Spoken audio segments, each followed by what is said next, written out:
Hey, everybody. She's CPI Chicago. Get in the shot. Come on. So we can see you all.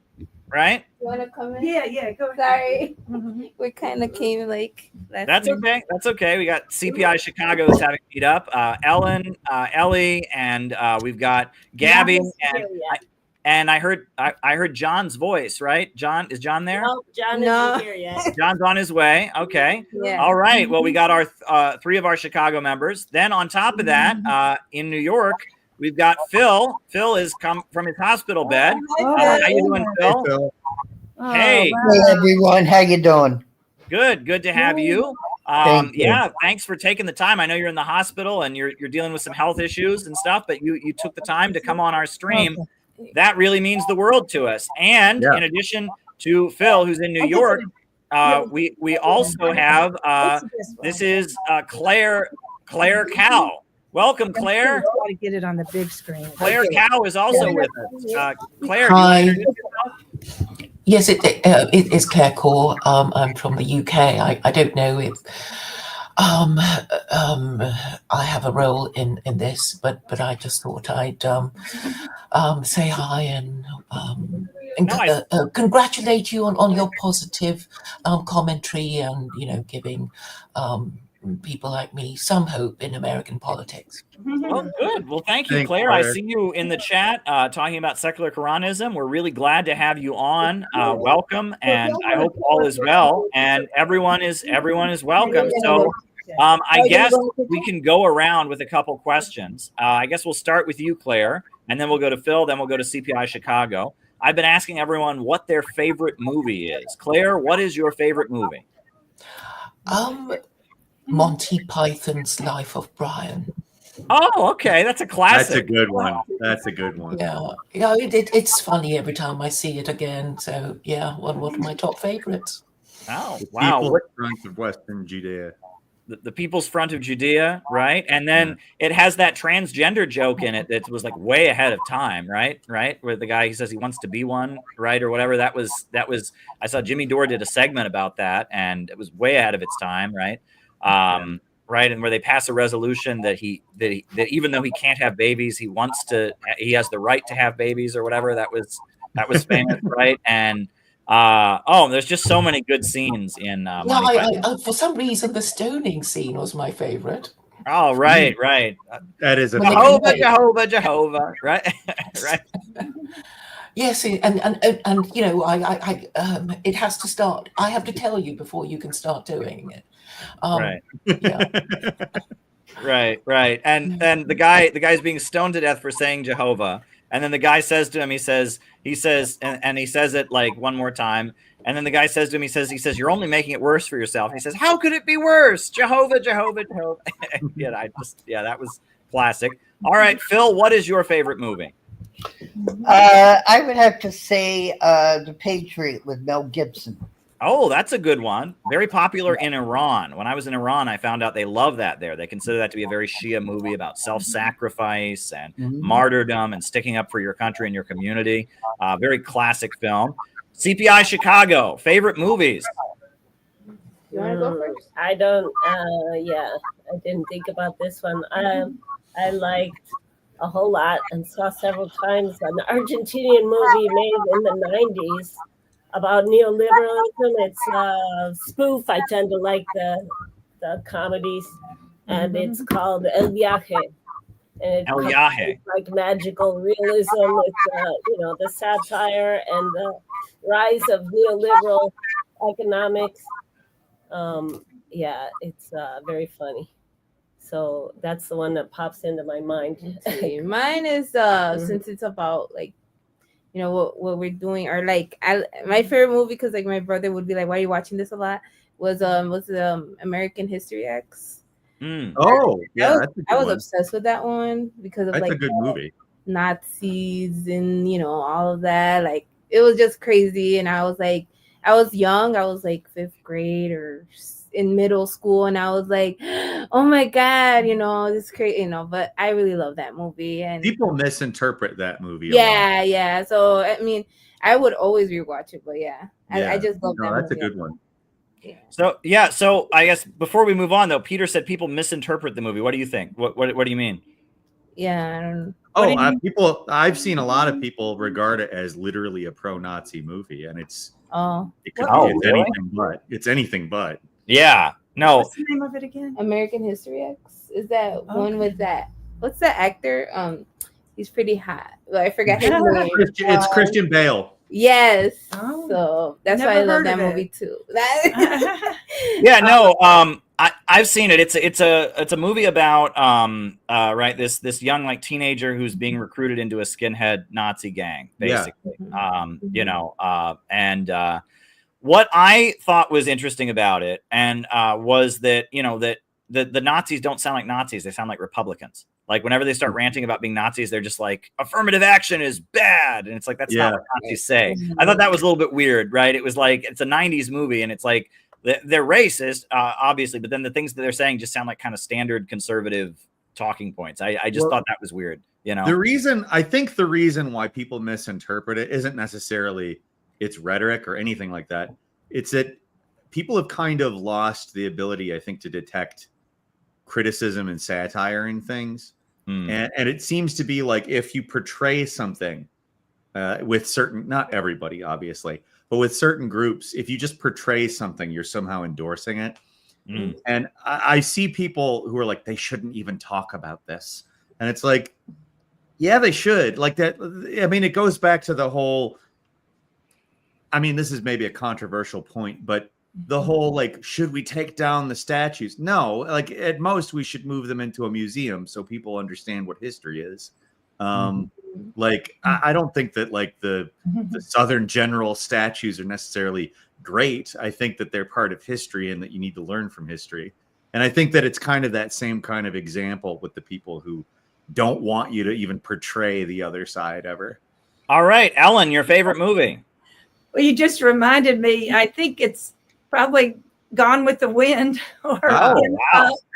Right. Speaking of controversial movies, right? Yeah, right.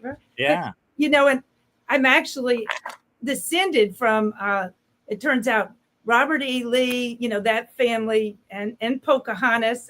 And so, but, you know, as they were taking down the Robert E. Lee statues, I agree that actually what I want to have is a 1619 project, a kind of active one where we actually talk about, you know, the family was the Wyatts, they were the governors and the Lees, but also had the first slave, but Pocahontas, you know, trying to, the women have always been really looking for a new world, getting away from the wars of the Catholics and things. So anyhow, that's my kind of traditional conservative background, I guess. There you go. Funky, welcome. Hi. Oh my God, was I on? Yeah, you're on now as well. You are. Oh, I Yeah. my earbuds. Oh, do you need a minute? Do you want us to? No, I'm okay. Okay. What's your favorite movie? Oh gosh, my favorite movie, I would have to say is I have several, but Legend, that came out in the 80s. I don't know if you're familiar with that movie. Not at all. Oh, it's so spectacular. Pure fantasy from beginning to end. It was Tom Cruise's one of his first movies. Oh. And there's unicorns, and Tim Curry is in it. He plays the devil. Wow. Spectacular. Cinematography. It's about these mystical unicorns that should never be touched. And there's a young girl that lives in this fairy land that sets out to actually touch this unicorn. And Tom Cruise plays one of these little mystical sort of elf-like creatures. And they fall in love, and she touches the unicorn and brings darkness upon the world. And it's amazing. Wow. That does sound amazing. I'm going to have to look that up. I've never even heard of this movie. Yeah, please come back and talk to me about that if you can on a stream or something, because you're going to find it utterly amazing. It was before all of the CGI stuff. Of course, it's in the 80s, and it's really just very whimsical and beautiful. So that's just on the Tim Curry part. Yes, and he plays the devil, and he's so good. You know how he really gets into character. I have to watch it now. Yeah, it's really, really good. Yes. Well, since we've got everyone on here, let's go around with people saying their favorite band or musical group. Right? That was the next question we were going to ask people. So I guess we'll start with Phil. Phil, what is your favorite band or musical group? And I have to unmute you. You were giving us some feedback. 1 second. Hold on. All right. Phil, your favorite band or musical group? We the Kingdom. We the Kingdom. I'm not familiar with them. What kind of music is that? It's a Christian rock group. Okay. Very good. Are they current or are they from the past? Oh, yeah, they're current. They're current. Very current. It's a family. The father is actually a very famous producer of music. So very well known in Hollywood. You know. Very good. Very good. Well, thank you, Phil. Thank you. All right. Next, we'll go to next we'll have Claire. Claire, what is your favorite music group or band? What comes to mind is The Doors, which may not be particularly appropriate, but that comes to mind at the moment. It's probably not that what's a word, sociable, I suppose, but Break On Through to the Other Side is something that I hope can be achieved in politics. You could look at that one either positively or negatively, and from the sounds, I would say you're looking at it positively. Oh, yes, I like to think so. Yeah. Come on, baby, light my fire. Right? Yeah. Right? Yeah. Right? Yeah. Right. That's very, very famous. All right. Chicago, favorite bands. Oh, unmute. John is here. Oh, John is here. Okay. Hey, John. John. Hey, John. Yeah. Hey. The Welcome. party can now start there. All right. All right. Go around. Give us your favorite bands, your favorite music. Again, I wasn't David ready for Rovics. this. David Rovics. David Okay. Rovics and Nice Kamala, answer. what's her last name? Not Kamala Emmanuel. Harris. Right. Yeah. Right. Yep. Mhm. Hang on, Very let me get out of my I All love right. John. John is a great guy. Yes. I like great guy that just fell on the concrete outside. Oh, are you okay? I think I am. Okay, I think Okay, I that's good. Good to hear. Glad That's you're good. doing well. Yeah. That's good. Gabby, your favorite band? have you guys, because you're from New York, so you better know this band. It's called the Yeah Yeah Yeahs. ended up having a parking. You Oh, know I know them? them.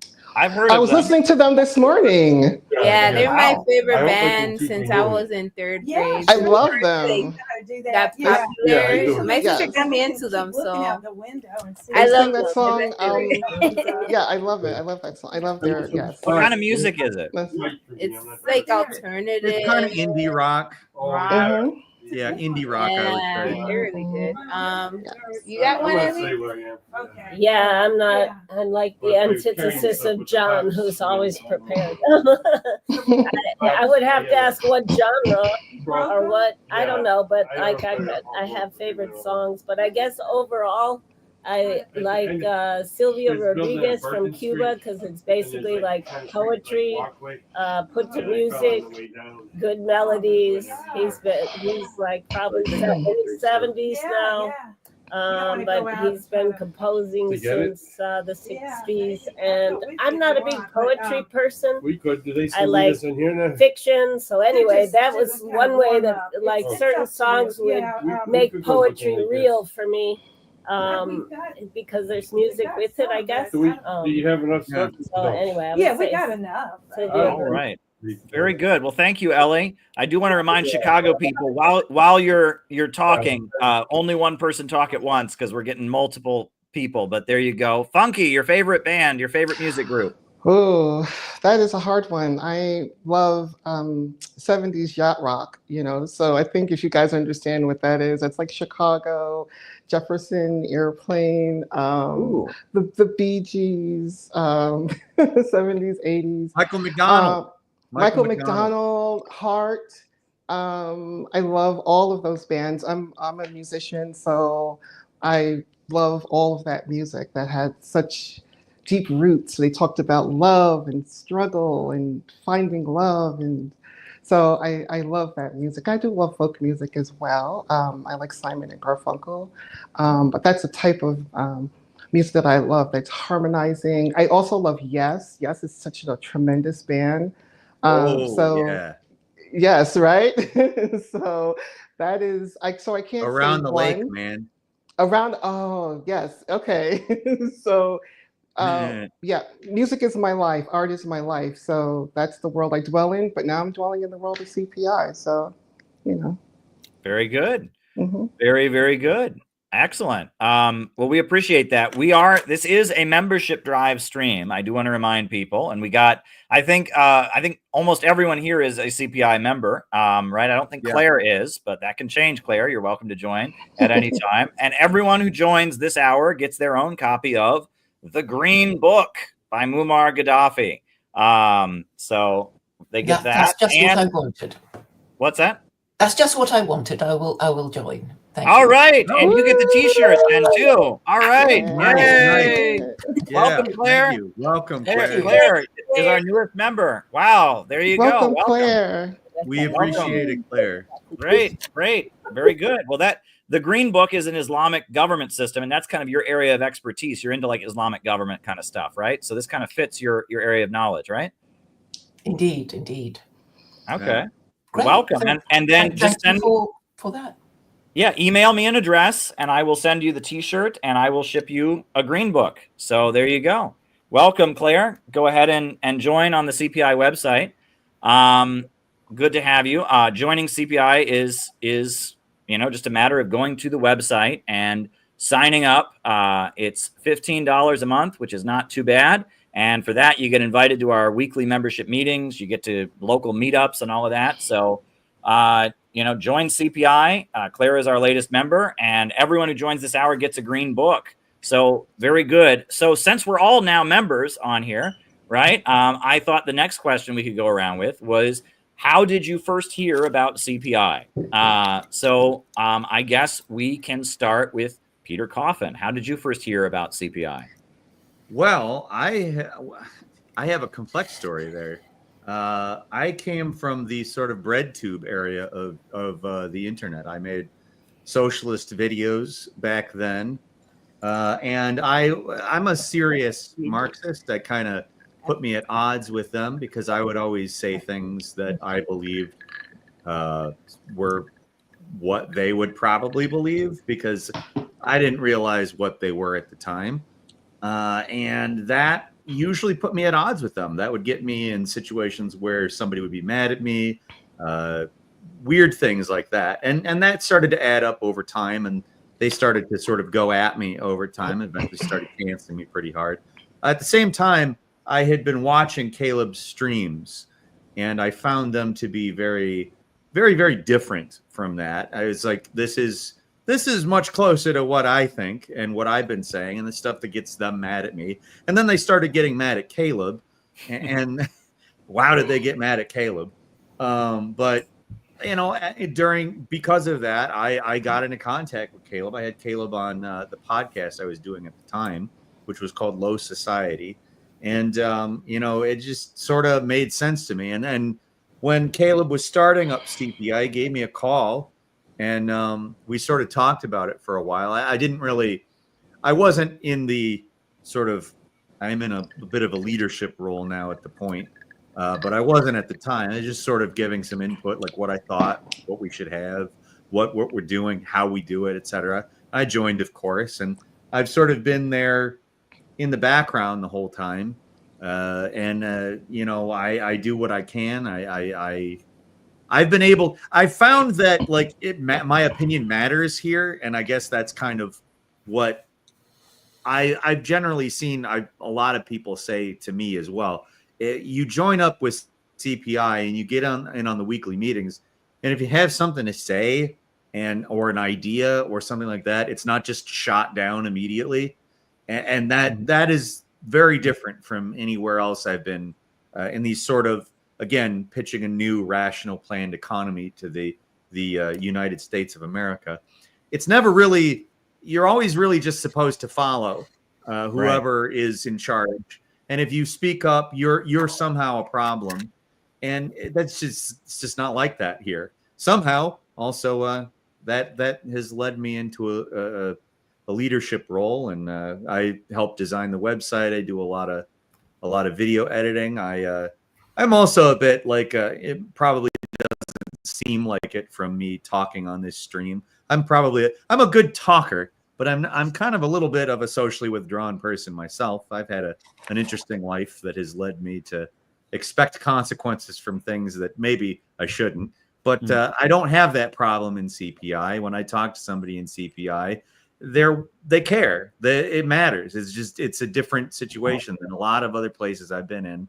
And I'm happy to be part of it. I'm happy to try to advance the cause. I'm also happy in the kind of less dogmatic, more heterodox approach that we've been taking in the recent. I am personally a hard Marxist Leninist. I believe in that stuff pretty specifically, but I'm not the kind of person who believes that everybody needs to believe it. And I just like that we're going in this direction where it's not, hey, you have to be a Marxist Leninist. You have to believe this thing. You have to believe that. This is the right line on that. This is the right line on. It's not like that. I mean, there's obviously some things that, like imperialism, we're very against. You can't just be pro-imperialism and fit in here easily. But it's not dogmatic. I like that. That's something that I think is important because, again, this was said earlier in the stream. What is workable and beneficial now is the thing that we need to understand. What works now? Who is the bad guy now? Who is the good guy now? It's not like there's any side that's just good inherently or bad inherently. Life is much more complex than that, and geopolitics is much more complex than that. And this is the place where I've seen that in practice the most. That's why I'm here. That's why I give my time to this cause. That's why I care about CPI. So yeah, that's where I come from. Also, my favorite band is is The Offspring, which I shared a song with Caleb the other day that is actually related to everything I just said. It's called "Cool to Hate" by The Offspring, and it's basically shitting on the people that I just shat on for a while there. It's cool to hate. It's a cool thing to be like, nothing's good. Never be positive. Being positive is uncool. You shouldn't do that. It's obviously a sarcastic song, but yeah. So that's where I'm coming from. All right, Chicago folks, why don't you go around and tell us? You need to unmute, and if you can tell us how you heard about CPI, how you got involved. I wrote something about that, so go ahead. I'll read it real quick. I wrote, I was always politically active. I felt that something needed to be done. My first time I thought I was making a difference was in 2016, which was the Stop Trump protest. And the year after, in 2017, I believe it was a counter protest of pro-lifers, I guess. And I was part of the pro-choice feminists, with the pink hats during that time. And I felt like it was unfulfilling because, I kept going and it was like a short come in and out type of protest and stuff. And with everything going on, I just felt like consciously there's a lot of world events and I feel like helpless, I can't do anything about it. So it kind of led me into some sort of my life wasn't getting any better protesting and nothing was getting any better. So then, I went back to school. I dropped out of school and I thought I was going to be happy and I wasn't even happy. So then, just keep surviving. Here it is. I kept worrying if I will survive the week and getting angry at the rich, wishing them death and misery. Meanwhile, it didn't change my inner happiness. So in 2018, 2019, I was drinking and working, drinking and working. So it was not any better. So it's like going through life, just doing that. And then 2020, life froze for all of us. I had to figure out how I was gonna take my child to daycare and how I had to take my child to school while I was working. But big thanks to my mom and family that helped me take care of my baby.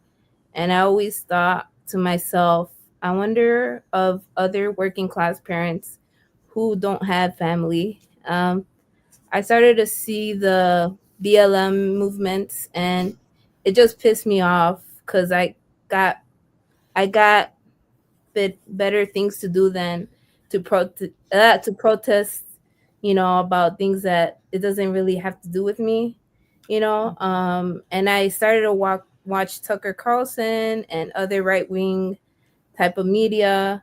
So I started to become more conservative in 2020, but in 2021 my life changed, and in a way I kind of felt like I was kind of saved. I started to hear Caleb on YouTube and purchased Bread Tube Serves Imperialism. And I was gasp and afraid on how these people work to keep us stuck and pessimistic. So I joined CPI October 2021, and I felt a sense of belonging and a sense of allowing me to grow in CPI. And I told myself, um, like, I have a lot of people in CPI who criticize me in a positive way, and it's like we don't see eye to eye on all of the issues, but we are always here for each other. And I continue to like feel grateful that I have people who criticize me in a good way and growing and with so many things. And like throughout these years I learned a lot, so I kind of appreciate, that's the reason why I joined CPI. So yeah. Wow, that was great. Thank you, Gabby. Thank you for sharing all of that. We do appreciate it. Who in Chicago wants to next tell us how they first heard about CPI? I don't have anything so prepared. I'll just say from your streams, Caleb, I was made aware probably from Jimmy Dore or somebody that mentioned, I remember somebody kept saying in the chat, it was probably John McCarthy. I don't know if he was in yet, but somebody kept putting in Jimmy Dore's chat, get Caleb Maupin on, get Caleb Maupin. And I thought to myself, who is this Caleb Maupin and why is his mom always in the chat? Anyway, so I started checking out your streams, and I've known, I guess I consider myself a general, Marxist, Leninist, socialist, whatever, but I never joined any party. And it's just, the basics, the greatest hits in university or whatever. And I just noticed that all the leftist parties were crazy in different ways and ineffective. And so I was just involved sometimes in Latin America solidarity movements. And then, in the new millennium, as a single mom, I was busy. I was paying attention, maybe going to some events or protests, but was not really active much. But just, again, noticing how crazy things got in the whole cancel culture. And so anyway, your streams gave me sort of the glue, filled in the questions I always had about why are Trotskyists so crazy and rude and antisocial, or I don't know, whatever little things, and why is the Communist Party USA always seem like Democrats. And so you filled in all those details of the history. And I've also lived in Latin America, so I knew that American communists are crazy in a way that they are not in other places. They are not anti-imperialist always, or they're distracted with crazy culture issues. So yeah, you just kind of gave me the glue. So I was definitely, and you have a good, very good knowledge of political, or you have good political strategy, right? I can tell that you're very knowledgeable about tactics and strategy too, because I've just seen it in real life, what works and what doesn't. And so yeah, I just thought it was a good, very good place to. I just joined sort of to support financially, but then people, yeah, drew me in, like stuff Peter was talking about, right? It's really like real life people and serious people, adults. And so I kind of started to get as active as I can. And all of my local comrades are a great inspiration. Like, Absolutely. Well, I really, really do appreciate that. And why don't we change it up? I know we got 2 more from Chicago. We want to hear from Ellen and from John, but why don't we change it up and have Funky go and tell us how she first heard about CPI? And then we'll rotate back to the Chicago folks. Thank you. My introduction to CPI was basically came up in my YouTube stream because I was already studying, investigating a lot about communism. So it was like, you like this, so you might like this too, you know. And you came up in my stream several times, Caleb, but I was like, okay, I would tune in and I was like, oh God, this guy in a bookcase, he's like, the camera's too close. Like, why won't he back up?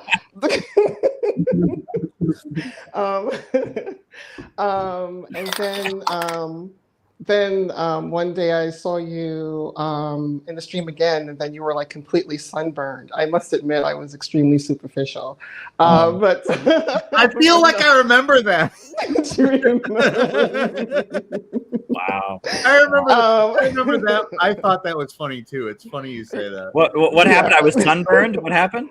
I think you had been out doing a reporting spot or something. Okay. If I remember right. And you were just, it was like you did it on purpose. It was that sunburned. I think I mean, that's more than once. the curse of being an Irishman, right? I mean, it's the curse of being red-haired. You know, your face, you just get red like you wouldn't believe. You know, so yeah, pretty wild. But go ahead. It was like you were wearing makeup. It was like it was for a movie. You were that sunburned. There you go.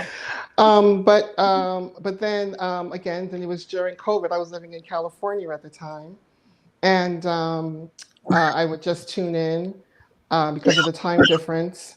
I remember going out there. I saw Jimmy Dore a couple of times doing comedy, and I would rush back to my place where I was staying. I would watch your streams, and then I was like, "Wow, this guy is really talking about something." Now, the reason why I was really intrigued by that was because of, as you know, I spoke to you about this before, Caleb, growing up in a very, I would say, during the Black Panther movement, like not me, but like my stepfather, my mom, my grandparents, that sort of thing. So I grew up in that environment, and because of that, and when you're a kid, you just kind of absorb things. You don't really get it, but you just absorb it. You were speaking very much in that language. And because of that, that gave me some insight into who you really were, how serious you were. And having been, I would say, an MSNBC lapdog, you know what I mean, quite seriously. You know, we're like recovering from the nonsense of listening to that garbage. So when I hear people say, oh, I feel horrible that I used to listen to Rachel Maddow, I used to listen to Hillary Clinton, I say, don't be ashamed of that, because if you didn't listen to that, you wouldn't know what was real. You wouldn't know people who were not serious. So, and plus you need to also have a frame of reference. So when you do speak to people, you have a deeper understanding as to where they are now and how they can now evolve out of that way of thinking into a more elevated way of thinking. And so that experience helps. It's sort of like if you're an addict, you can't talk to other addicts if you haven't been one yourself. And I was certainly an addict to the MSNBC, you know, nightly storytelling of Rachel Maddow, who has now been demoted to 25 million. Okay, so we won't go there. But I'm just saying in terms of just knowing what to say to people, how to speak to people, Caleb certainly does have a fairly firm grasp of that. Peter certainly does as well. So me deciding to join CPI, I belong to a Jimmy Dore group. I'm an admin, and so is John McCarthy. And so he and I had several communications back and forth. He was like, hey, maybe you should try to join. So I said, yeah, I know Caleb. I was just sort of like you, Peter, looking from like, off stage, like, who is this guy? Is he serious? There were so many shams and people who were just going to eat up your time. And quite honestly, I don't have any more time to invest in bullshit movements that aren't going anywhere. Yeah. And I was very disappointed. I was a total Bernie, um, Bernie broad, I guess, sort of a Bernie bro. I was completely in that movement, canvassing, doing everything, donating, speaking to people just to have them try to just sheepdog us, sheepherd us back into a dying movement. So I needed to just sit back and see what Caleb was about, what is CPI, and then found out that he's not just on the internet, he was in the streets. You did a stream a while back, Caleb, where you were on one of your many tirades. You were like, I am who you're waiting for. I am the one you're waiting for. And I want to say, I understood where you were coming from with that. You were saying, this is the time. And that's what I was waiting for. Someone who's going to be in the streets, talking to people, enlightening them to the wool that's been pulled over their eyes, people not connecting because imperialism and capitalism basically is rewriting our culture, telling us that we don't need each other. And they're doing that for a reason.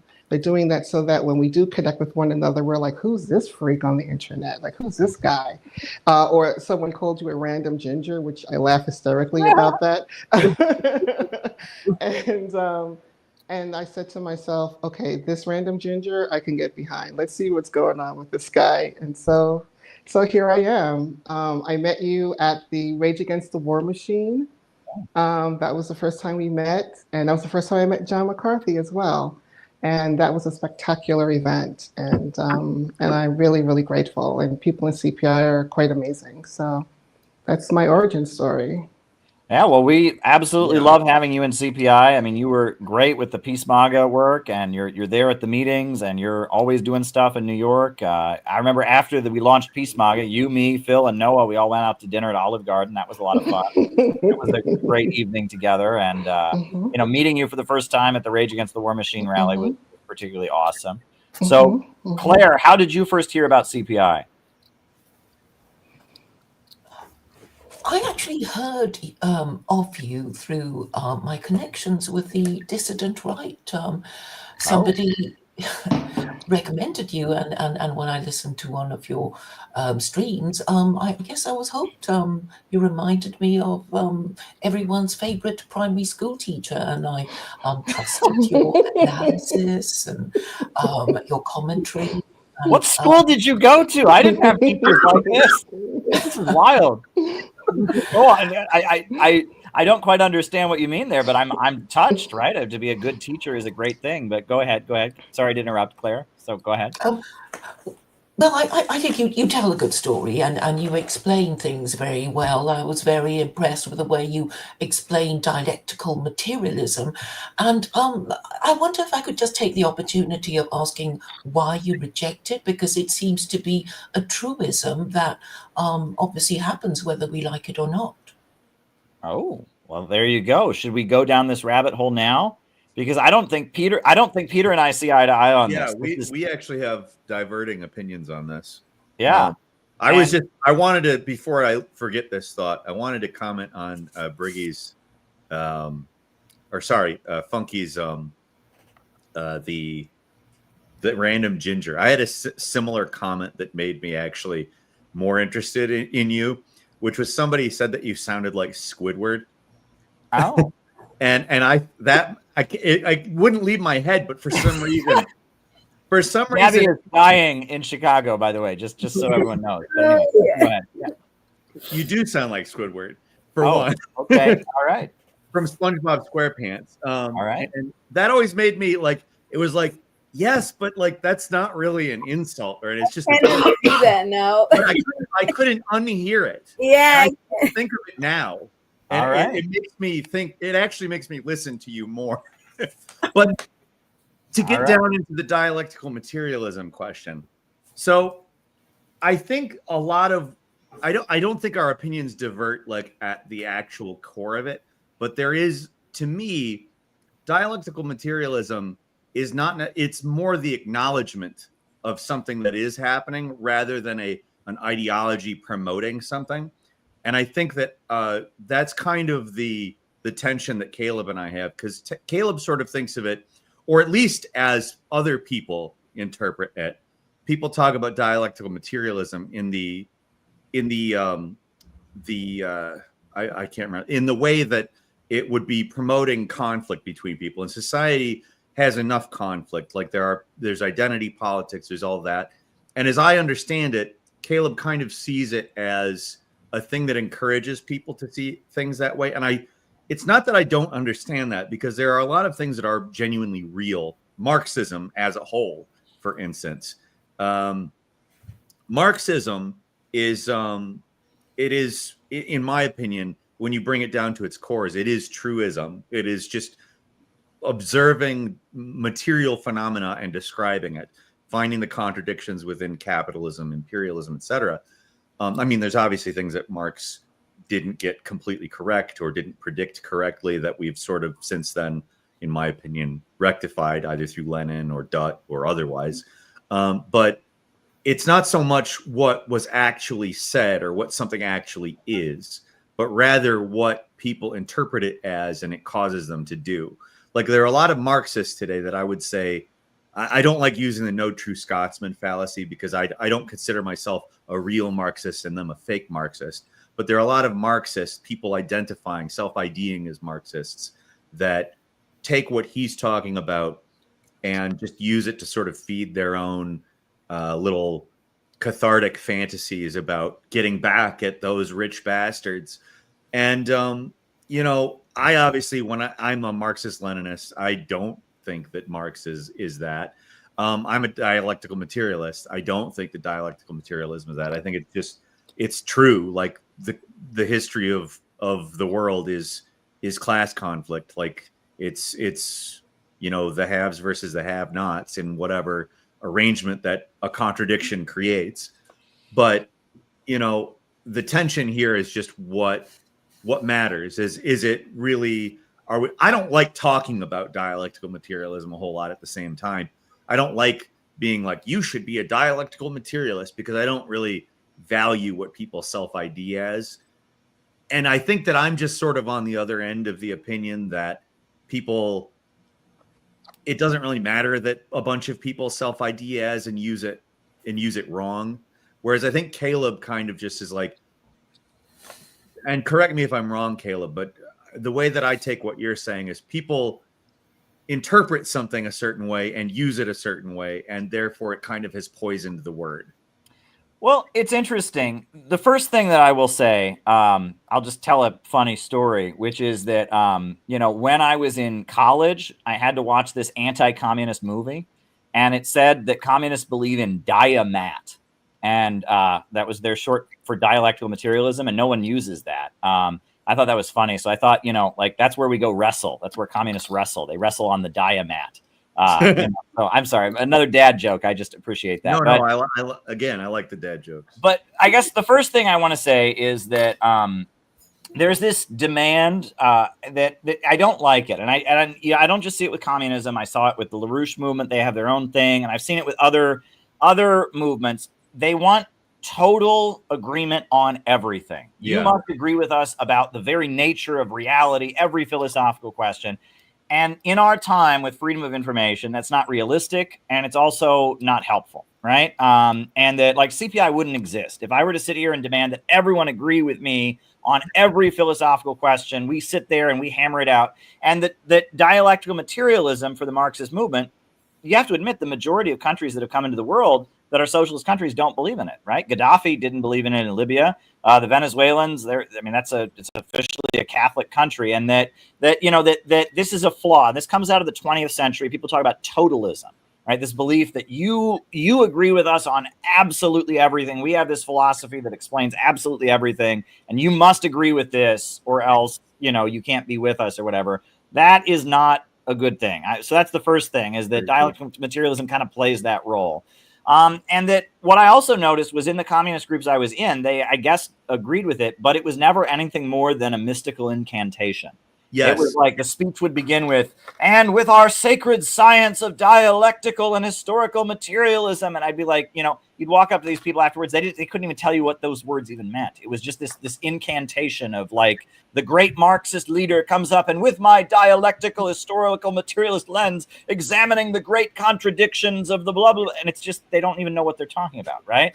And being one of these people who actually cares about things, I actually investigated it. And for a while, I did try very, very much to, you know, adhere to the dialectical materialist philosophy. And the quote that really kind of summarizes, you know, there's two sides of dialectical materialism. There's the dialectic, which is the belief in conflict. You know, struggle is how change comes about, right? You have the thesis, and then that thesis is challenged by the antithesis, and then they clash, and then you get a synthesis, and that this is how history is driven forward. That's the dialectic. And then there's materialism. And materialism is the belief that thought is inseparable from matter that thinks. That's how Frederick Engels put it. And that's an old debate. Does thought come first and reality come from thought? Or does reality come first and thoughts are just a reflection of reality? And when I was in the Islamic Republic of Iran and was fearing for my life and really coming to terms with, why am I here? Why is some kid from Ohio on a ship full of Shia Muslims on his way to deliver medical aid to Yemen in the middle of this international controversy? Why am I here? I was forced to admit that that my motivations were very, very spiritual in nature, and that that obviously material reality exists, but I don't think material reality is the only reality, and that thoughts are just kind of a reflection of that material reality. That the only reason I think is because I have this material thing in my head called a brain.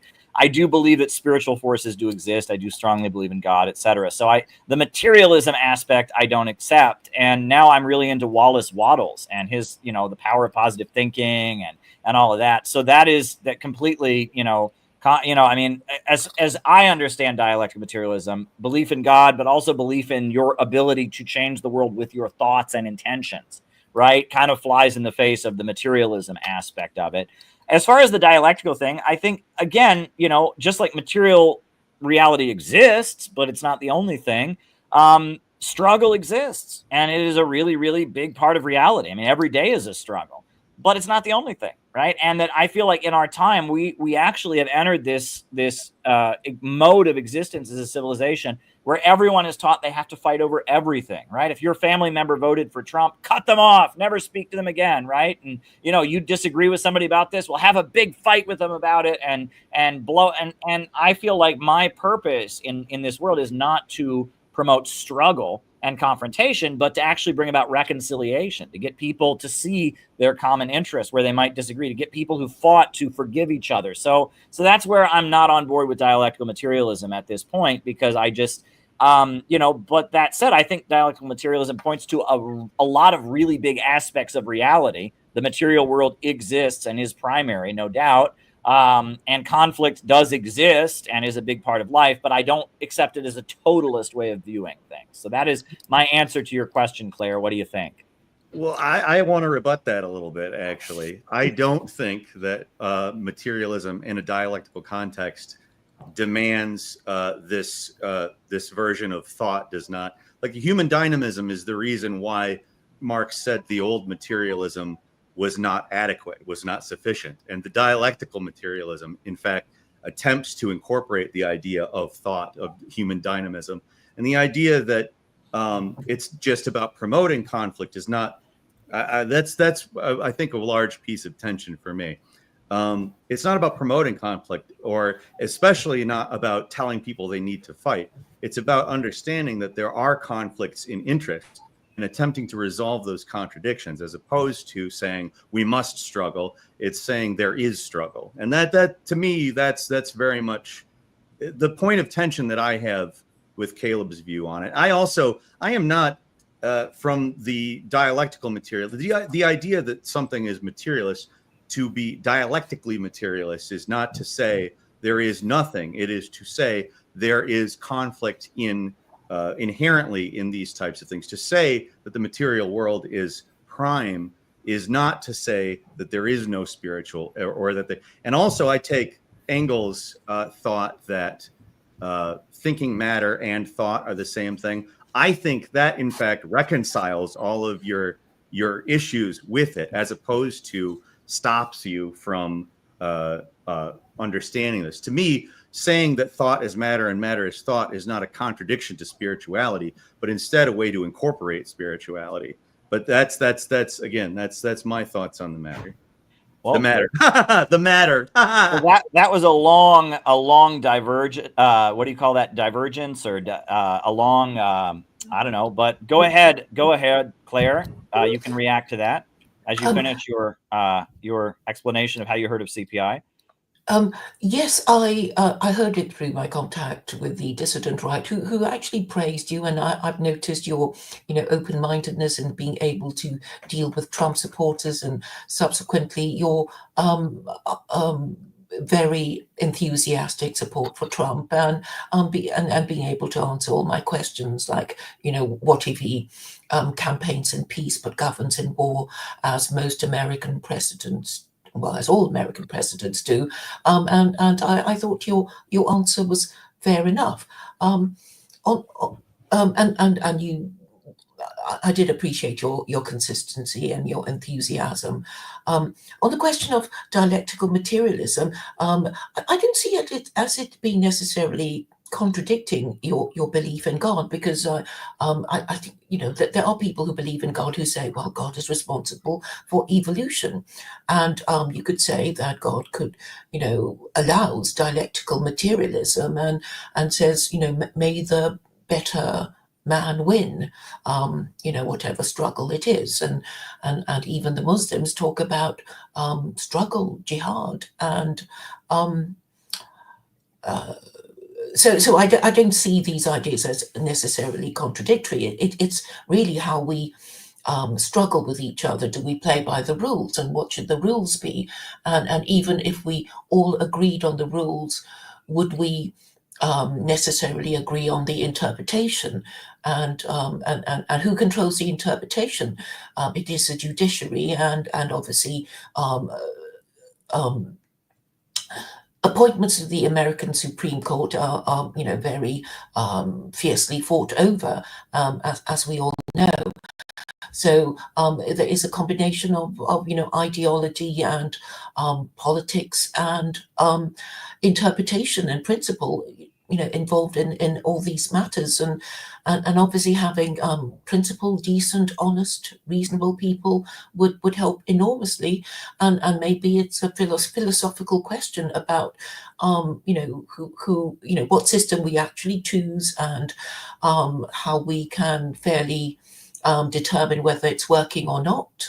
But one thing I wanted to say is that it seems that the Democrats and the Republicans are fighting each other for the workers' vote. I think really Trump's success is because he has consistently shown that he takes the concerns of working class Americans seriously, but obviously they themselves are not agreed with each other on how to deal with this problem. So I think working people should feel very pleased that their vote has been so sought after, and I hope they choose wisely, and I'm very pleased that you're there to campaign and explain things to us in a fair and honest way. Well, thank you, Claire. Thank you very much. I also, before we Peter, I need to make an announcement just real quickly, because we are in our 5th hour. So I do want to let people know, if you're joining on the website, you need to make sure to actually join. There's a lot of people that are filling out the form, but they're not actually paying for the membership, and so you're not actually joining. I think it may be a mistake. Make sure that you're filling out your credit card and Stripe in order to become a member, because if not, then you're not being a member. You're just kind of filling out the contact form. This hour, everyone who joins gets a copy of Out of the Movement to the Masses, Anti-Imperialist Organizing in America. So this is an important one too. This is is a huge book filled with really important information. I know. They get it for free. John and I Man, that's awesome. Yes, there's lots of prizes if you join. So I So, wanted to quickly say before we move on. Can you imagine another organization of communist or Marxist origins in which this is a discussion that could be had rationally? The no, dialogue. this would be immediately any other group. It would be immediately you're a revisionist. We believe in the pure. We're the most pure Marxists. Everyone else is a cell. You know, that would be the way these things are framed. I can't imagine. I cannot imagine anyone. And also, this was exactly what I was praising in when I was talking about why I am in CPI and where I came from. It's exactly the thing that it's important that we be able to have this kind of discussion and this kind of, and not just like be told you're wrong or you're right, or because it's not ultimately a simple yes or no with any questions. And the other thing is, we'll have this discussion and we'll be done and we'll move on. And I don't think any of us are going to have a different opinion by the end of it, but that doesn't mean none of us are angry at each other. None of us want to leave the organization. It's just a normal human conversation, which I hate to just say this so specifically, but it's not even just like within communist organizations. It's almost hard to have this kind of a discussion at all anymore. Yes. Yeah. If I can jump in, I'm sorry. If I could just jump in and say, sure. We do need to get to Phil is next about why he got involved in CPI, so he'll be next. Hold on, Phil. You're next, but go ahead. Sorry, go ahead, Phil. I just wanted to say that yes, that I believe because of social media, it has just conditioned people to just either rage quit, flip tables, curse people out. Has conditioned people just not to have a rational, cordial conversation, to agree to disagree and still say, you're my friend. So I just wanted to put that out there. CPI allows a lot of fresh air in the room for different perspectives. Absolutely. Mm-hmm. Phil, how did you first get involved with CPI? How did you first hear of CPI? Well, I actually heard about it from you. There you go. We met each other at our local church, and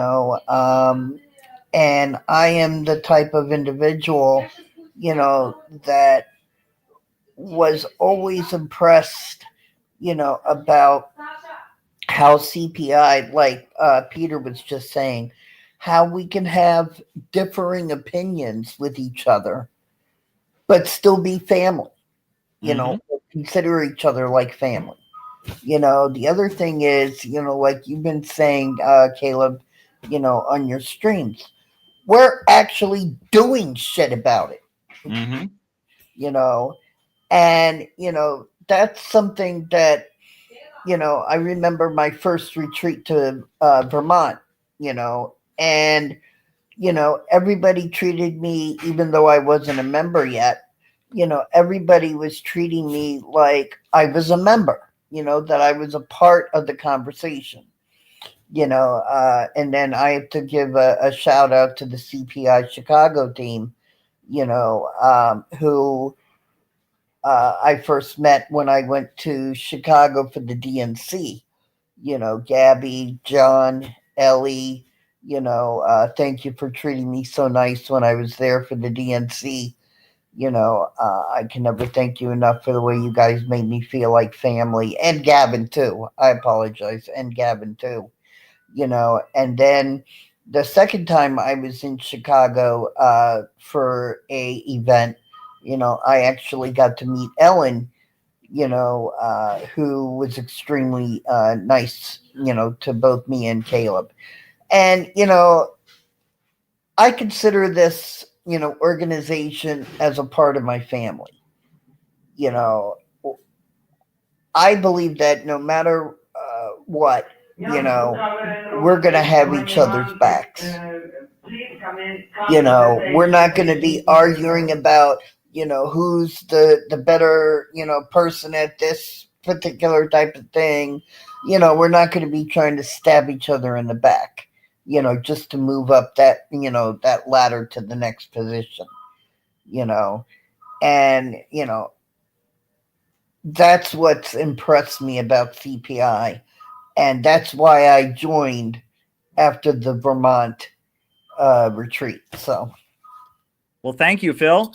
Thank you very much. And it's been absolutely a pleasure knowing you. And, thanks for calling in from your hospital bed.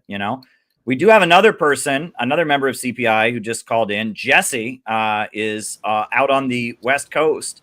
Welcome, Jesse. Howdy, folks. How we doing today? Hello. Good to have you here. We're good. Welcome. Welcome. Yeah. Do you want to give a kind of a greeting, tell us about yourself, but then also answer the question about why you got involved? Absolutely.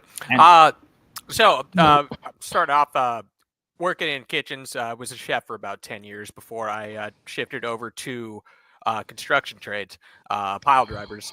I got more involved with the unionism when I moved into the trades. It's just a lot stronger than anything like the fast food workers, the warehouses, things like that. It still exists. It's just not. It's not a particularly strong union. Membership's pretty sparse. While I was trying to reach out to other members of the union, try to get some momentum, I started realizing that all of the theory, the explanations offered by the left had they just couldn't answer the questions that these people were posing. It was all framed from a place of cultural struggle. How do we achieve our cultural ends? Or in the worst of cases, we can only achieve, the economic state that we want to see by developing culture. And I saw from practical experience that just wasn't true. These people were oppressed just like everybody else under the wage labor relationship, regardless of if they were conservative, whether they were independent, however they identified, whatever their culture was, it didn't have any bearing on their economic relationships where they were in the U.S. class structure. So I had to start searching for new answers for that. And part of why I joined the CPI was your guys' work with the Rage Against the War Machine, on your willingness to work with these people who were, libertarians or, Trump supporters, MAGA, whatever it was. That's the culture wasn't what you were focused on. You acknowledged it existed. It was had some relevancy and bearing, but the class struggle and the practical need of everybody in the United States to struggle against imperialism for our own benefit and our own interests is really spoke to me, and I found it worth joining. Great. Well, we're glad to have you, and thank you for helping out with the Trump letter. You read the Trump letter. You were in the letter to Trump. We really appreciate that, and thank you for representing us within the labor union movement, because I know you're very active and involved in labor union struggles. I know we do have a couple other people in Chicago, John and Ellen, who want to share about their experiences. So, John and Ellen, are you still there in Chicago? Do you want to share about how you got involved? Yeah. Oh, you got. I really didn't prepare anything, but I'm just going to respond to a couple of things people said. One small correction to what Funky was saying. I'm actually not a moderator of, like she is, of that Jimmy Dore group on Facebook. Oh, you're right. I'm sorry. Yes, right. I just post that an awful lot. I'm the one that usually approves your posts, by the way. Exactly. and you knew that I post some of Caleb's stuff before, and so then when he was taking a little bit of a break, you started messaging me and saying, "Oh, is Caleb coming back? When's Caleb coming back? Let me know. Let me know when Caleb's coming back." And I remember that, and that's how we started talking.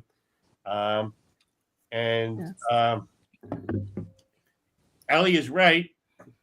I was posting about you and Jimmy Dore's super chats a lot. I don't think I was. She acts like I was the only one. There were other people doing it, but I was doing it a lot because that's what I try to do is bring different groups together, right, around a common cause, because that's what we need right now. The situation is very serious, and we don't just need like fans.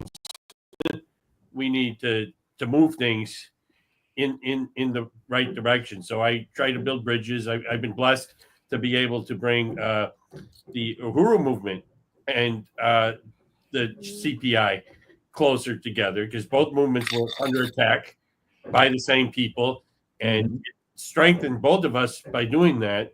And that's what I was trying to do with Jimmy Dore. I tried to do that a lot. And on the LaRouche movement, I was with them. I was a full-time member since the late 70s until the late 90s. Yeah, the late 90s. I was a member since I was a teenager. And you're right about what you were saying about how, okay, they're doing very important work. They're they're a very necessary component of getting us out of this mess right now. But they do have that problem where you're supposed to agree with everything, right? And if you read LaRouche's ideas, right, what he writes, he actually says he wants people who think like he thinks instead of thinking what he thinks, right? But their membership as a whole doesn't really get that. They do the opposite. And I disagreed with them on some things. And like I'll give one example on Clinton, that they thought that for the longest time that the Clintons were anti-imperialists.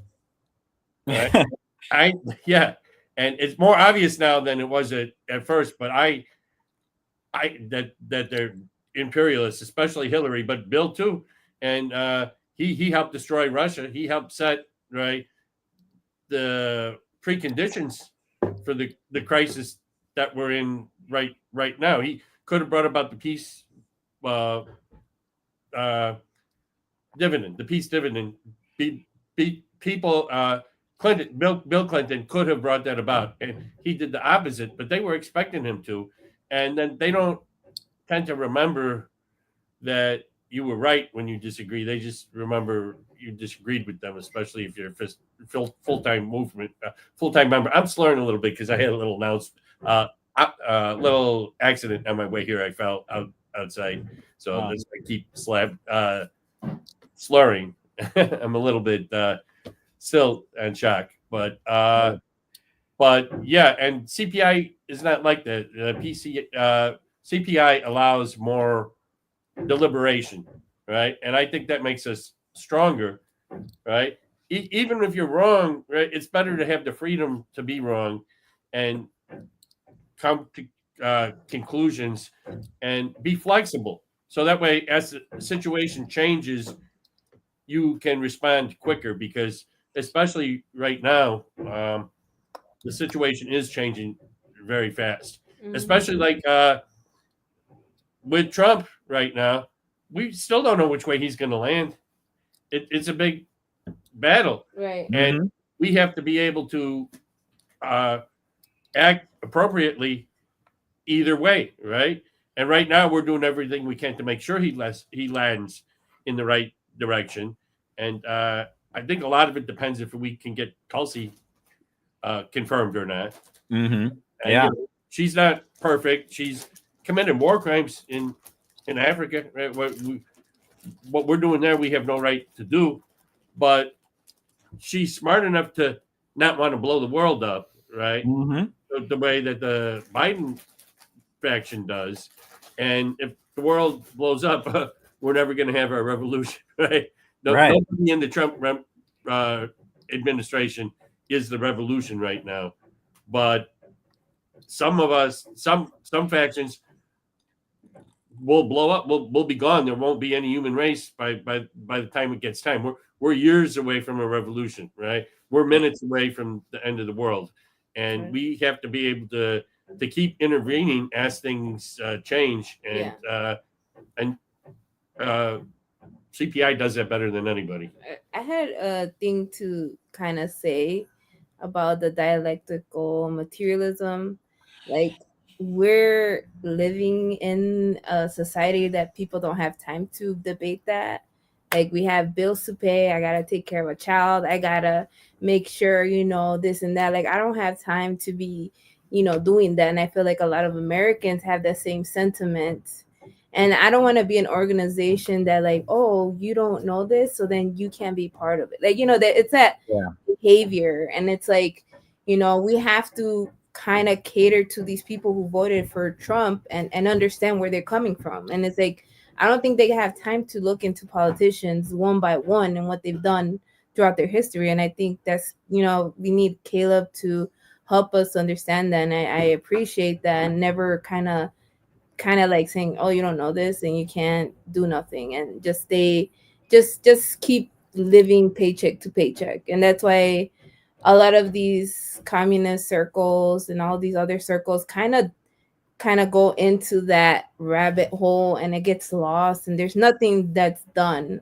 So that's why I don't like to talk about that. Maybe that's Caleb's thing, that, but for me, it's more of like going out there, talking to people, knowing where they're coming from, instead of just assuming, and oh, you should know better. Like, no, we've gone through a lot through 2020 on forward, and it's like, the situation's getting harder and harder. And I think understanding that is the way we should kind of behave nowadays, and it does get personal sometimes, but it's just more in the fact of like, yeah, I'm not gonna say this person doesn't know this, so oh yeah, they don't know Marxism, Leninism, so you can't be part of our team because you don't know that, and I just like, we don't have time for that. I don't have time for that, like, I feel like that, and well, I want to, it's funny because there's things that John said, there's things that Peter said, and there's things that Gabby just said that I think they all kind of add up, even things that Jesse said, Funky said,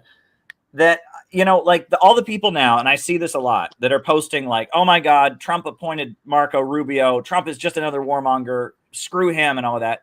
What they're doing is that they're surrendering, they're giving up, because then you're saying, oh, okay, well, I guess we lost again, and you're giving up, right? Like, there's still an opportunity that maybe something good could come out of this Trump administration. Not guaranteeing it, it's a long shot, but we got to do our best to make it happen. And that seems to be a recurring theme. And it's kind of like when Gavin was on before, and he talked about how the left loves you if you lose, right? They love Trump, he lost. They love Che Guevara, he lost. They love you if you lose because that's easy. There's no risk, right? When you actually are trying to win, there's risk. And that we are actually trying to win. And that Gabby's describing all these communist groups that sit there and do this intellectual thing where they want to battle each other about what dialectical materialism means, but they're not actually in the game. They're not actually trying to make good things happen in the world.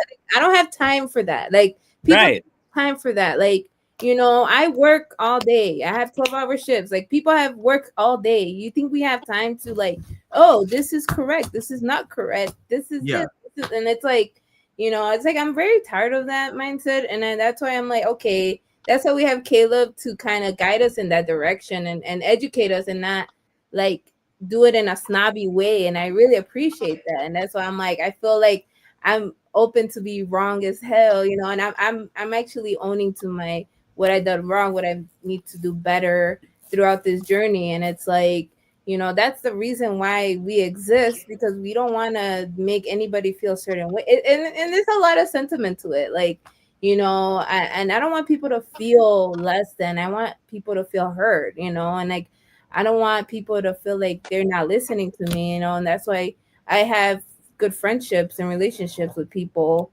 in CPI. And I actually, like to call them, like to text them and make sure they're good and everything. It's not just about like Marxism and all this stuff. It's about real friendship and real getting to know a person, and that goes further down, It's even Barack Obama, right? When he was president, he said to people, okay, you got to make me do what's right. Yeah. Right. Yeah. And the one time the people did, right, they stopped him from bombing Syria. Yep. Yeah. But most of the 100%. time they didn't do that. So, yeah, he let us down, but in a way we let him down. And it was the same way with Trump's first administration. People fell into either the QAnon, right? Oh, trust the plan, rah, rah, rah, Trump, or Trump is bad, forget him, be against what he did. And Bernie Sanders, right after Trump won that time, he put out a statement saying, okay, to the extent that Trump backs working people, and to the extent that he's pro-peace, I'm going to support him. And to the extent he's anti-immigrant, I'm going to oppose him. and that he pushes hate, I'm going to approach. And that was a good statement. He was Yeah. saying support him when he's right and oppose him when he's wrong. And then, of course, he didn't do that. He became a total punk for the DNC and just opposed Trump no matter what. And we could have gotten rid of NATO in first Trump term, right? If Bernie Sanders and the Bernie Sanders left had stood up. And that's what the left has to do now, right? We have to stand up for the good things that he's doing and oppose him and the bad stuff and educate him in economics because he wants growth, but he's not going to be able to have growth unless he busts the cartels, the monopolies. And he doesn't get that yet. So we have to do a combination of educate him, right? Oppose his bad stuff and push the good stuff. And the people have to become in charge. And that's what we didn't do that with Obama like we should have done. And we didn't do that with the first Trump administration, and we didn't do it with Biden. And now we have to do it because this is endgame. Well, and that's a really good reason for people to join CPI right there. You just, without explaining anything about CPI, without talking about why it's important for people to join, you just told everybody why people should join, because that's what we're trying to do. Like the whole dialectical materialism conversation came up because we were asked about it. Like we don't talk about we try not to talk about stuff that ultimately isn't important to the end game. And yes, there's certainly, we can talk about how acknowledging historical process or debating exactly what that means. We can talk about that, but it's not something that needs to be forefront. It's not something that needs to be important. And we're probably one of the only, if not the only organization of our type that is thinking that way. We're not, like the dialectical materialism question is not our primary focus or point of interest. We don't really care that much about that. What we care about is exactly what John just talked about. Like, this stuff is super important for us being alive in a week, Yes. Well, and it's interesting because the whole reason that Marx developed dialectical materialism was because he wanted to change the world. That was the point, was like, how does change actually happen? It was a philosophy to explain how the world changes. And part of the tradition that I got from being in activist groups was that I was taught that Marxism won't make sense to you if you're not involved in trying to change the world. That if you're not an activist, if you're not involved in protesting and trying to build a movement and trying to actually change the world, you're not really going to get it. At a lot of colleges, at my college, they had a class on Marxism. And it was awful. It was horrible because it was taught as this kind of abstract philosophy. And we read Plato, and then we read Hegel, and then we read Marx, and it was just really boring. And it didn't make sense because we were not involved in struggle. And that if you're involved in struggle, it will make sense to you. If you're not involved in struggle, it's not going to make any sense to you. And that's the whole point of it. And that so much of what we end up doing in CPI, so much of what we end up doing is making people aware of their power, right? Is letting people know that you can actually change the world. You can actually change the world. And a lot of people don't think they can. And in fact, they almost look for communism as a fandom or as a place to hide because they feel like they can't change the world. So it's some kind of intellectual entertainment. But that's not the decision that Carson made. Carson has just become our newest member. Shout out to Carson. Hey, welcome, Carson. Don't know much about you, don't know where you are, but you get a copy of Out of the Movement to the Masses. We're really happy to have you as a member of the organization. So Carson just joined. We got a new member, and everyone who joins this hour, everyone who joins before the next hour will get a copy of Out of the Movement to the Masses. And we might as well bring on another member. We've got Dan Niswander. Welcome, Dan. How are you? Can you hear me? We can hear you. Dan is out in the Los Angeles area. I met Dan when I was out there for an event about peace on the Korean Peninsula at the LA Family Church. Good. How's it going, Dan? Great. I'm slow to getting around this morning because I ate a lot yesterday, but I'm doing great. There you go. Well, we're really glad to have you here, and so we're asking everybody why they joined CPI. So why don't you go tell your origin story with CPI? Oh wow! Well, my origin story, I think it would have to start with probably Occupy Wall Street, because when I was very well, I think I've got the channel up on my YouTube. Hold on a second here. Okay, that's better. It started when I was part of Occupy Los Angeles. A lot of the Occupy groups were watching a lot of the same kind of content, watching each other's content. And I saw Caleb in Zuccotti Park. And I just thought I liked a lot of what he had to say. And then years later, in doing some journalism with KPFK and being an activist in that group, that scope, obviously a lot of during the Bernie Sanders era, I became friends with, got to know Jimmy Dore through KPFK. I became friends with a mutual friend of Caleb and I's, Pasta Jardula and Fiala He's Isabella. a great guy, Pasta. Yeah, and all these people, Jimmy and Steph and Pasta and Fia and Johnny, who was working at that time with Combo Couch, then he went on to Kim Iverson. They were all like a mile away from me. So I got to know those people. So in one of Pasta's threads somewhere, the algorithm's like, here's Caleb. I thought, oh, I know that guy. And so I started watching the live stream, and then I just got hooked. And it takes a lot for me to go down a rabbit hole. As a journalist, when you go down a rabbit hole, you find a lot of crap. But other times you go down rabbit holes and you find some amazing stuff that obviously takes your attention completely away from Fox, MSNBC, the New York Times, CNN, whatever. And so, yeah, because I just heard a lot of truth coming from Caleb, knowing that he, came from Occupy Wall Street. In my experience, I know that that's in the right direction. So, and I thought, well, maybe I'll meet him in 2025. We can do some out here in LA. And then the Korean unification thing happened. So we met a lot faster than I thought. And I scrambled to get some equipment from the studio. We did an interview, and we became quick, fast friends. And I really appreciate him. I appreciate all of you. I look forward to meeting all you guys, hopefully in Chicago next year. Hopefully. We'll see. Economically, things have been kind of crazy.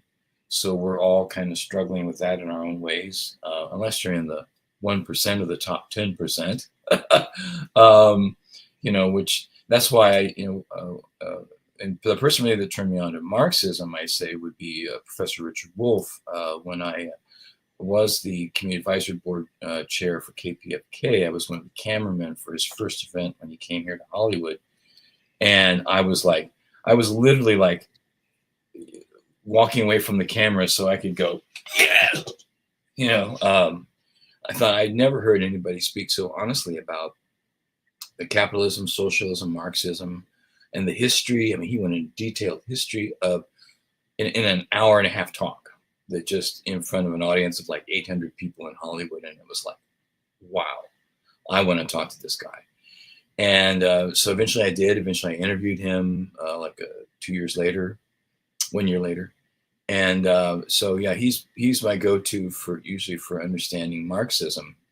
And I recommend his books, not before CPI books, but I do recommend his books, because they're, especially the newer ones.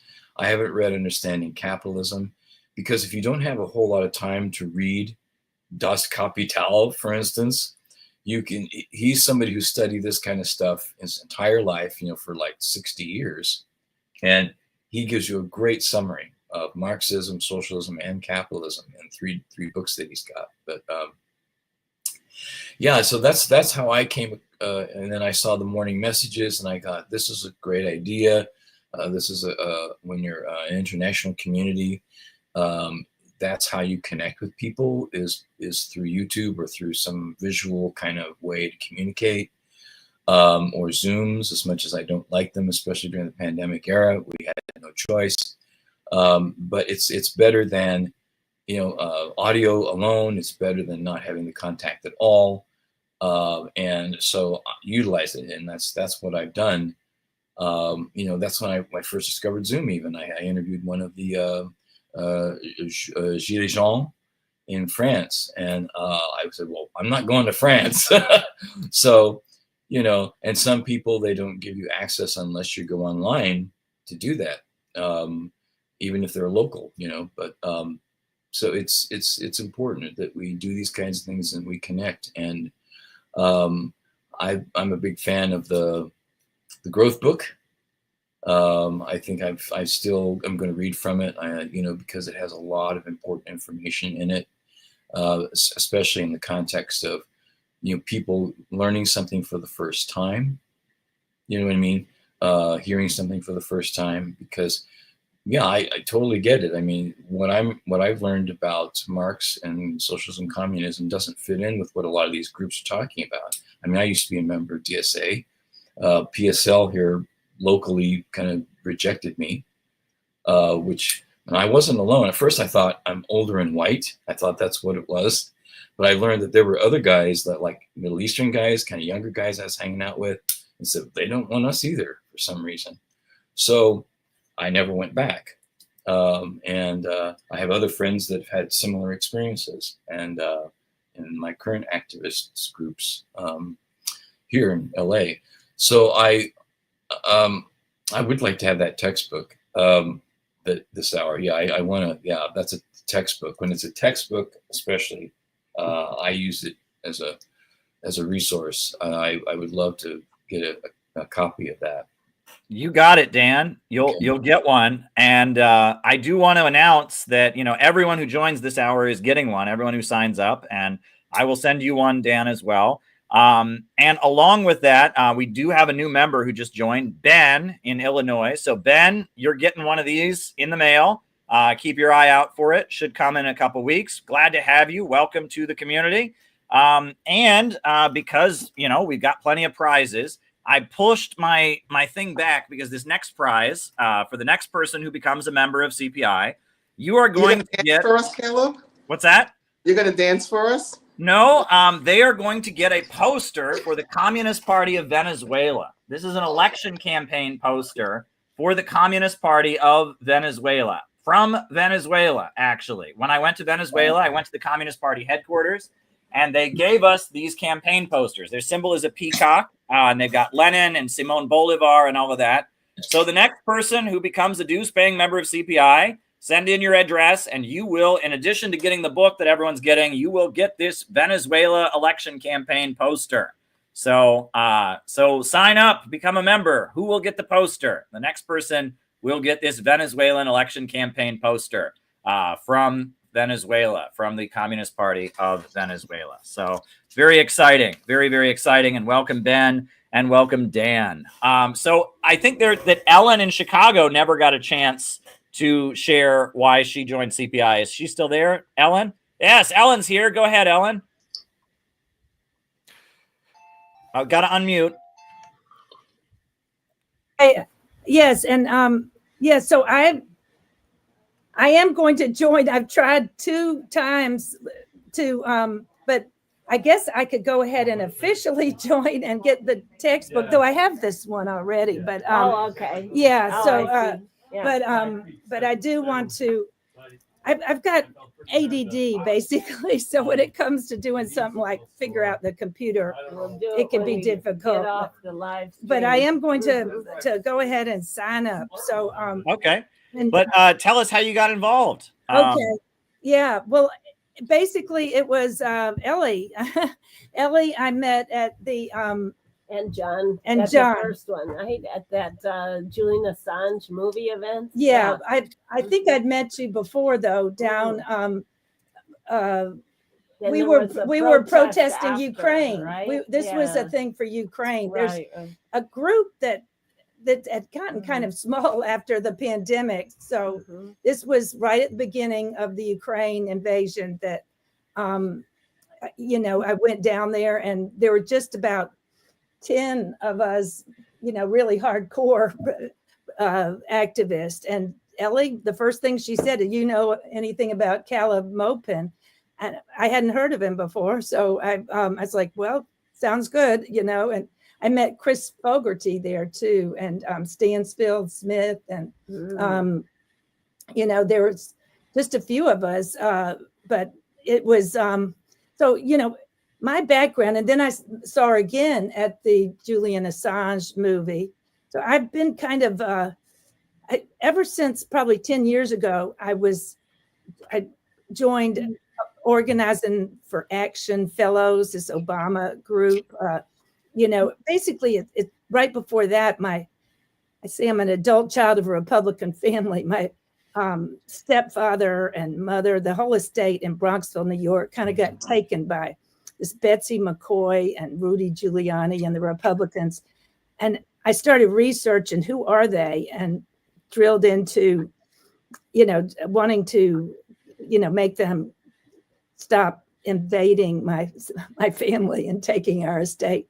But and really, researched this bad group of people since then. And then I tried, they were basically like neoliberals, and I now realize kind of Zionist.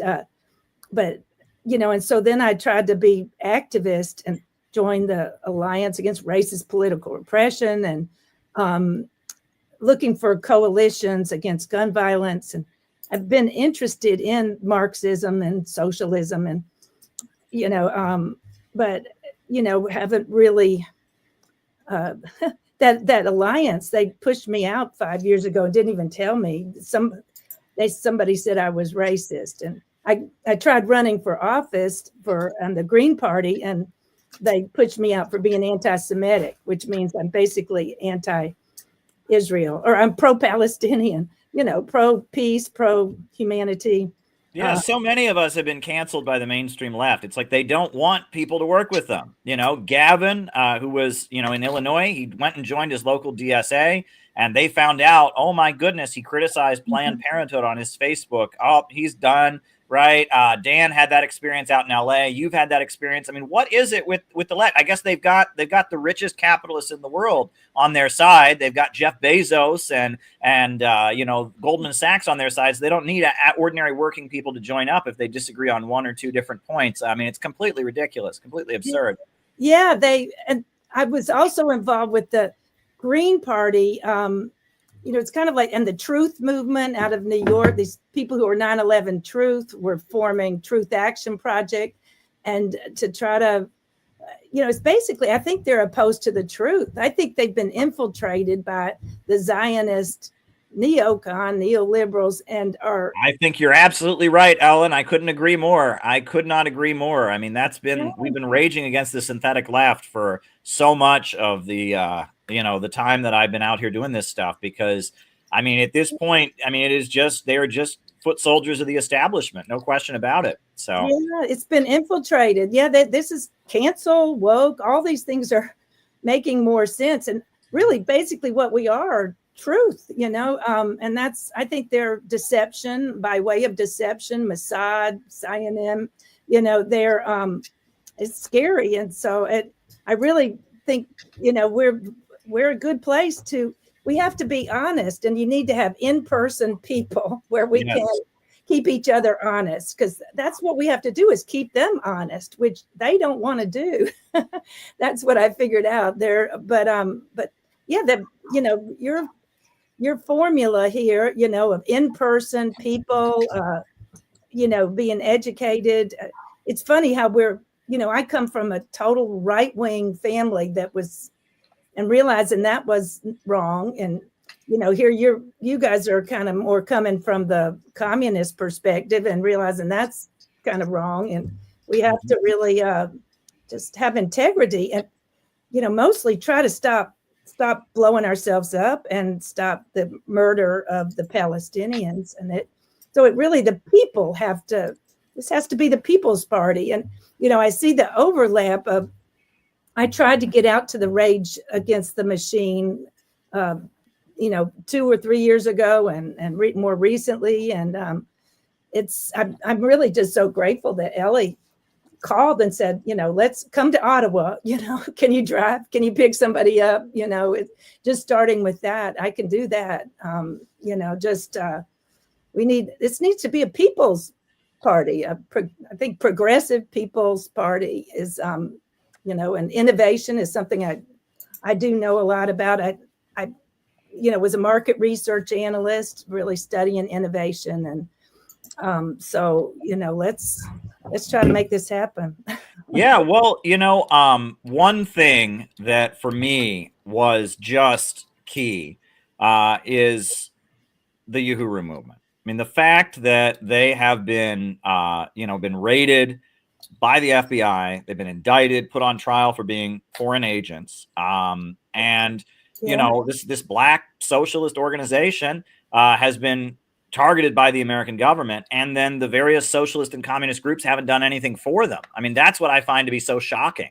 To see that, if Trump had done this, they would have been all over it. There would have been, pieces about Trump did this because he's racist.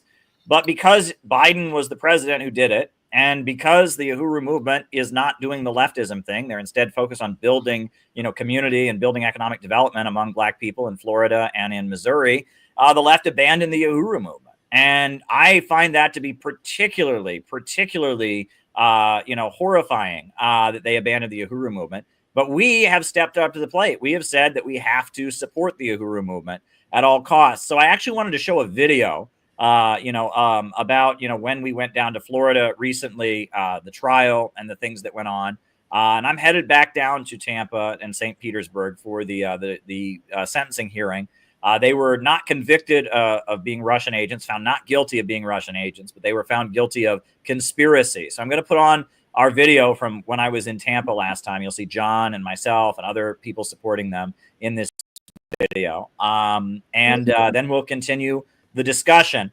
Just a quick reminder, everyone who joins the Center for Political Innovation, you got 10 more minutes left this hour. You'll get a free Out of the Movement to the Masses textbook. And the next person who joins, whoever it is, they will get this Venezuelan Communist Party poster from Venezuela. So we're going to put on the Uhuru video. Then we will resume. Please join the Center for Political Innovation. We'll take a little bit of a break as we show this video, and then we'll be back because we've still got 2 more hours on here for those of us who are sticking around. There we go. Here's the Uhuru movement.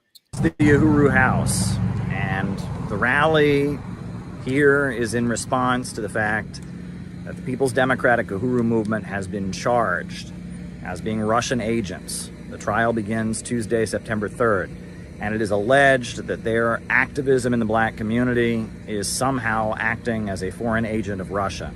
It's a very dangerous case with very extreme implications for freedom of speech, freedom to protest, freedom to be anti-war here in the United States. It was a beautiful rally that was held. Here are some of the highlights of that demonstration. Come on, put your hands together and stomp your feet. Come on and praise the Lord. Yeah, we've been messing with each other for a very long time. This is CPI. This is Caleb, Maupin, and John. This is our guy, John.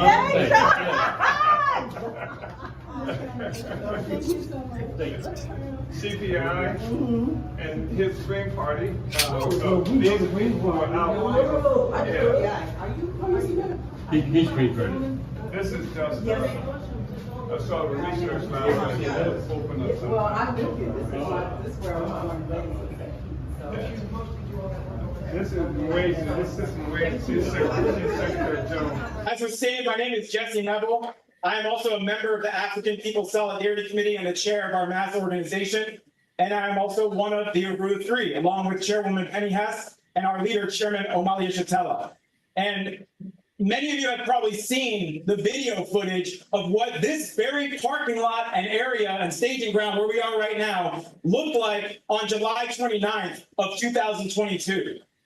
It was filled with FBI agents dozens, and if not over 100 FBI agents with vans, with armored vehicles, with battering rams, with flashbang grenades at this location here in St. Petersburg, at the home of Director Akile Anai, who also want to salute, at the home of Chairman Amalia Shatella and Deputy Chair, as well as at their home in St. Louis, to have that many FBI agents and that many assault rifles when they could have sent one guy with a briefcase and a little badge and a warrant to say, I'm here to execute a search warrant. They did that because they wanted to intimidate Chairman Amalia Shatella. And think about that. On Tuesday, you have this trial coming up.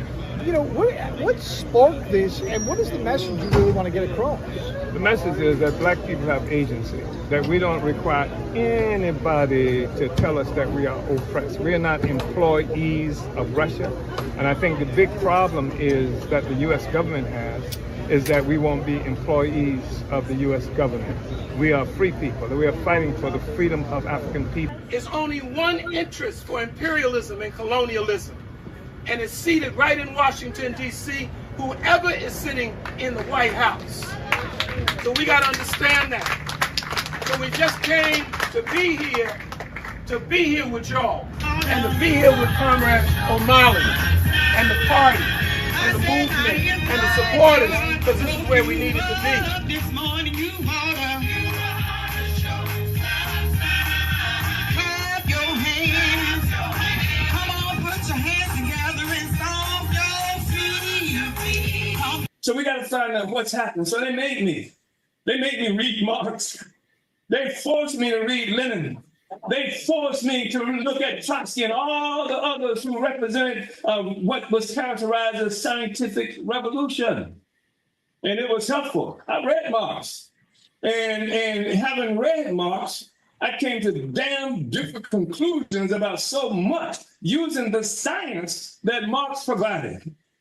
Because Marx told us, he said, you have to have an understanding of how capitalism came into existence.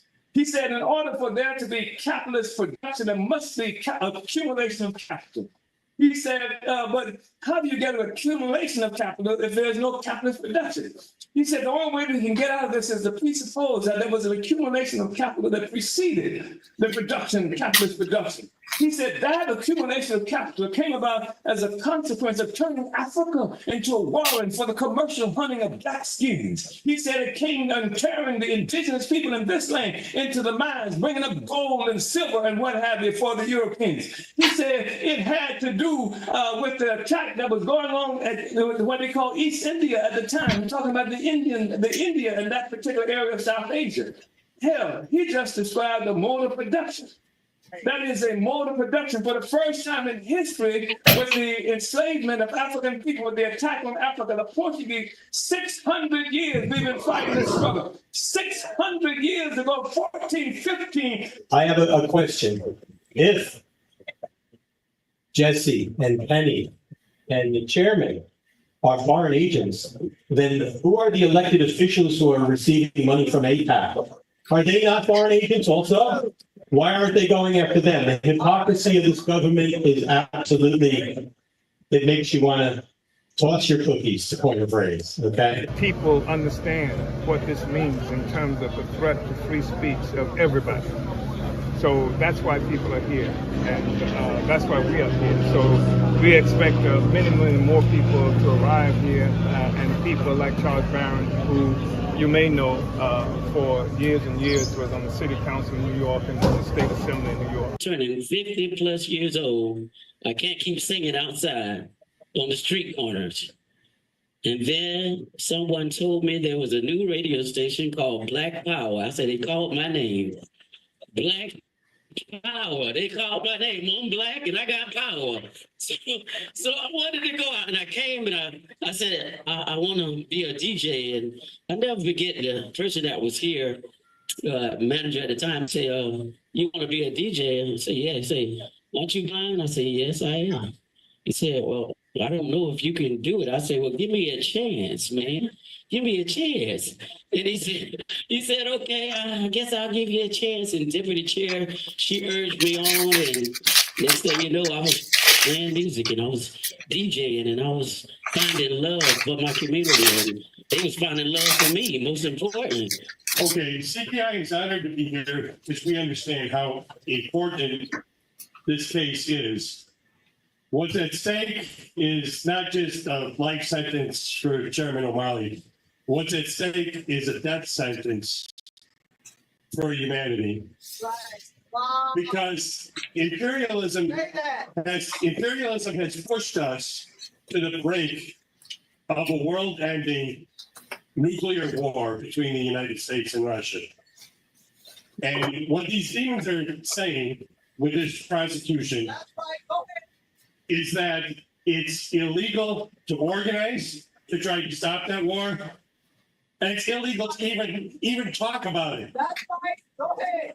And we got to talk about it.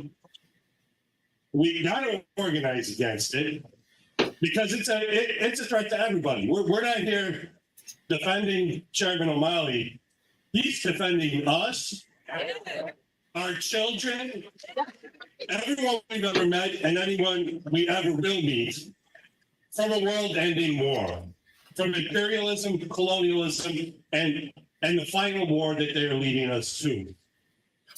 So we have to do everything we can to help him win that fight. We got to do it like our life depends on it, because it does. This is a case that's using law in pursuit of political objectives, that this is a political trial. These are political charges that they're making against us, and they're using the law. So we have incredibly good lawyers who will represent us in the court.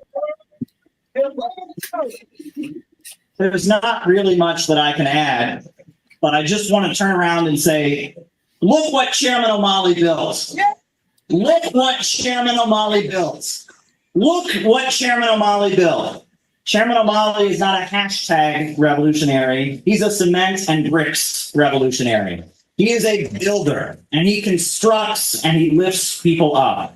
And we look on him with absolute admiration for what he has done and what he has accomplished and why they are targeting him. Right. And I must say, if you look at what they're doing, this is a test case. They have already raided the home of Scott Ritter. They just recently targeted Danny Shaw, the journalist, at the airport when he was coming back to the United States. And they have gone as far as to prosecute Sue Mi Terry, the top Korea scholar, a longtime shill, just because South Korea won't go along with the provocations against North Korea that the United States is demanding. There is all kinds of abuse and efforts to impose and utilize the Foreign Agents Registration Act in the works. There have been calls to prosecute organizations that march for Palestine under the Foreign Agents Registration Act. And this is a test case. And that is why standing up and taking this to trial and saying that you will not surrender is so important. It's really important. And we should all look in absolute admiration to Chairman O'Malley, to the Who Three, and all that they are doing. And I must say that Chairman O'Malley is a builder. And that's why he has been targeted, is because he has built and he has constructed. And if you look at what their system is doing, monopolistic capitalism is in a wrecking, destructive period. But we are builders. We are people of the land. We are fighting back. We are resisting. We resist their global system based on fake wealth and usury and global domination of world markets. And we stand for building and construction and popular power. Thank you very much. And if, in fact, this trial is based on law and the Constitution, we'll win it, hands down. But the problem is that it's political, and so therefore is extremely important for the people who are the most incredible, most significant factor in any kind of political situation, the people. And so that's what's really important, for the people to come forward and say that we recognize that black people have been historically oppressed in this country. The Russians didn't have to tell us that. The party, the chairman has stood with every struggle. We recently found a photograph of Janeva's father, the incredible Bigo Lumumba, speaking at a rally in support of Leonard Peltier in San Francisco in about 1983, 84. The party stood with Leonard Peltier for his freedom then, who has been in prison for 50 years on his own stolen land. So I just want to say we are confident.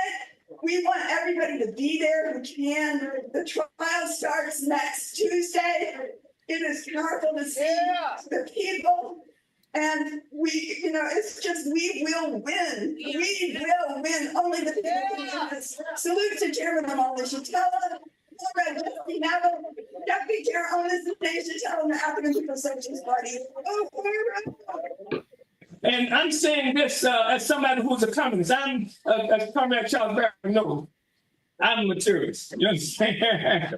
I'm a materialist. But saying I'm a materialist does not keep me from appreciation of what we've seen here today. Because African people came to Christianity for different reasons. African people came to Christianity because it was the religion of the oppressed. Right. That's why there's go down, Moses, way down in Egypt land. Tell Pharaoh, let my people go. You weren't hearing that in the white church. You were hearing that in the church of the oppressed. And that's the thing that brought us to this relationship with these wonderful people who bring the culture, African culture. We've had to learn how to even sing songs and express our feelings in ways that's not necessarily obvious to the oppressor. When Harriet Tubman come in the middle of the night to get the people, what she say? Steal away, steal away. And Africans understood exactly what that means. It's time to bounce. You understand? And so people got together and did exactly that. So that's our relationship. That's a different Christianity than what Trump is talking about. That's a different Christianity than what Biden is talking about. That's a religion that's facing resistance. That's the way we approach that. I go to the movies and I go downtown. Somebody always telling me no. Also, did I say anything about the Center for Political Innovation? I want to, because these comrades were some of the first out of the gate. When this attack happened, they were first out of the gate. They didn't ask any questions or anything like that. They were the first out of the gate, and not only in words. They began to take actions everywhere they were located. We can see the actions they were involved in, defending the Uhuru 3 and opposed to what the FBI was doing to us, trying to do to us. And they understood the relationship that it had to the whole question of free speech for everybody. In Brooklyn, New York, the first tribunal on reparations for African people, the first world tribunal where we use international law, including the Genocide Convention. This is so wild because they charged us with being under the leadership of the Russians around genocide. And Comrade John had a splendid response to that. He said the guy who, the Russian we're supposed to be working for, was only 7 years old when we had that conviction, so they've done some time trial, in Russia to be able to make that, that claim. But I just wanted to say that the CPI, John, and then Caleb and John, Center for Political Innovation, I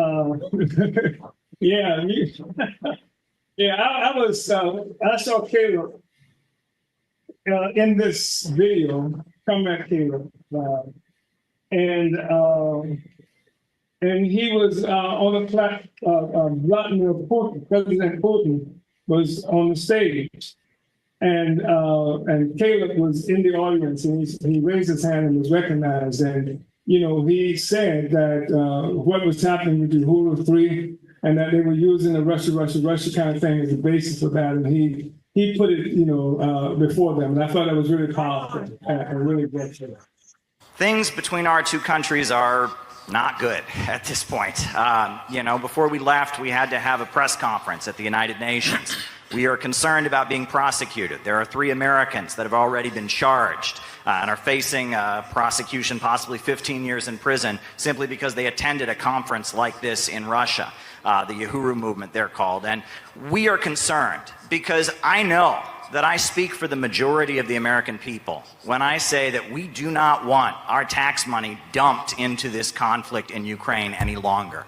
We do not want our country to continue to deteriorate internally while our leaders waste money on prolonging this war. I'm frightened by what the Biden administration is doing, not just in Ukraine, but also on Taiwan and on the Korean Peninsula. And I really do see gatherings like this as a potential road to peace. I don't want to say too much. I spoke earlier, but I just want to tell you that Tara Reid, the journalist who was sexually assaulted by Joe Biden and is currently living in Russia, wanted me to send her greetings to today's rally and to express her support.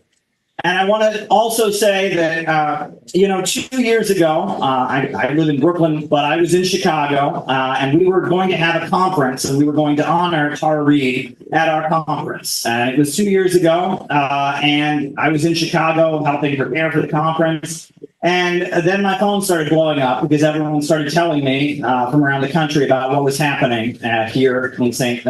Petersburg and in St. Louis. And we heard about what was happening, and we immediately thought we need to do everything we can to support the Uhuru movement. And so we were all over social media raising the case and raising awareness. And we made a phone call, and we decided we were going to dedicate the opening of our conference to the case. And members of the organization drove from St. Louis to Chicago, and we opened our conference honoring the Uhuru movement in the aftermath, in the immediate aftermath of those raids. And Tara Reid was there, and she had not heard about the raids and what had happened, but she heard about it, and she was able to speak with many of her associates and people that she's known through her efforts to expose Joe Biden.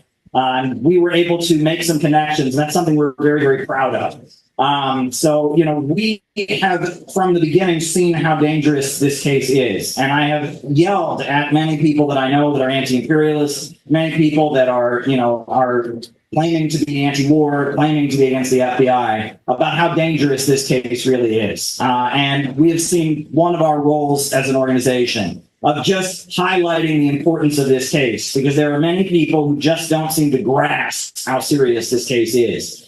The attitude of the anti-imperialist movement, the attitude of the anti-war movement and the labor movement was an injury to one is an injury to all. And if they come for one of us, they have to deal with all of us. And that is the attitude of solidarity that we've been trying to bring from the beginning about this case. And so I want to urge people to go to their networks and demand people take a stand around this case, explain to them why it's so important, and don't let the issue go. Don't let them drop it. Don't let them just put out one statement, okay, we support them, and then move on and do something else. Explain to them how all of our rights are on trial here today. That's what I want to make clear. So thank you very much.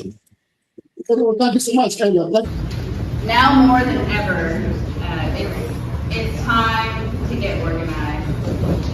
You and I both know that institutions like the African People's Socialist Party are crucial in advancing our struggle for liberation. That even the First Amendment that the prosecution has attempted to prevent us from using as a defense, even that First Amendment was not ratified by the United States Congress until 1791. At the time where African people were still living in the worst kind of slavery imaginable. So it certainly wasn't even made for us, but African people in this country have been the ones fighting harder for the constitutional rights than anybody else. So we are the ones who made the struggle for universal suffrage. We are the ones whose churches were bombed, our children killed, our leaders assassinated, just pursuing the right for the democratic rights that's associated with the First Amendment and the Bill of Rights. So we didn't need any Russians to tell us that. I go to the movies and I go downtown. Somebody always telling me no.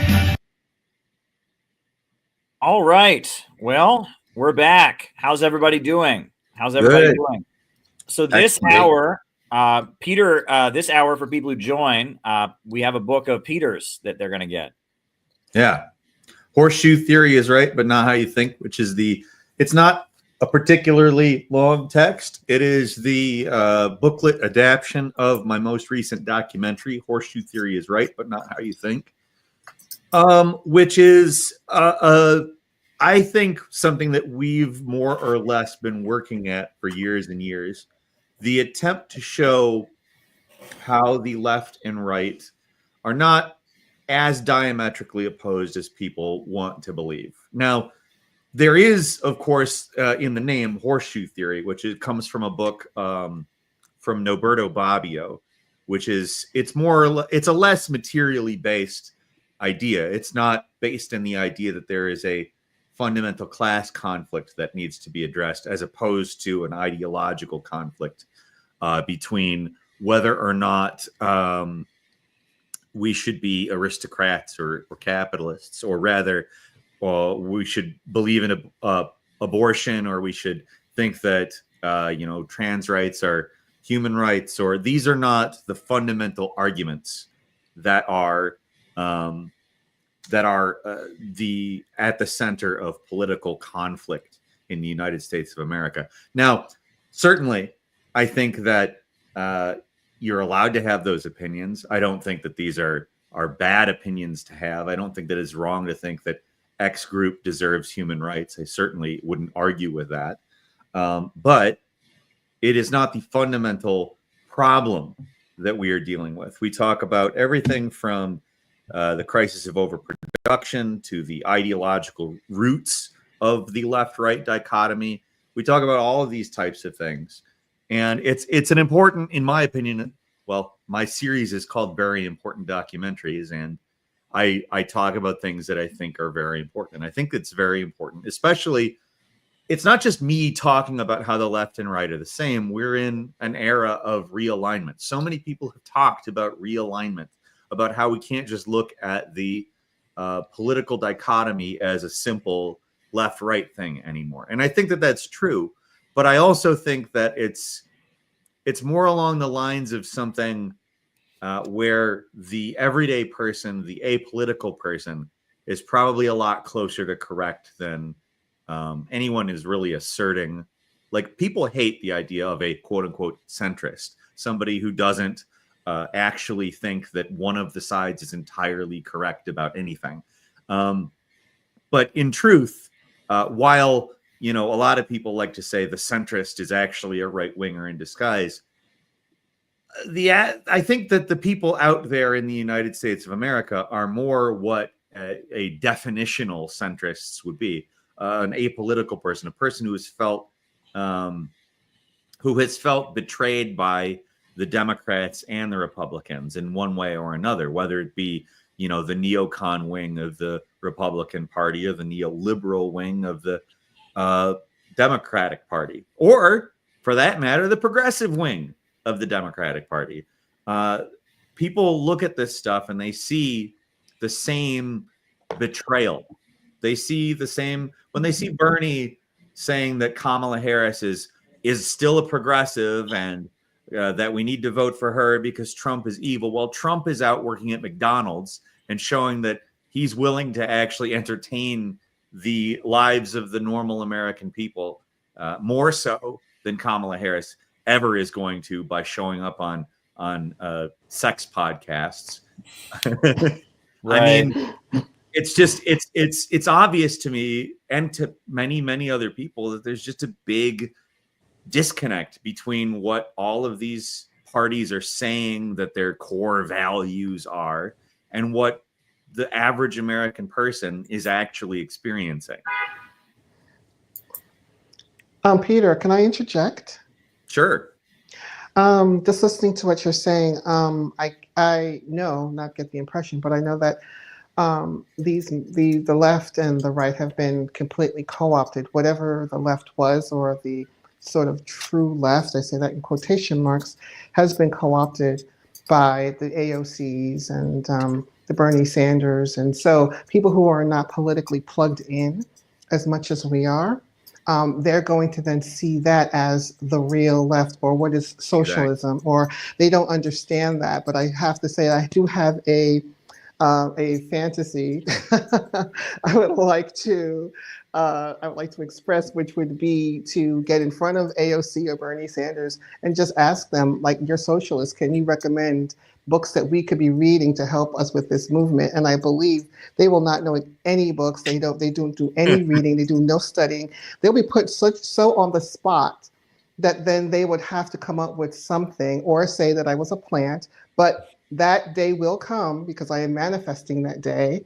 And I would just like to say that, yes, they have co-opted these movements and they get ahead of us or use us, the parasites that they are, than to get them deeper into the minds of the public and then say, no, this is what socialism really is.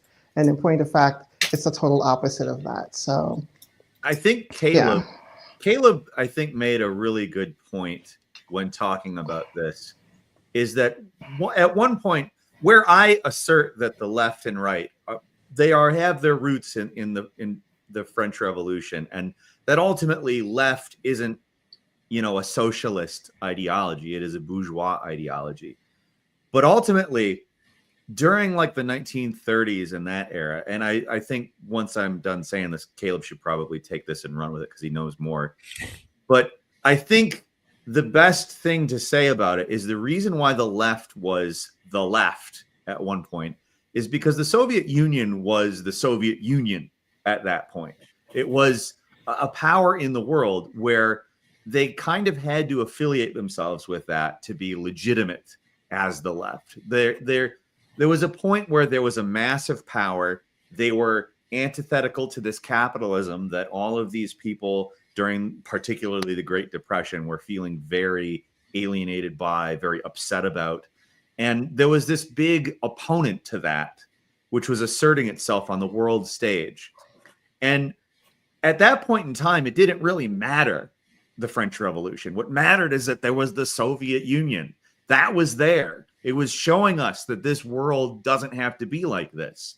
And I think that that's really what the American intelligence apparatus worked so hard to undermine, not just by, ultimately causing the Soviet Union lived under siege the entire time. And ultimately it had to collapse due to basic problems that I'm sure we can talk about in other areas. But here, it's not just that, but it's also the Congress for Cultural Freedom, which came about in the late 1940s, early 1950s, where they sort of separated the left from the Soviet Union. They worked very hard to make an anti-communist left. Yeah. The reason they did that is because they know that left doesn't have to mean anything. They can, as long as it's just an idea, this idea that we're progressive and we're moving society forward, that can mean anything they want it to mean, as long as they can separate it from the Soviet Union. And obviously the Soviet Union doesn't exist anymore. And what's happened? There's no big accountable entity that the left has to maintain some form of legitimacy or even power in a lot of cases. I'll throw it to Caleb on that because I'm sure he can expound better on it than I can. But well, I mean, I guess there's a couple points I would give. One point is that, at the time the Soviet Union fell, what the CIA had spent all this time doing and creating a gap between leftists and communists around the world and the Soviet Union was very successful. And very few communist groups mourned the loss of the Soviet Union. Most of them thought it was an uprising against Stalinism. They were supporting it. You had a lot of communist groups. Some of the communist groups in America even sent their members to go join the protests at the time of the fall of the Soviet Union in places like East Germany and other places. I think there was one communist group that had this banner that they unfurled everywhere that said, "Phony communism is dead, long live real communism," and that they all thought the fall of the Soviet Union was great because it would open up, a more legitimate communism. But then in the 1990s, almost all of those groups lost members by the thousands.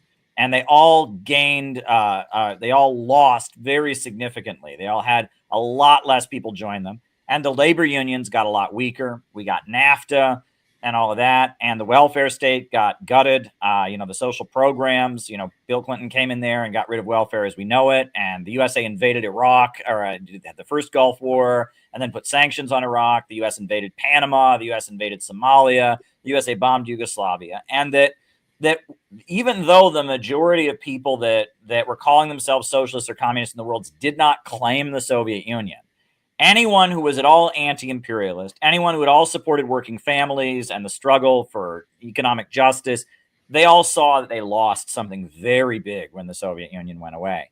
And that is something that cannot be ignored. And actually, in this textbook that we were given out last hour, you can read an essay by Sam Marcy where he made that point at the time the Soviet Union was falling it when speaking at the Socialist Scholars Conference. He's like, objectively, as these socialist countries are falling across Eastern Europe, we're all losing something, right? And then that points to the fact that you can say that the Soviet Union wasn't socialist or whatever, but we all lost something. And I think that's the important thing there. And that part of what made that happen, though, was creating this gap.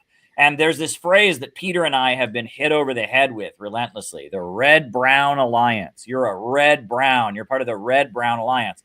Where does that phrase red-brown alliance come from? Well, that's from the fall of the Soviet Union. After the Soviet Union fell, when the Soviet Union was falling, they took a vote about whether to keep the Soviet Union or not. And the vote to keep it was massive. And in fact, the smaller countries voted at a higher rate to keep it because a lot of these countries like Uzbekistan and Kazakhstan, they lost everything. I mean, they everything they had come from the Soviet Union, and so they lost everything.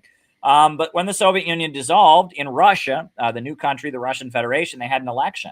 And at the time, they were losing their guaranteed jobs. They were losing their social safety net. And so there were a number of political parties that came together to oppose the cuts in social spending. And the biggest one was the Russian Communist Party. But there was also some Russian nationalist parties. There were also some smaller socialist groups. There were some conservative groups. And they called themselves the National Salvation Front. And it was basically anyone who's against like the wrecking of our country that's happening economically joined together. And they won the elections. They won the control of the parliament. And so Boris Yeltsin declared a state of emergency and dissolved the parliament. And then the parliamentarians refused to leave. And so the Russian military was sent to shell the parliament. It was a horrible event. They talk about Black September, when 187 people were killed in the streets when the newly elected government that was trying to stop the cuts in social spending was dissolved. But what was Yeltsin's excuse for implementing the policy? What was the excuse? Well, the excuse was that this parliament that had been elected, this National Salvation Front, he called it a red-brown alliance because it had the Communist Party in it, and it also had some nationalist and conservative parties in it. Now, were there people in this parliament that said anti-Semitic things? Absolutely. But is that why the Russian people voted for them? Obviously not. They voted for them to stop austerity. And abolishing the parliament and, violently forcing the parliament out showed that the overthrow of the Soviet Union wasn't really about democracy, because if it was about democracy and freedom, the will of the people would have prevailed. But it was this kind of like, oh, somebody connected with you said something racist. This is a red-brown alliance. That was the excuse used to implement austerity. And talk of the red-brown alliance spread, but it actually originated with Yeltsin. And it has always been just a talking point that is used by leftists to not oppose economic austerity, to not stand with countries that are under attack, to not oppose cuts in social spending. Is, you point the finger at somebody and say, well, you're anti-Semitic, and that makes it okay for the government to come after you. Minister Farrakhan, right, was the leader of the Black community in the 1990s, and he did the Million Man March, and that was at a time that mass incarceration was rising. But what was the reason that all the leftists and all of them refused to stand with Minister Farrakhan when he was under attack? Well, he's anti-Semitic, and if you support Farrakhan, you're supporting a red-brown alliance. These are the arguments that are used, and so this kind of, I don't know what you want to call it, tanky baiting or whatever. It goes back to the fall of the Soviet Union. And that's an important point to make. And that's why Peter's book that you will get you'll get a copy, if you buy and become a member this hour, you'll get a copy of Peter's book about the horseshoe theory and why we don't have a particular loyalty to anything just because it's left. We're against imperialism. We're fighting for the rights of working families, jobs, healthcare, education, the things people need. That's what we're for. We're not loyal to the left, and I think that's a really important point that wants to be made. Has anyone, we're still waiting for somebody who will get this really neat Communist Party of Venezuela poster that I've got straight from Venezuela. It's a very cool poster. Yeah. We've got it for you. Can I have it? I just gotta sign up a membership. I think you already signed up. It's too late. Yeah, Gabby, you're already a paying member. Yeah. Oh man. Right. I'm going to unsubscribe and subscribe again. Tell her, can you hear me? I'm going to sign up and give it to Gabby because. Okay. Oh, okay. All right. Well, it's Oh, Gabby. Gabby gets it then. All right, Gabby. Nice. Very good. Very Nice. good. So now I have to. So now I have to come up with a new prize. But Peter, do you want to talk a little bit about your book, and then we can show a clip from the movie version of your book? Do you want Yes. to talk a little bit about it while I go get another prize? Yeah. So the reason why this is so important is, again, Caleb and I have talked a great deal about this. This is kind of an expression of something we've been attempting to work on for a very long time. It's of course talking to people about why the direction brain, that's what this is. We're calling this direction brain. This little guy right here. He's it's got to be left or right. It's never anything else. If you say something even vaguely similar to the right, or just something that's not similar to the left, you're a fascist. It's that kind of thing.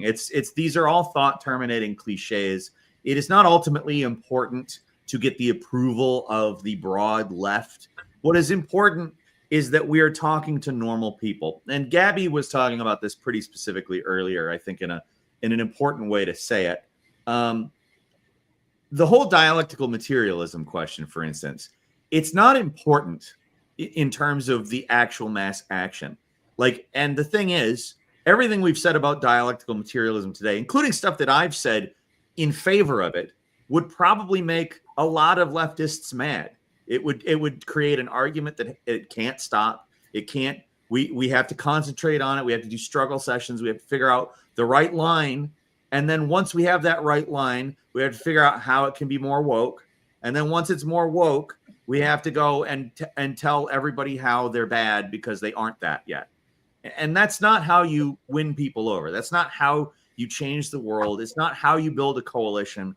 It's not how you build an organization or power or anything like that. It's how you separate the market into fandoms. You create little contentions that various market segmentation is done based upon. Like, I don't like this version of dialectical materialism, so that means I like this personality that doesn't say the thing that I don't like about it. It's all nonsense, and it doesn't get us anywhere.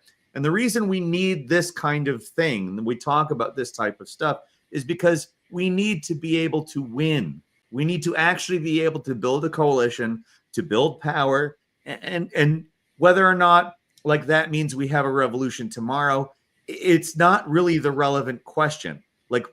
We're not really talking about revolution when we're talking about building these things. Revolution is a bizarre thing to act like we can just have.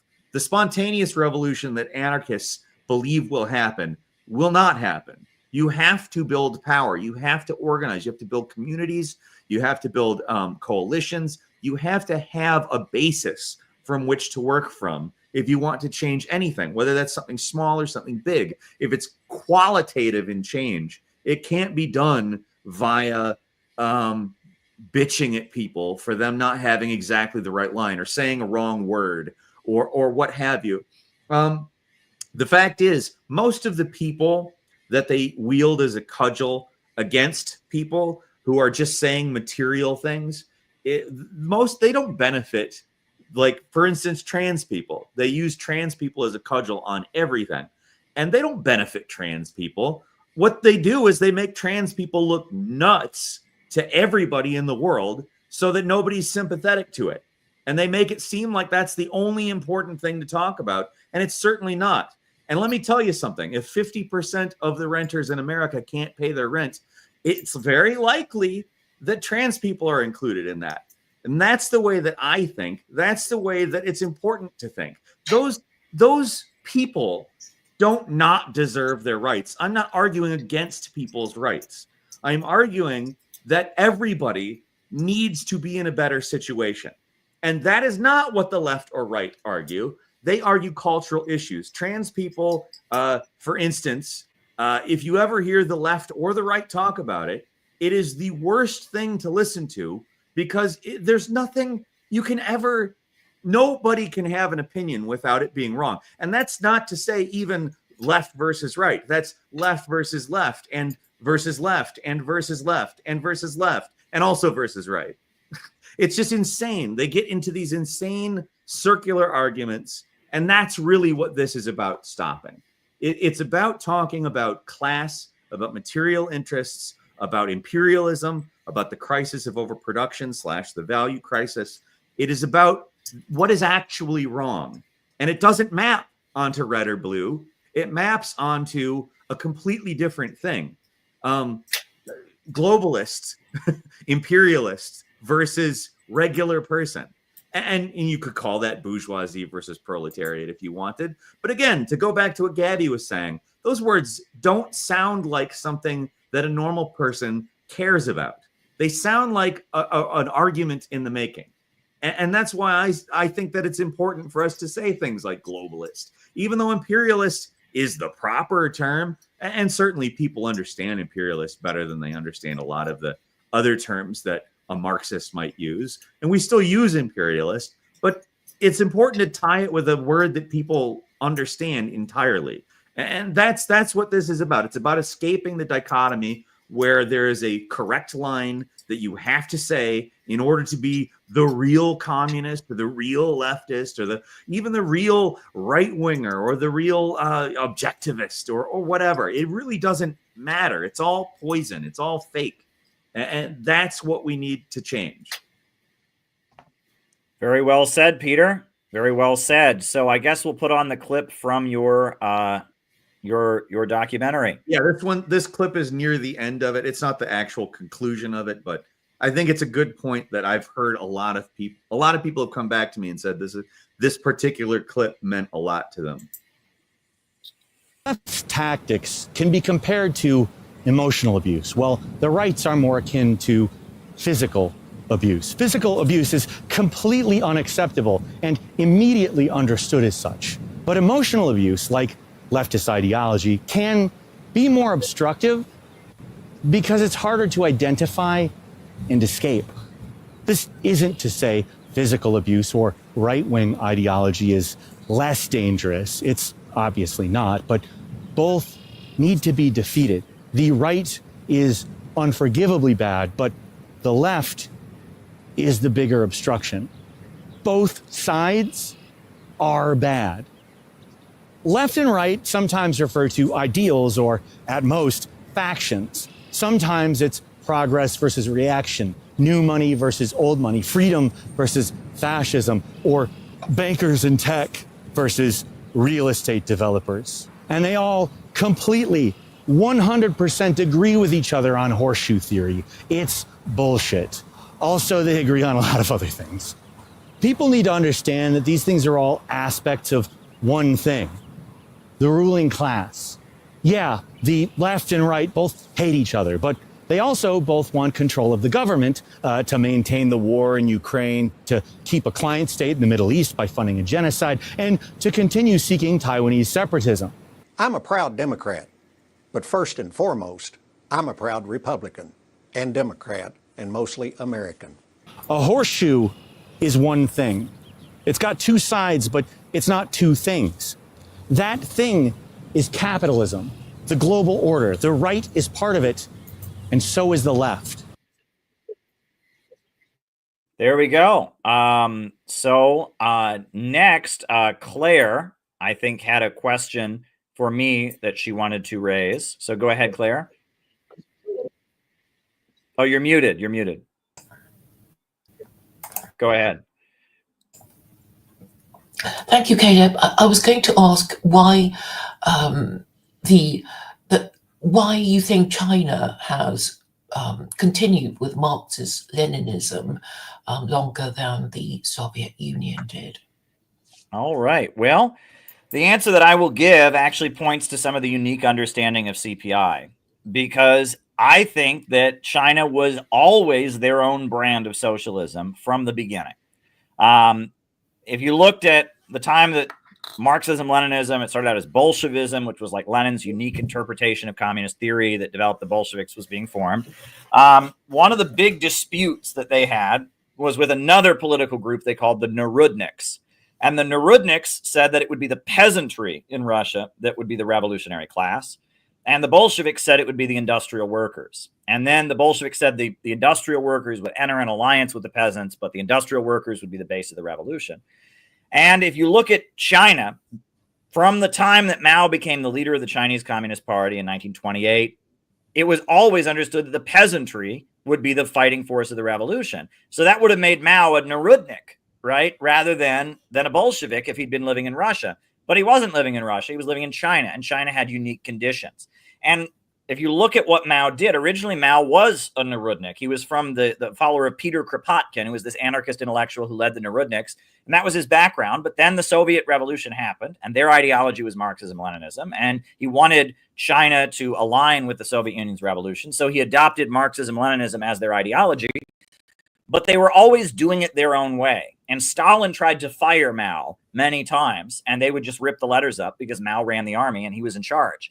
And that they were always doing their own thing, and that there was always a group of, kind of intellectuals who were particularly loyal to China and inspired by Agnes Smedley, the American feminist, went over there and was embedded with the Red Army. Edgar Snow, Anna Louise Strong, and others. They had a particular admiration. There was always an understanding they were doing their own thing.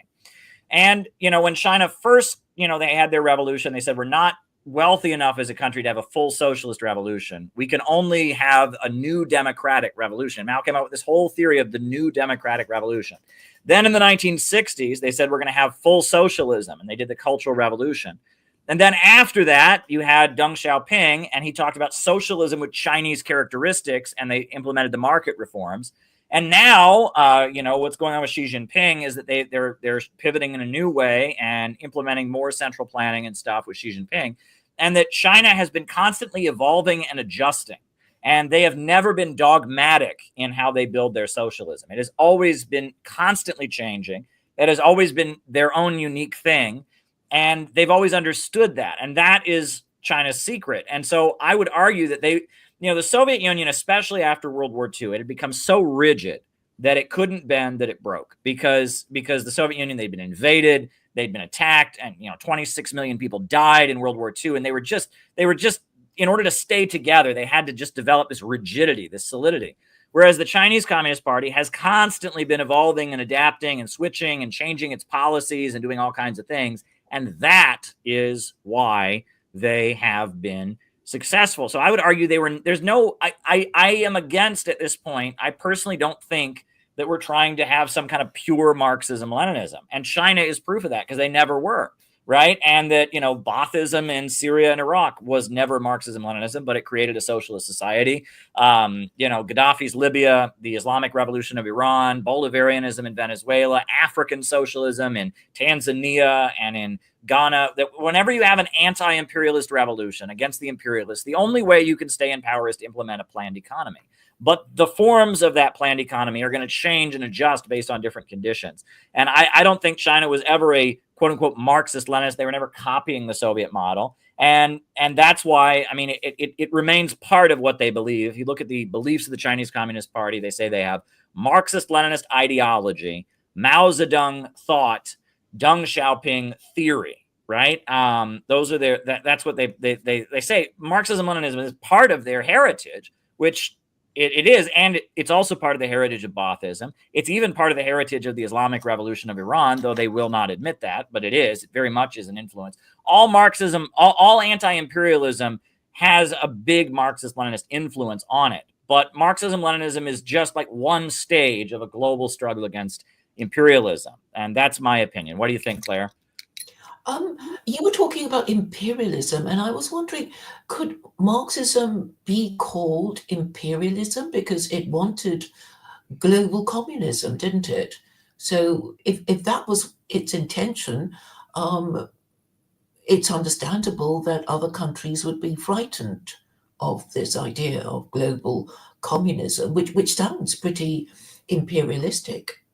Well, imperialism, as Marxists understand it, and as is understood by the Bolsheviks, and the understanding of it that we're using, we're referring to an international system. where big banks and corporations based in the West hold back development and keep the world poor in order to maximize their profits. That's what we mean by imperialism. Imperialism in kind of a general sense can just mean one country influencing another country, but we're referring specifically to an economic system where countries are kept poor in order to maximize the profits of big monopolies in those other countries, which is the opposite of what China is doing with its Belt and Road, which is what the opposite of what the Soviet Union did. The Soviet Union practically bankrupted itself, industrializing and funding the various countries that were aligned with it. So I think Peter wants to comment on this. So go ahead, Peter. Yeah, the whole imperialism question, it's very much an issue of the terminology again. Like we've gotten into this somewhat during the course of this stream. There is a material definition of imperialism that was sort of excavated by Lenin by attempting to find actual concrete conditions of imperialism in order to define it. And that when a Marxist is talking about imperialism versus just, some political commentator, they're basically saying big country good, or big country bad, small country good. And that's not imperialism. While I'm not going to get into all of the material conditions that Lenin outlined, he basically had a bunch of very specific things that obviously a socialist country would be avoiding, because like Caleb said, the ultimate actual result of the imperialism that's being described is conquest. It is subordination of smaller countries. And yes, it on the surface looks like big country bad, small country good, but there's conditions that a socialist or even not necessarily a Marxist Leninist socialist country, but just a large socialist country that is operating on the basis that China would be operating on, which is again funding and attempting to lift up, as opposed to attempting to take ownership of assets, resources, businesses, etc., in small countries. Instead, China works not to subordinate, but rather to build partners. There's obviously a lot that makes those things different, and that's kind of it's part of the education project, because we need to be able to understand that it's not bad to have multiple things join together and work together. It's bad to do it in the way that the West has traditionally done it, and that it's very difficult.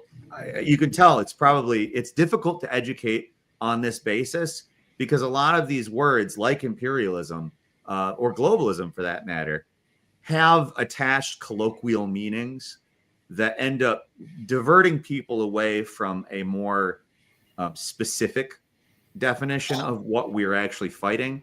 And that's part of what we're, as an organization, constantly attempting to figure out. How do we help people understand that their material interests are not with this version of connecting the globe, and are instead with the idea of allying and partnering and those types of things instead.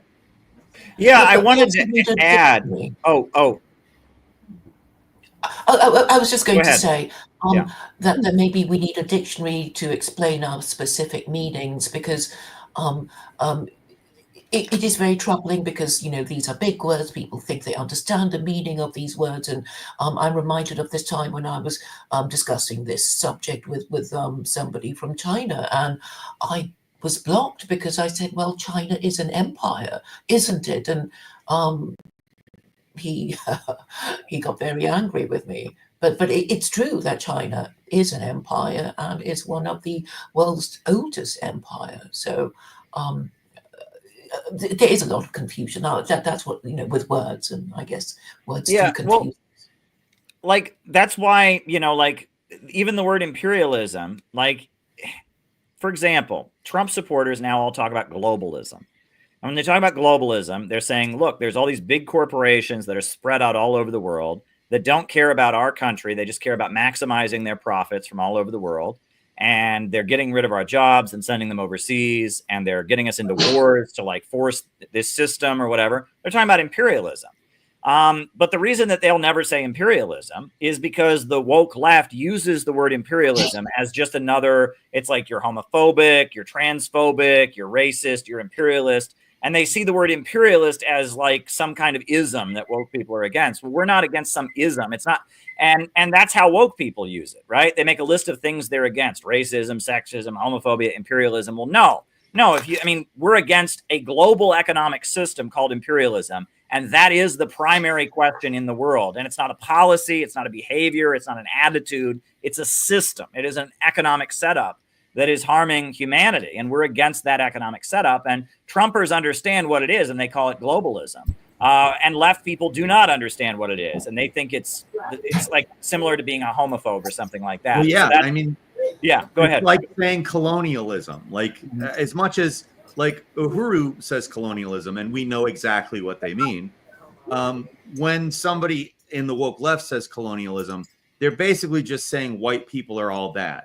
Like it's these colloquial meanings end up sort of supplanting or overtaking the actual material meaning. I don't really care what we call it. What I care is the specifics of the mechanics. I mean, if you call China an empire, it's kind of whatever to me. I don't by the outlined system that we're talking about, it's certainly not an empire, but it doesn't matter to me because I am aware that there's a colloquial meaning of empire and all of these things. Like you could say that, you know, a successful toy store is an empire if you really wanted to. And that's not really, it's not wrong. It's how people use the word. But that's, like I said, part of the educational issue is there are a lot of words that are poisoned. Yeah, the left is using the right word, but they're certainly not using it the right way or the way that we're intending to use it. And that's kind of the issue. That's, bringing it back to this, it's about like, are you a self-ID communist? Oh, great. That's it. That's all we need to know. But the thing is I don't really care if somebody's a communist. I care if they mechanically want to change something about the world. We talk about the crisis of overproduction a lot, what we're, again, calling the value crisis, because it's a word that we've attempted to make a little bit more clear as to what we're referring to. But we talk about that because it is a mechanic, and we explain the mechanic. It doesn't really matter what we call it. We explain what we're talking about every time we're talking about it. And that's the problem. It's not, I don't really care. Like if somebody says, I'm against the crisis of overproduction, I don't really give a shit. Do you know what the crisis of overproduction is referring to? Are you going to talk about those exact criteria? Are you going to talk about the mechanics? Because it's the mechanics that need to change, not who we align with or what words we use. That's the problem. And that's also why I think the whole innovationism idea is, at least for now, a good idea, because it separates. Like nobody else is going to call themselves innovationists because they're going to be like, that's stupid. I don't like that. But it's more along the lines of saying, okay, we are not talking about what the woke left means by this word or that word. We're not talking about that. And if they have, oh, you froze there, Peter. Eventually they will. But you froze. Yeah. Oh, okay. Go ahead. Oh, sorry. I said, okay, so if they eventually co-opt, I said they will eventually co-opt innovationism if we don't win. So the point is, we're trying to say we're not that, and we're trying to win. Do you think dividing imperialism into good imperialism and bad imperialism would help? No, I think that would just end up creating more arguments. Instead, we need to talk about what we're talking about. Yeah, we're talking about fundamentally different things. China having a lot of influence around the world, or feudalism expanding, like, colonialism of Chinese dynasty, is fundamentally different than what the Western countries do when they dominate the economies of various countries and keep them in poverty. That imperialism doesn't just mean creating an empire in a vague sense. It refers to a certain economic system. And if we end up doing good imperialism and bad imperialism, we end up doing the same blue-red thing ultimately. Like it's ultimately just another version of that with different words. Like it's not outlining specifics. It's instead picking how we engage with a word. And I think that the words ultimately they're not the important part. Finding the right way to say things is not the important argument or pursuit. Yeah, right now we've started in CPI using globalism / imperialism, so people know what we're talking about. You know, I mean, we started doing that more, and that you know, that also part of the reason we're calling ourselves innovationists is because we want to communicate that we believe in growth. Because the main thing the woke left doesn't believe in, they don't believe in economic growth. They don't believe in raising living standards. They don't believe in technology advancing. We do. And we believe in innovation, and we you know, the worldview that we have is a celebration of those things. So we want to communicate that we are pro growth, we are pro being creative, we're pro building and stuff like that. That's very important. And that imperialism, in its essence, the economics of imperialism as we understand it is anti-growth, right? That the British Empire went to India and burned all the looms and forced them to import their cloth from Britain. You know, the people in Mexico have been growing their own food for thousands of years, but now they import most of their food from American agribusiness, or if they grow it domestically, the places that they grow it at are owned by American agribusiness, right? That their ability to innovate and grow and expand has been held back by imperialism. Imperialism is holding back development. And what China does around the world, what Russia does around the world with the Eurasian Economic Union, it's not the same thing, right? I mean, it's a different setup. So, you know, we're just not referring to the same thing. I think Phil had a question he wanted to raise. So go ahead, Phil. You want to unmute and give us your question? Yep. Okay, there we go. Sorry about that. This question actually is for both you, Caleb, and Peter, and anyone else who may have an opinion on it.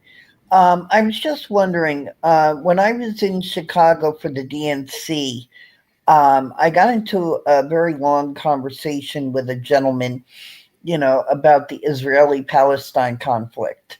And I brought up the fact that, you know, in my opinion, Israel has the right to exist, but not at the expense of the Palestinians, and that they should be made to give the Palestinian people, when they eventually have, hopefully, peace talks, that they should be made to pay reparations to the Palestinian people. I was just wondering, what do you and Peter think the possibility of that being included, or the feasibility of that idea when the peace process starts to begin?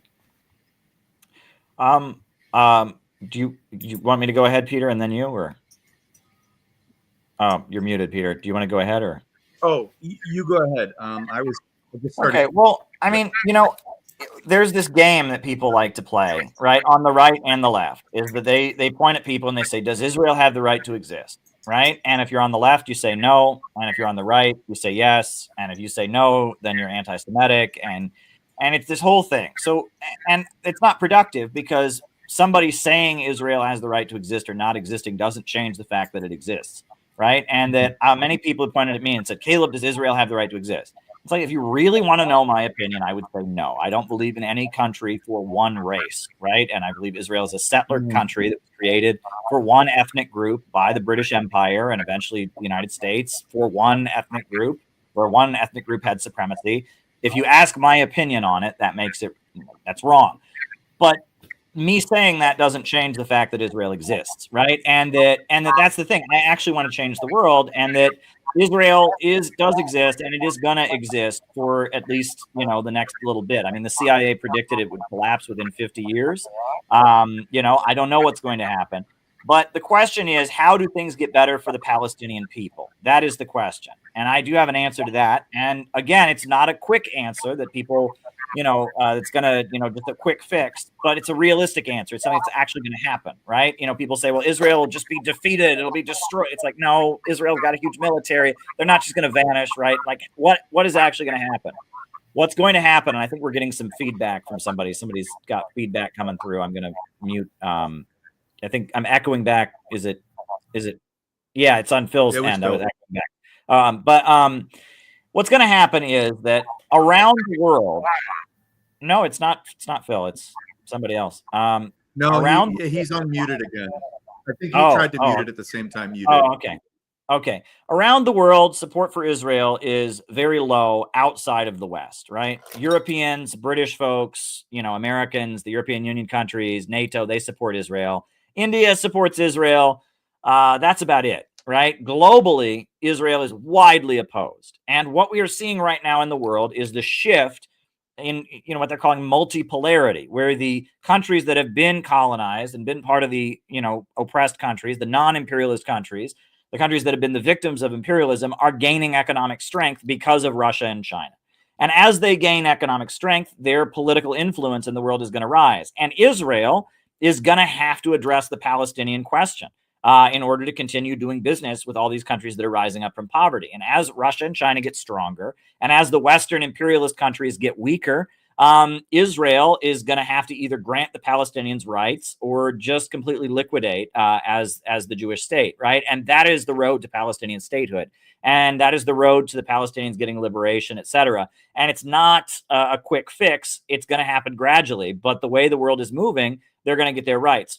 What I think is interesting is Russia historically has been very pro-Israel. Not this time, though. Russia is the biggest critic of Israel at the UN Security Council right now. And China has traded with Israel. I mean, since the 70s, they've been friendly to Israel and all of that. But China is calling out Israel like you wouldn't believe and challenging them. And there's all these countries in Africa that their economic influence is rising. They're becoming more prosperous. There's the Bolivarian countries in Latin America. And as the global south rises, Israel's ability to get away with its crimes is going to go away. And they may end up ultimately just throwing in the towel and creating some kind of government for everyone in that area, which is what they call a one-state solution, which I think would be ideal. Or Israel will create two states and give the Palestinians statehood, which they never want to do. But Israel won't be able to continue what it's doing when Western imperialism doesn't dominate the world. That's my feeling of that. And if that involves reparations to the Palestinians, I think are absolutely necessary. I mean, you can't bomb and kill people without that. Go ahead, Peter. I also think that the question itself is framed in a manner that sort of diverts away from what the issue even is. Should there be a country for the people that exist in Israel currently? Yes, absolutely. I don't think that anybody should be without a home, without a place, without a government that is set up to take care of them. I don't think that is a problem. The thing is that Israel is not that specifically. Israel is, as Caleb said, an ethno-state.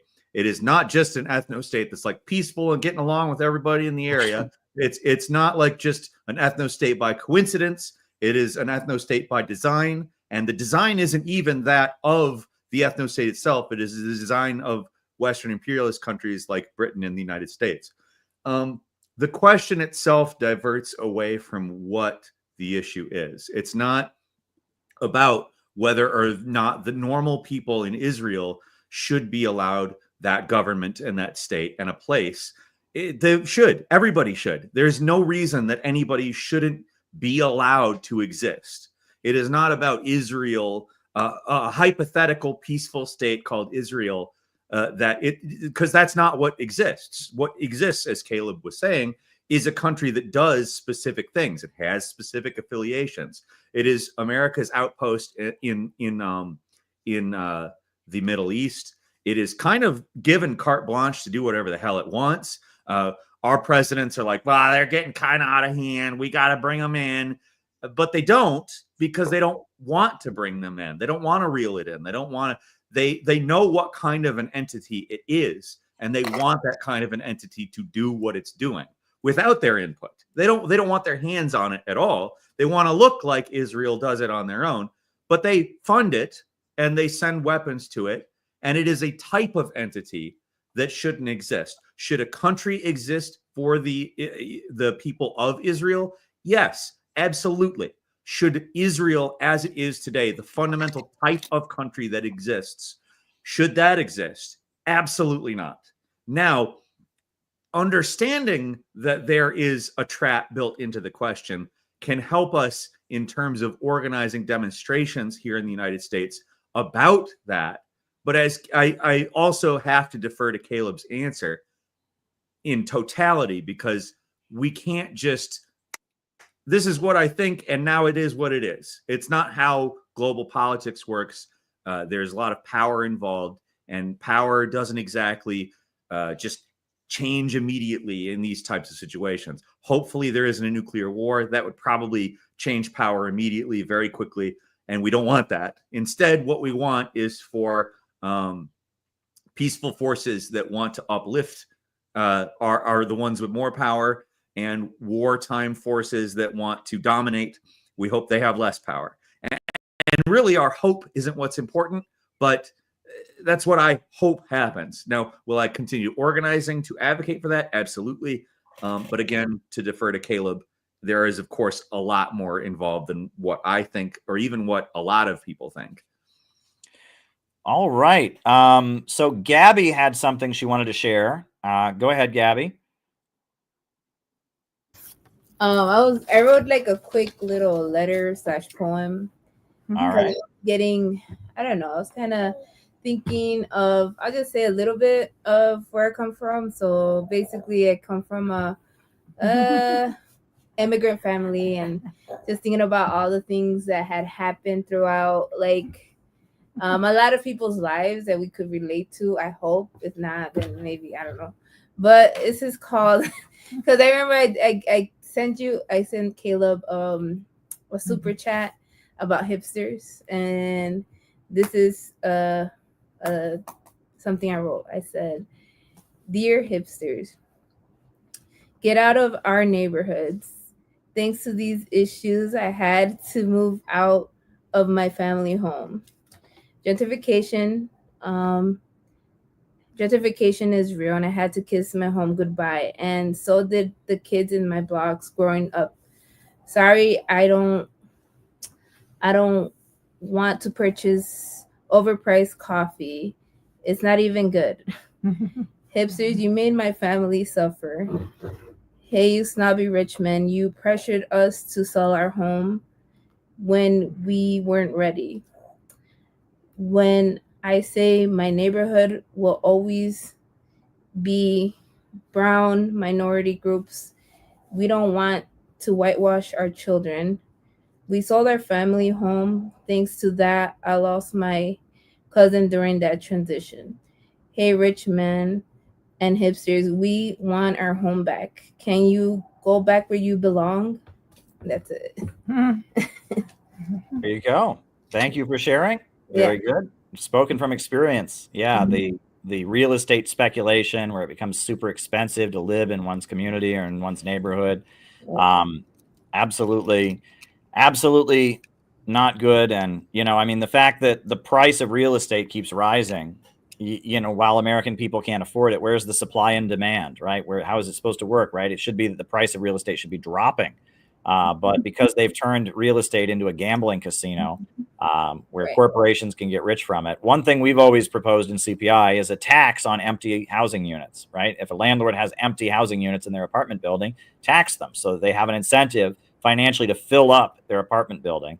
So there's no empty housing units, so they drop the rent to make sure they fill it up with as many people as they can. That's what I think needs to happen.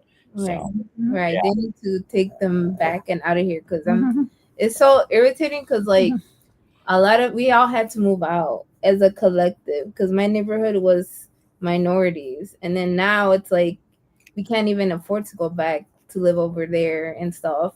Where was and it? I live in Ravenswood area, but like it was a nice area, very working class type back in the 90s. And my grandparents came, across the border, did the right thing, bought a home for all of us, and like we would think of like generations living here, so it's like we're like the second generation in the US, and then now our kids is the third generation. And it's like a lot of mental things that, like, when you live in poverty in Mexico and then having to come here, and then it's still more poverty here, and then it's a lot of mental issues that a lot of people have with coming in this country. And it's not just having a better life, it's a collective, and people don't really think about those issues. And like it's kind of like, and this is why I dislike the other organizations, because they use our pain, but they use it as like a commercial thing, like, oh, you see, we support minorities, and like they see us as like like a trophy, like, look, we have people of color, like, you know, you guys should blah blah blah, and they don't take us seriously. So that's why I love CPR, because it's never about that. It's never about, oh, like, you know, you're that, you know, the brown person here, you know, like I never liked that. So I really appreciate that, and I could express myself. But it's like sometimes when minorities express ourselves, it's seen as like we're dysfunctional or like something, you know, kind of off. So it's like I don't want to be that cultural person, but then it's like hard because it's like you're in between both of them, because you do relate to those issues, but then it's like I don't want to overdo it. You know what I mean? I don't want to get overly emotional about it. So it's like it's kind of hard sometimes, you know, but it is what it is. So, and that's why I enjoy here, because it's never about that. You know, it's about like a collective as a whole. You know, because all my issues being a brown minority is the same issues people in Mississippi and Kentucky and all these poverty areas that don't have internet, that don't have, you know, clean water, that don't have, you know, it's the same thing, but just different, you know, colors, and like, or, you know, just because they're white or rednecks, how they say it, right? And this is where politics get kind of scary, because right now they're saying the MAGA people are kind of not people. Like they're just rednecks.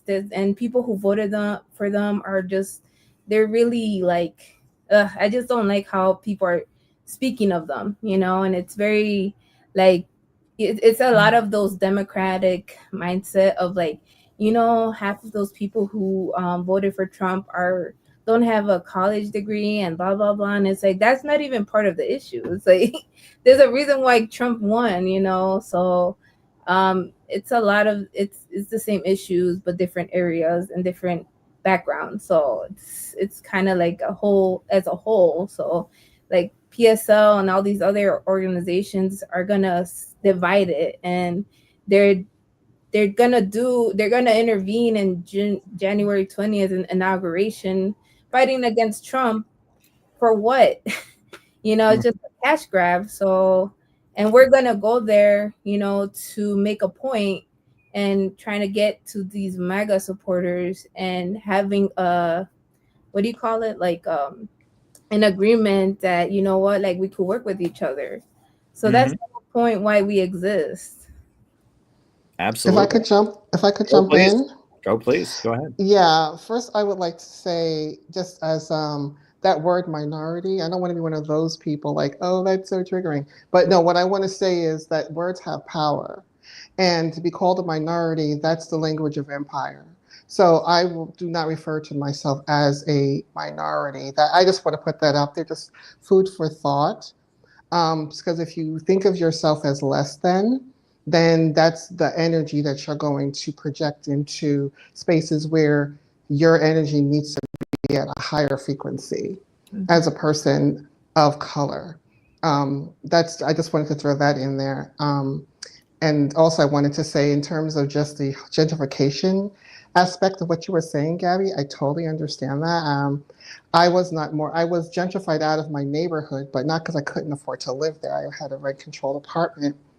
But I saw the treatment of the so-called like liberals who were supposed to be on the side of the so-called minorities, as I say in quotation marks, and they really weren't. It was just more performance art than anything else.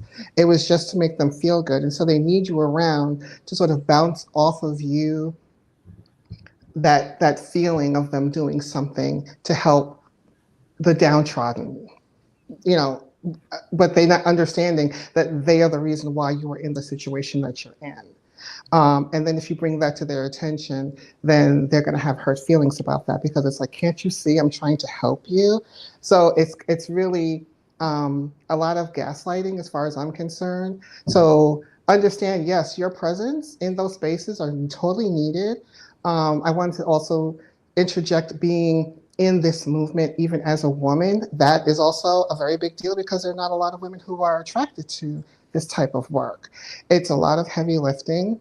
Emotionally, it's like that for everybody, but there's not a lot of us. So to to then be a person of color and be in this movement, it does go hand in glove because there's a big history of this type of activism that has happened throughout time. But in this way, in this particular incarnation, this is something completely new. So being innovationist, we are then breaking new ground as we go forward. We are also leading the way for those who will come after us. So I feel like it's important for us to be really firm in the way we identify as people of color. And I don't know how Caleb and Peter feel about that, but I just wanted to put that out there. Sure. Can I say something too? Go ahead. Sally, I don't know if you can see me. Yeah, I really appreciate Gabby's comments too, and Funky. I work teaching GED classes, adult education, also English to recent immigrants, and this dislocation, it's something that started a long time ago. It's been an old trick, right? One of their old school bag of tricks of division. But the dislocation, I mean, you're not just giving up and taking a big financial hit, right? Even when it isn't, the racialized version that's always happened in like U.S. cities like Chicago, I think it's even affecting more communities now, and sometimes whites. It might be rural, but there's so much poverty and misery now, and the growth of homelessness. I mean, losing your residence, you lose your social network, right? Your connection. So there's a lot more than just the economic aspect.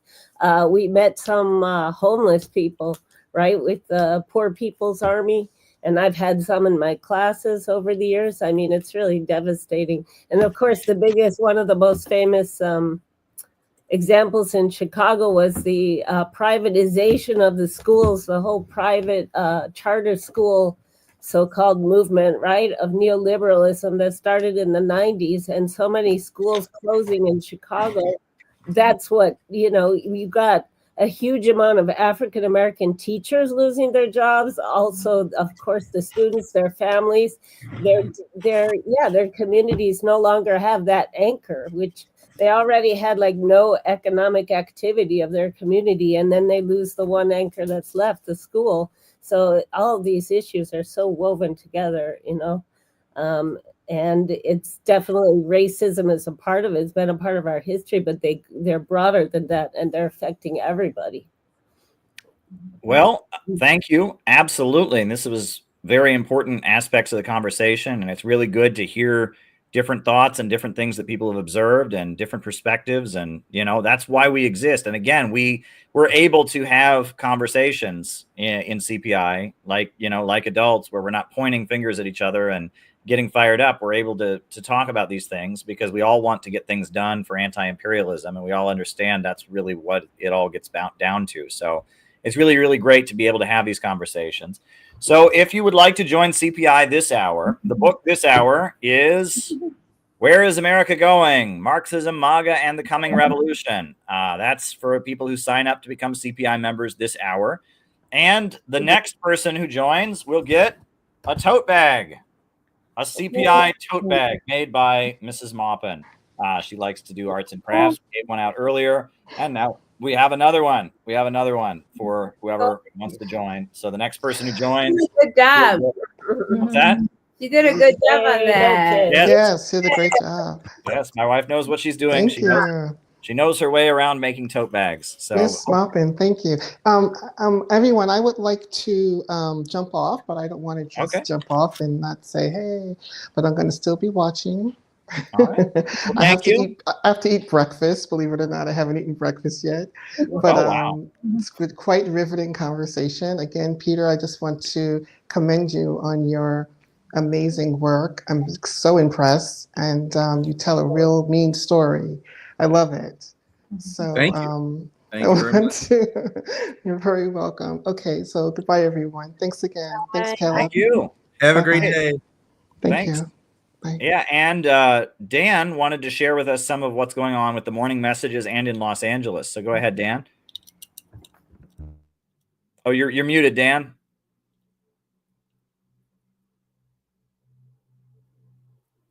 Okay, there we go. Can you hear me okay? Yep. Okay.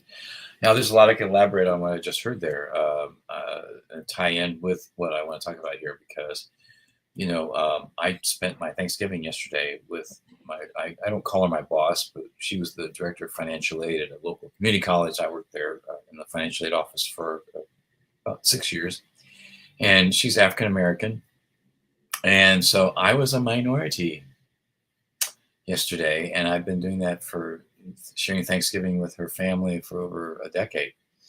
And very interesting political conversations. Some would get in and out of them. And people are, definitely concerned about, going forward in this country. I have a lot of conversations about, the MAGA and the woke and trying to understand what this means, what's going on. And I brought up Center for Political Innovation. It always comes up. Always bring imperialism when it goes into politics. That always comes up, because I say that's the core issue. I don't use the word globalist because whenever I hear the word globalist, I know this is a right. They usually always are a right-wing person. You know what I mean? And they're not all. They're good people. It's just that I know they put a label on themselves.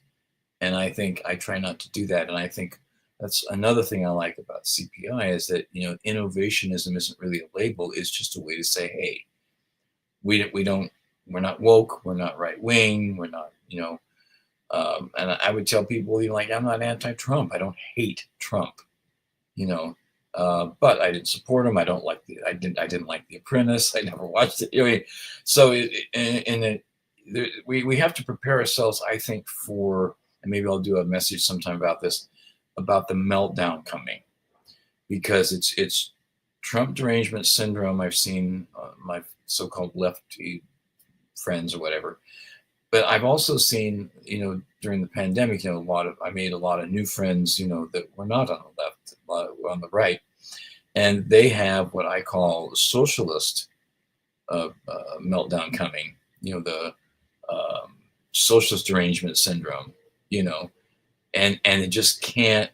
I literally saw it in their faces, like, when I just give very basic descriptions of things. One local group here where I live, they're kind of more right leaning. I don't think they want me to speak because they think I'm some weird communist. So there's a lot of issues there, that we can talk about in the morning messages. And I think what I heard Funky talk about, and Gabby, I'd love you guys to talk. I hope you can hear me, Funky. I'd love you guys to talk about what you just shared, because a part of the outreach, and that's a lot of what I do in my activism, because I've been a media ambassador for a UN program, Adopt a Minefield, which is high profile. I did that 20 years ago. And I was a primary organizer of Occupy the Rose Parade here in Pasadena, which got thousands of people involved with visuals on the internet and briefly on national television.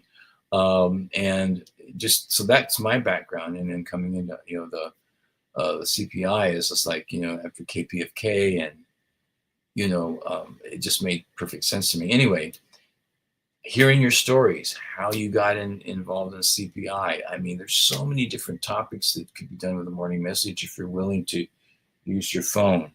I can do a tutorial if you want. That if that helps. You don't have to be, a filmmaker like Peter. And I do some editing, and Caleb does some editing, but you don't have to be a proficient video producer. You can just get on your phone, and it can be very, very organic and grassroots. I love that stuff myself too. And I have to do that myself as well, because I like the balance of that, of not looking professional all the time. Right. I think it's important, because everybody has something they can share if they're in this group. If I don't want anybody to feel any pressure, don't get me wrong. You want to feel comfortable, and do it in your own time. And when you feel comfortable, if you feel comfortable, don't feel pressured. But I think I'd love to hear everybody's thoughts, everybody's ideas. And there's unlimited topics that we can get into. I like to, usually prioritize top priority, you know, when I make content sometimes. So please, you know, feel free to go to the link and share morning messages, because also too, getting back to the topics of Funky and Gabby, those are kinds of messages I could share with more people that actually people might watch them. You know what I mean? And I say it's definitely topics in this area that might get people to thinking about, well, maybe I am ready for something like CPI, you know? So yeah, also too, here in LA, I don't know if Ishmael and Patrick and John or Gleb or have tuned in yet, or Crow, but I've texted them. I said, hey, we're all online, we're live now, but we are getting ready to start an LA group. I know there was somebody in the live stream, another Daniel, the other day, who he said he wants to connect, and he's fairly close to me too in LA. So we want to grow our group here so that we can actually meet in person and have these kinds of conversations. And I just wanted to make you all aware of that. If you have friends in LA that would be interested in this, please introduce them to me, or somehow connect with me so that I can reach out to them or they can reach out to me, because I think it's important to help build the movement now going forward. You know, why wait? I mean, I'm ready to go now because I know what the potential is, but we have to do the work, you know. And what was another point I was going to make? There's so much going through my head. I know what I was going to say. Oh, these kinds of meetings like this too, even live, you know, not just the fund drive, but I think having these on a maybe more regular basis would be great, because then we can share the link with people and that we're on live, and they can watch kind of in the background, and, you know, and they can put in their thoughts in the live stream on the YouTube channels. I think that's a great idea too. Maybe we could do another like meeting like this before the inauguration or during the holiday, the Christmas holiday or something. You know, it's another way to stay connected, you know, where we all can see each other and talk to each other in person. So, and always reach out to me if you have any questions about what's going on here in LA. And also too, I'd love to add more input into these conversations, because it's great. I love it. That's one of the reasons why I'm here, is because of you guys. It's great. Thank you, Dan. Thank you. And it's great to have you organizing in LA, and it's great that you're handling the morning messages, and thank you for everything. And it was really great to meet you when I was out in LA. We had a great event with Los Angeles Family Church about Korean reunification, and then to meet you, to meet other folks. That was really awesome. I know you're about to do a meetup out there in LA, so very, very good. Carl Payne is wishing us, that's Carl the Trinket Man, is wishing us a happy Turkey Day, gobble, gobble. So give Carl our best wishes. Thank you, Carl. We do appreciate that. So I do want to remind people, there's a number of people who have joined on the website and they've filled out the form, but they haven't actually then put their credit card in to join. So we have your information. We'll send you an email to follow up with you, but you really do have to go ahead and actually like pay the membership to join. There's some confusion. Maybe we can adjust the way it's set up. I know it's, you know, it's something we're constantly a work in progress. We just relaunched our entire website with CPI. Changed a lot of it in order to have a broader appeal and to be more about what we want and stuff like that. So a lot of great things are happening. A lot of exciting things are developing. But we really, really appreciated having Dan come on. Now, it looked like there were some other people. Was I right in thinking that there's some other people in the Chicago wanted to say something? Was there more that Chicago folks wanted to say? Or not. Oh, there is. Okay, so unmute, and let's hear it. Well, okay. Yeah, I'm not, wasn't sure what I wanted to say, except for maybe just, again, responding to, you know, the opportunity here for you guys, you know, I guess, my background's market research. And so I'm interested in trying to help you market, reach out to a broader audience. And I'm always kind of looking for what are the benefits and barriers to the, joining. And I guess, and also, there's some confusion. And so one question is, what, I guess, I've got thousands of friends on Facebook, and, how can I best reach out, to you guys? It's an interesting question, in terms of, politics. And, I try to just be me. I try to just be honest and say kind of what they don't want me to say. That's a George Orwell expression, right? That he said, say what they don't want you to say. Everything else is PR, right? And, so being that kind of person who's saying what, a lot of times I'm trying to expose, say, the Zionist, or, really identify this imperialism. It really is a, calling it out, putting it out there, and knowing that actually I go to this free speech forum on Saturday nights, the College of Complexes, that really is kind of the last free speech forum in Chicago, that I see that it's being controlled by an FBI guy he hasn't let me talk for 4.5 years. And, but I go there, I go, he's FBI, I know it, but, it's, what we need is our own, we need our own College of Complexes. And as people have told me that it's a 70-year-old organization, if you can believe it. It's fascinating. And, you have a chance. It'd be great if y'all gave a talk. I think you said that someone mentioned last week, I was boycotting it, but that's the week I heard you say that that someone, whoever was talking there, had mentioned CPI, and so I wasn't there to like say, yeah, they're great, but it's really interesting. When I started with Organizing for Action, we were looking for coalitions. I said that's the essence of organizing, and so I've been looking at these coalitions, but how do we bring them together? And well, Ellen, the main thing, if you want to share with people, and I know you know so many people through your years of activism and all of that, the main thing you should do now is send them our letter to Trump, send them the Twitter video, the YouTube video, or the page on the website, and ask them to share it. We need that to be viewed by as many people as possible. That is our big push for right now. Between now and the inauguration, we need that video everywhere. It's an amazing video. We showed it on this stream earlier.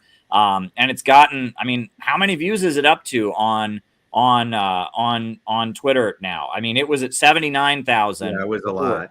It was a lot. But it's, it needs more circulation. And I made a point of calling every last contact I had, sending an email, a personal message to many people. And I was impressed with how many people that I thought wouldn't share it, who did, many people that I thought, oh no, they'll never share it. It's about 75,000 views now. They shared it and they promoted it. And it's got about almost 3,000, I think over 3,000 views on the CPI YouTube channel, in addition to the, 75,000 on Twitter. And we're just trying to get that video everywhere. We want as many people as possible to watch that video. We feel like that's putting our best foot forward at the moment in the lead up to the inauguration. So I hope that answers your question about what you can do, because that is something you can absolutely do, Ellen. That is something we would really, really appreciate if you did. So yeah, we got plenty we can talk about here. We got more clips to show. We got more things we can do. Can I clarify one Sure, question I had with the letter? Because I was, when you said, we want to get rid of the Foreign Agent Registration Act, and I've been trying to say, Max Blumenthal had the idea that we need to get Israel registered on the Foreign Agent Registration Act. So that when I was reading it, I thought, I don't agree with that, but But then when I saw the letter, I saw that you were kind of associating that with Julian Assange. And I think that would be the Foreign Intelligence Surveillance Act we should get rid of, you know? The Foreign Agents Registration Act is being used to target the Uhuru movement right now. It's what they used to go after Scott Ritter, and that was the grounds on which his home was raided. He hasn't been indicted at this point, as far as we know, which is thank goodness.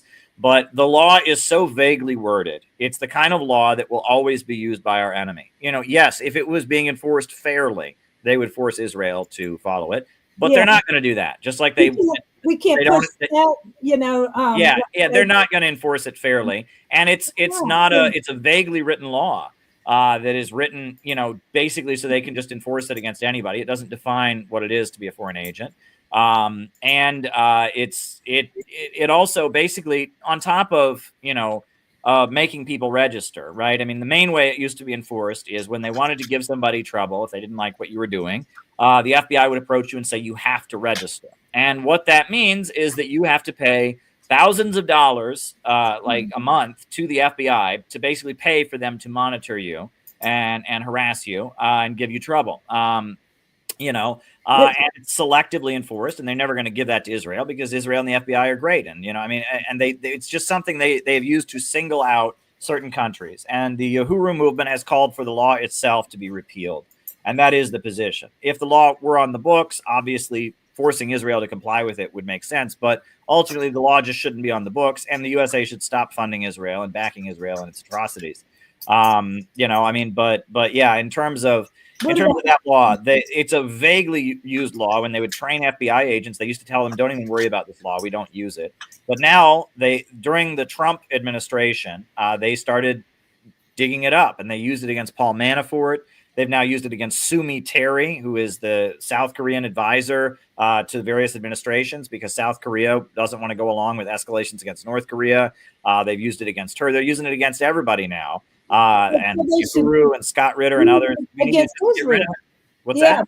If we make noise that you're not applying it equally, try to demand that. They're not going to. It's the point of it, though. That's the problem. Yeah, the point. I think Israel is the foreign agent that is a problem. I mean, and if we could get them. Yeah, but it's not about who is the problem is. It's not about who the problem is. That's what it is. It's not about which is actually the real one. It's about having a law that they can utilize in the way that they're utilizing it. Because it doesn't define really, I mean, what it means to act as a foreign agent of a foreign principal, agent of a foreign country is so vaguely written. They could use it against anybody. You know, Sumi Terry, the allegation against her, this is the Korean CIA woman that they've used this against, is they alleged that some South Korean government officials who worked at the embassy bought her 2 handbags. They took her shopping and they bought her some handbags. And that's the basis on which she's been indicted. She could go to prison for 15 years. That's ridiculous. And if every person who got something from a foreign somebody was charged with being a foreign agent, like anyone who does any international work would be in jail. It's obviously just written so they can single out certain people, and they shouldn't have that power. You know, that's our feeling. So, yeah. Right. I had a random thought, but like. Go ahead, Gabby. Go ahead. But how many members do we have? We have like less than 200, but we've done a lot this year, and we're gonna add more to what we're doing. So I'm excited for that. So hopefully next year we'll have a better year for CPI, and I'm excited for what's coming with everything going on. And well, I mean, part of the reason we're doing this today is we need people to sign up. We need people to become paying members. To advertise, like, oh, look at us, like we're the American, this whole like patriot, like we want to get stuff done, right?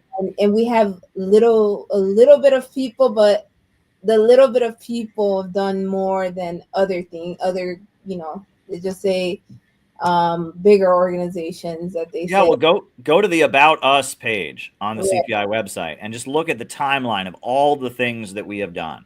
I mean, it is massive. And last year I made a video at the end of the year about everything we did that year, and this year I will be doing the same thing.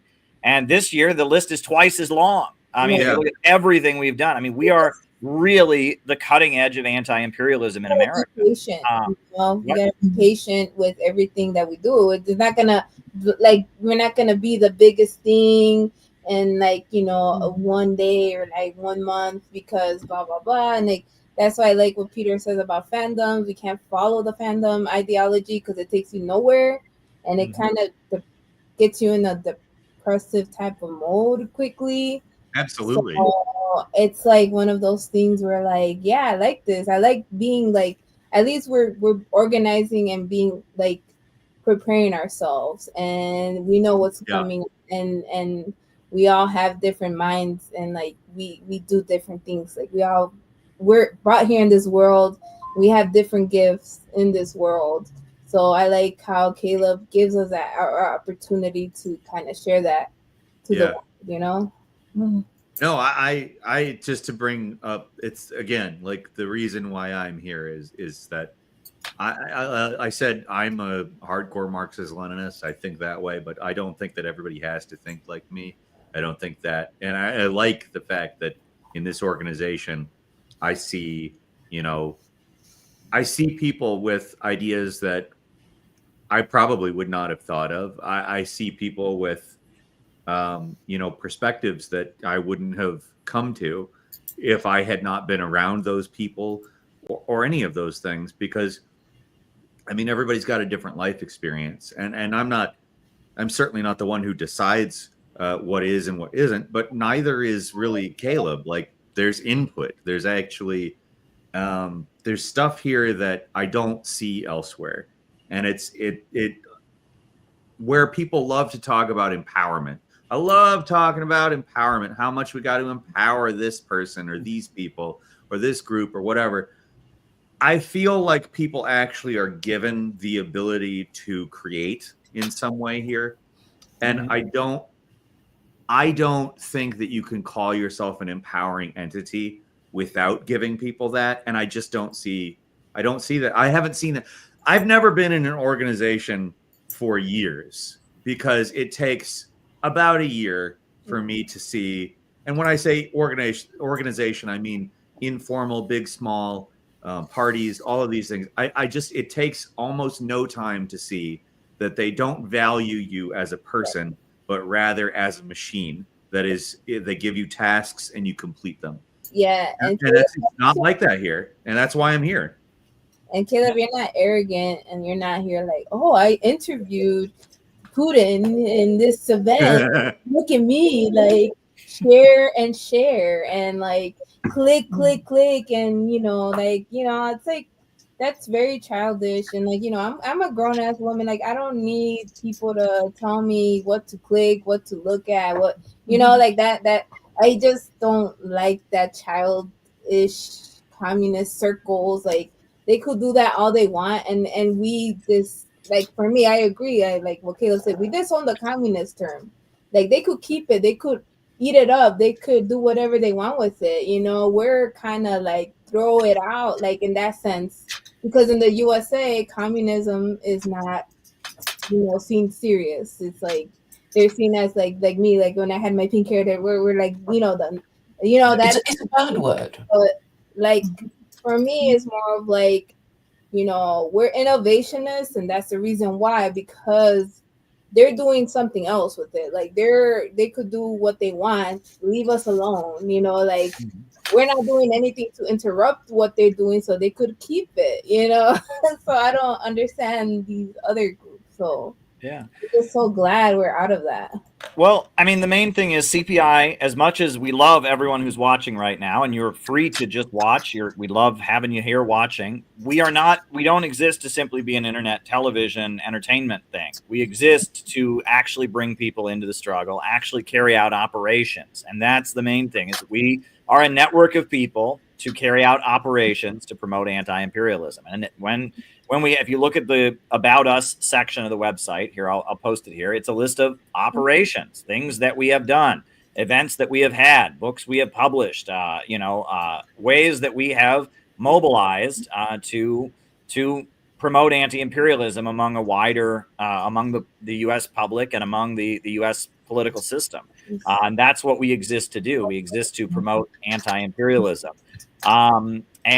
Speaking of which, the next person who joins is going to get this lovely handbag, right? So, Peter, is anyone going to get the handbag? We have not gotten somebody yet, but not only do you get the handbag, you get Horseshoe Theory is right, but not how you think as a booklet. And you also get added to our weekly meetings. Or sorry, we're in the Marxism. Sorry, I got distracted. Sorry. That's okay. The MAGA and the Marxism, MAGA and the Coming Revolution, you get a copy of, and you also get in our weekly meetings, which, like I said, they are a place where I believe that people actually are given real input. We actually listen to people. We listen to each other. We actually care about what the members think, and they care about their ideas, care about what we can do. But it's also how we do this stuff. Like, just to restate the case, we have membership with dues for the purpose of carrying out these operations. It is not an easy or a cheap or it's not like it's easy and cheap to run a Discord. It's easy and cheap to upload a YouTube video, depending on the video. I mean, obviously, some of them are a lot more labor intensive and stuff like that than others. But generally speaking, you don't need to do anything to upload a YouTube video. You don't need to. It doesn't cost money to tweet. It doesn't cost money to do all of these other things. But we don't just do that. We do so much more. The operations Caleb is talking about that are on the About page, it all takes time, and a lot of it takes money. And that money, it either comes from membership dues, donors, or in the case of how it's been the last few months, as we haven't had a means to accept membership dues, it comes out of Caleb's pocket.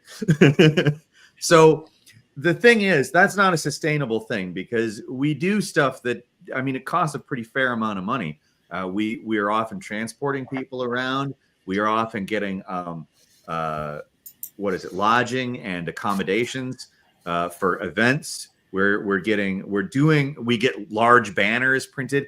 That's way less cheap than you think when you're going in. You think, a banner, it's not going to be that expensive. But it is, just so people know. So it costs money to do all it, and especially the workshops and the conventions. Those are really, they cost a lot of money for space to do them in, for materials to pass out. It's all stuff that has to be taken into consideration that we can't do otherwise.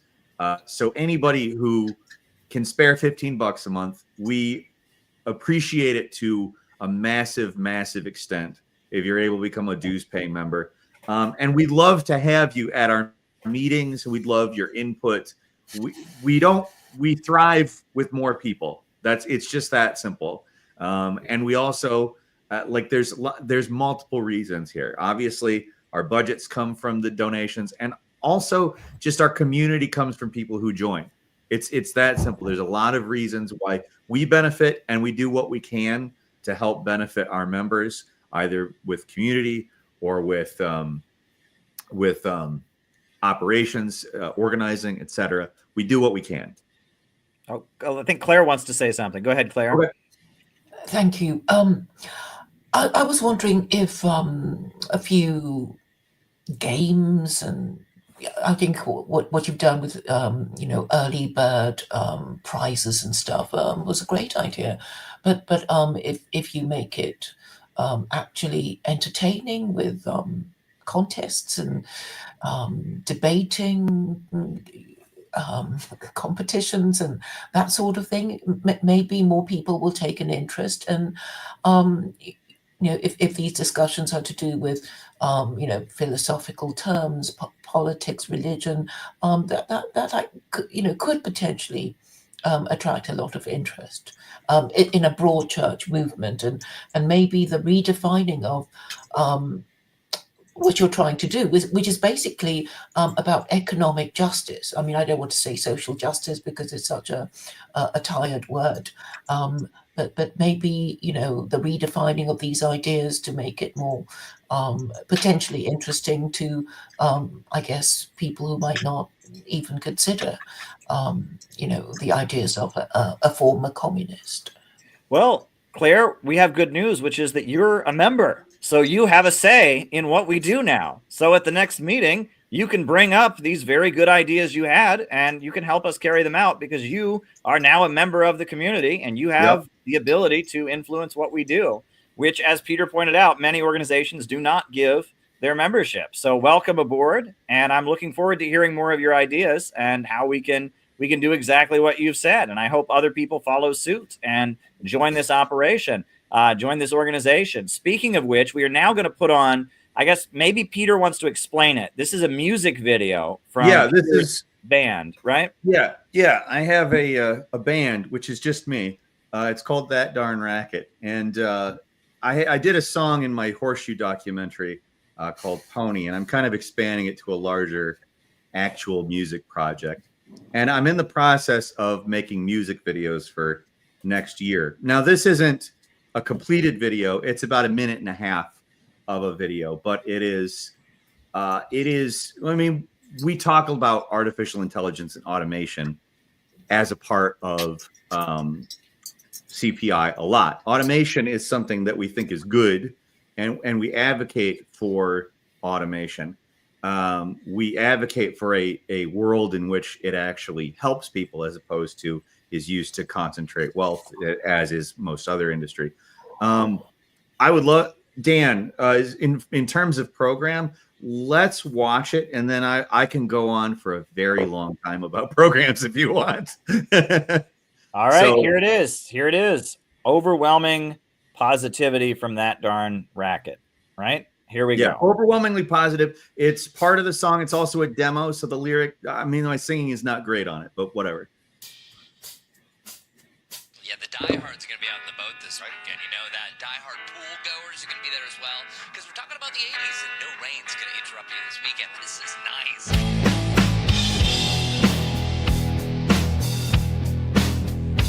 Oh my God, are you okay? Yes, I'm feeling fine today. Ask again and I will say, why are you still asking me?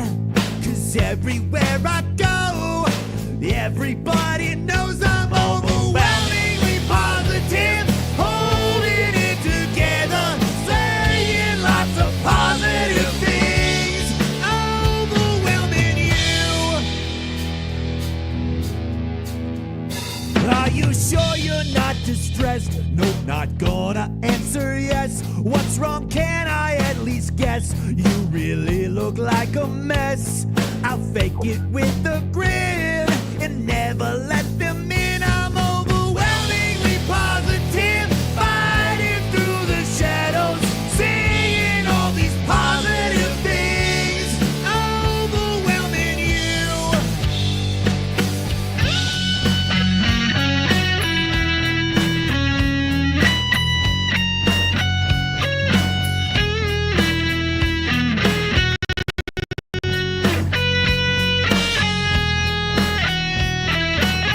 All right. That's it. That was quite a video. Yeah. Wow. What can you tell us about it? Okay. So that is clearly generative AI. You can't do that in real life. Really? Yeah. No, I just thought it was important to clarify that before we went on. But so Dan asked which program I use. I use a lot of programs. I use to generate the start frames on all of those clips. I generate them as still images using something called Flux, which is it's an image generator. And then I take that into either Runway's Gen 3 or the company's called Minimax. They have a model called Haluo, or I may be saying it wrong. But they're a Chinese company and they're fantastic. Oh, Peter, you froze there. Video that typically you wouldn't associate with AI. Oh, sorry. Am I back? Yeah, you're back. You're back. Yep. Okay. There's a lot of motion in that video that you may not typically expect out of an AI video. A lot of AI looks very floaty and like not. I wasn't intending to move my camera around, but that kind of assisted what I was saying. It generally looks not great because it tends to do things in slow motion and kind of weird. I think Haluo, the Minimax Haluo one, does a really good job with motion. I mean, basically the song, to go past the technical aspects of it, it's about toxic positivity, which is fake positivity. It's kind of, this woman obviously has a job she really hates, isn't really enjoying her life. And then she has to go into work and kind of turn on the fake happy. And in this case, that turns into a battle in a way. It's kind of, it's symbolism, symbolic. But the thing is, we see a lot of this fake positivity in the world. And the thing that CPI puts out there is not that fake positivity. It is the reason, and it's sort of the reason why I make this kind of stuff. I criticize stuff, but I don't criticize it from a place that it needs to be destroyed and everything needs to be demolished and we should all be angry. And that's never been where I've been coming from. Now, a lot of people have interpreted me that way, but it's never been where I've been coming from. And in a lot of ways, I think that the sort of fake positivity, it should actually be nice instead of like, I think that is kind of where that kind of criticism comes from. These people who hate negative things, but they really just hate pointing out things that are real in order to get to the positivity. Because in order to get to a better place, we have to acknowledge the actual problems we have. That's kind of where I'm coming from on this. I think that it's also, I see a lot of music videos using AI, and I don't see them looking like this. I don't see them having like a consistent character or a narrative that actually progresses. I'm just trying to do something different with it is all. Very good. Well, next, Zach was on earlier. Zach Zakrani Pizza, right? He was on earlier, and he actually sent us a video of why he joined CPI. So we're going to put that on Zach's video. Yeah, hear what he has to say. Hi, everybody. My name is Zach, and I am a new member of the Center for Political Innovation as of earlier November 2024. I was inspired to record a little video explaining why I joined this organization by another fellow named Noah, who's been a longtime member. Now, my reasoning here might be a little bit strange to some people. I don't know. But stepping back a little bit, I first became acquainted with Center for Political Innovation, and I think it was September 2022, something like that.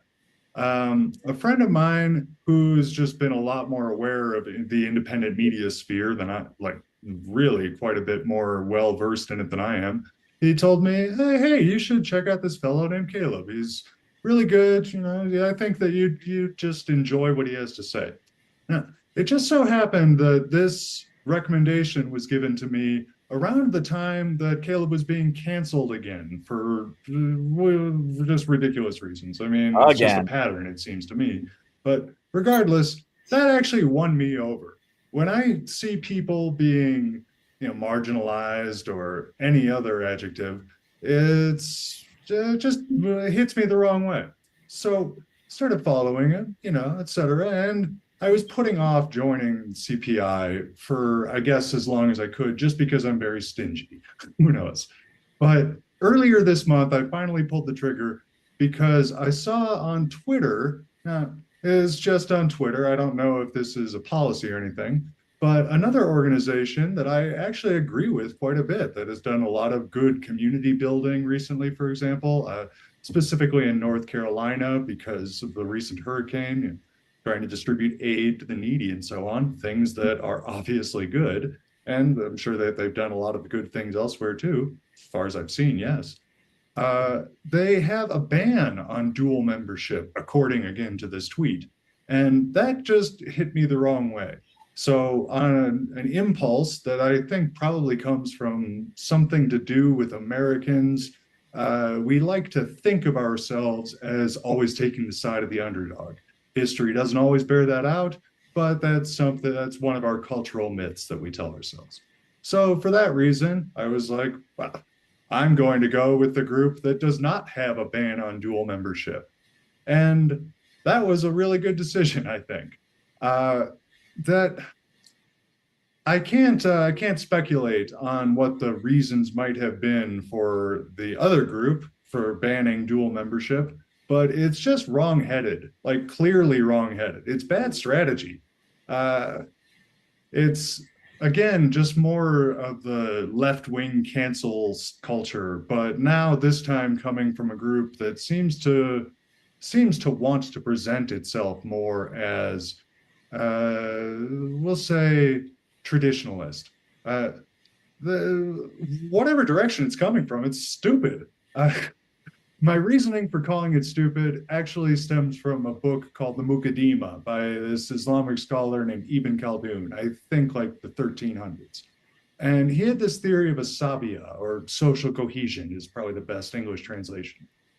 That's basically nomadic societies have really high in-group loyalty and just love for their local culture. And I'm not sure that this is Ibn Khaldun's way of putting it, but it seems clear to me that that's because they suffer together. There's no way to escape the horrible things that can happen if then when they do happen when you're a semi-nomadic society. And that makes them really strong cultures that then succeed in overcoming their more regional empire structures that were bossing them around until such time as these nomadic groups just said, no, we're not putting up with that anymore. So the nomadic society takes over.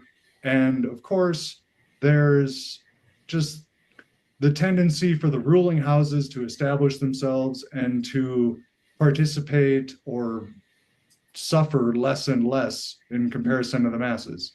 And that is going to be the fall of American society too, if it hasn't been already, like quite obviously.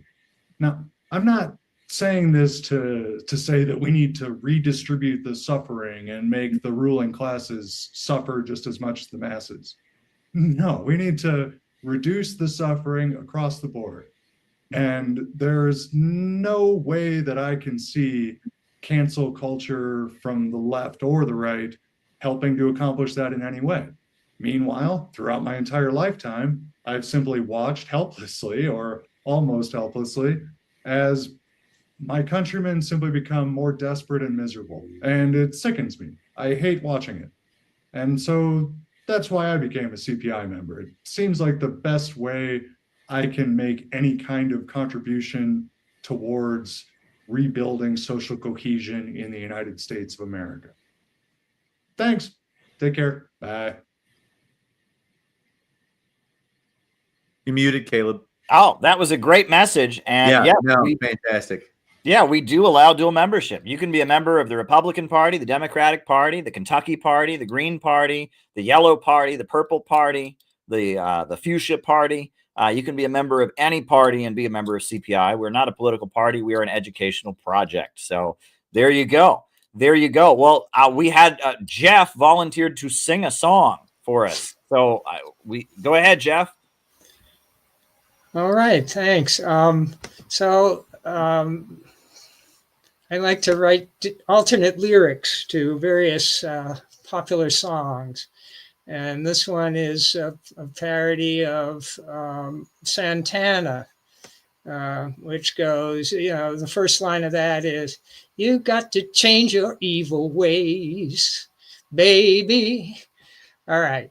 So I did this alternate lyrics in January of this year.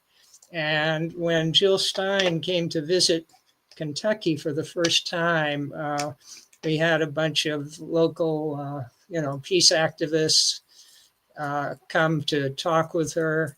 And I got to sing this for the first time. It was probably around March. Here we go. You got to change your violent ways. America, put down that gun and just use your words. Stop making war.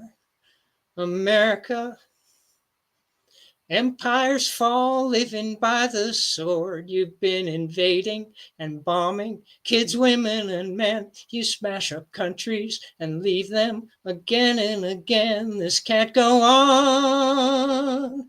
Lord knows you've got to change.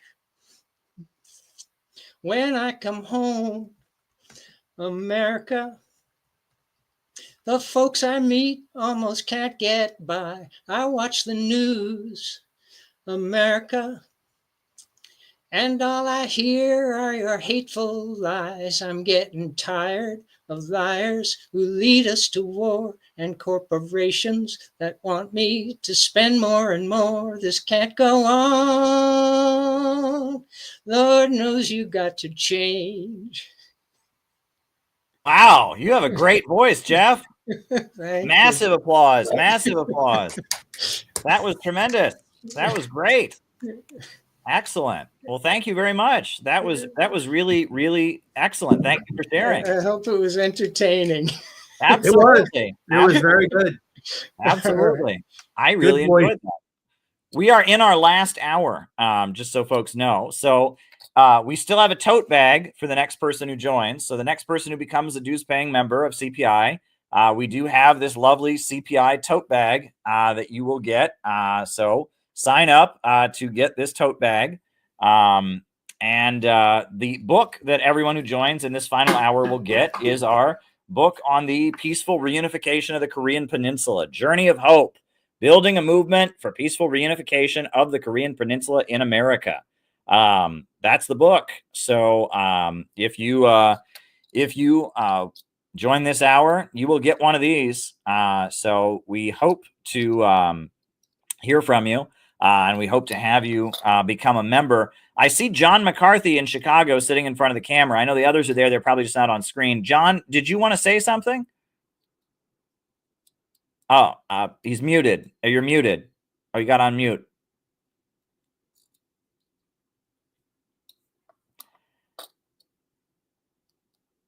Oh, he's having a little trouble unmuting there. Oh, there you go. Can you hear me now? Yes. Go ahead.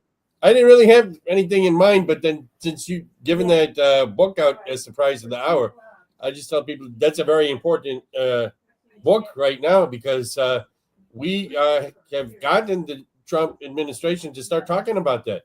Yeah. You know, that seemed to be dead. Everybody thought, you know, he tried it, and John Bolton and Mike Pompeo killed it, and, you know, that was that, right? And nobody expected him to bring it up in the campaign, but we intervened, and he started bringing it up. And now that he's won, he's been mentioning it. Mm-hmm. And there's going to be a lot of opposition, not just from outside his administration, but from inside it too. So it's going to be very important to have a movement in the streets around reviving that policy. And it can affect a lot of things. You know, I mean, obviously that war should end. It's been going on for too long, and it's a crisis spot.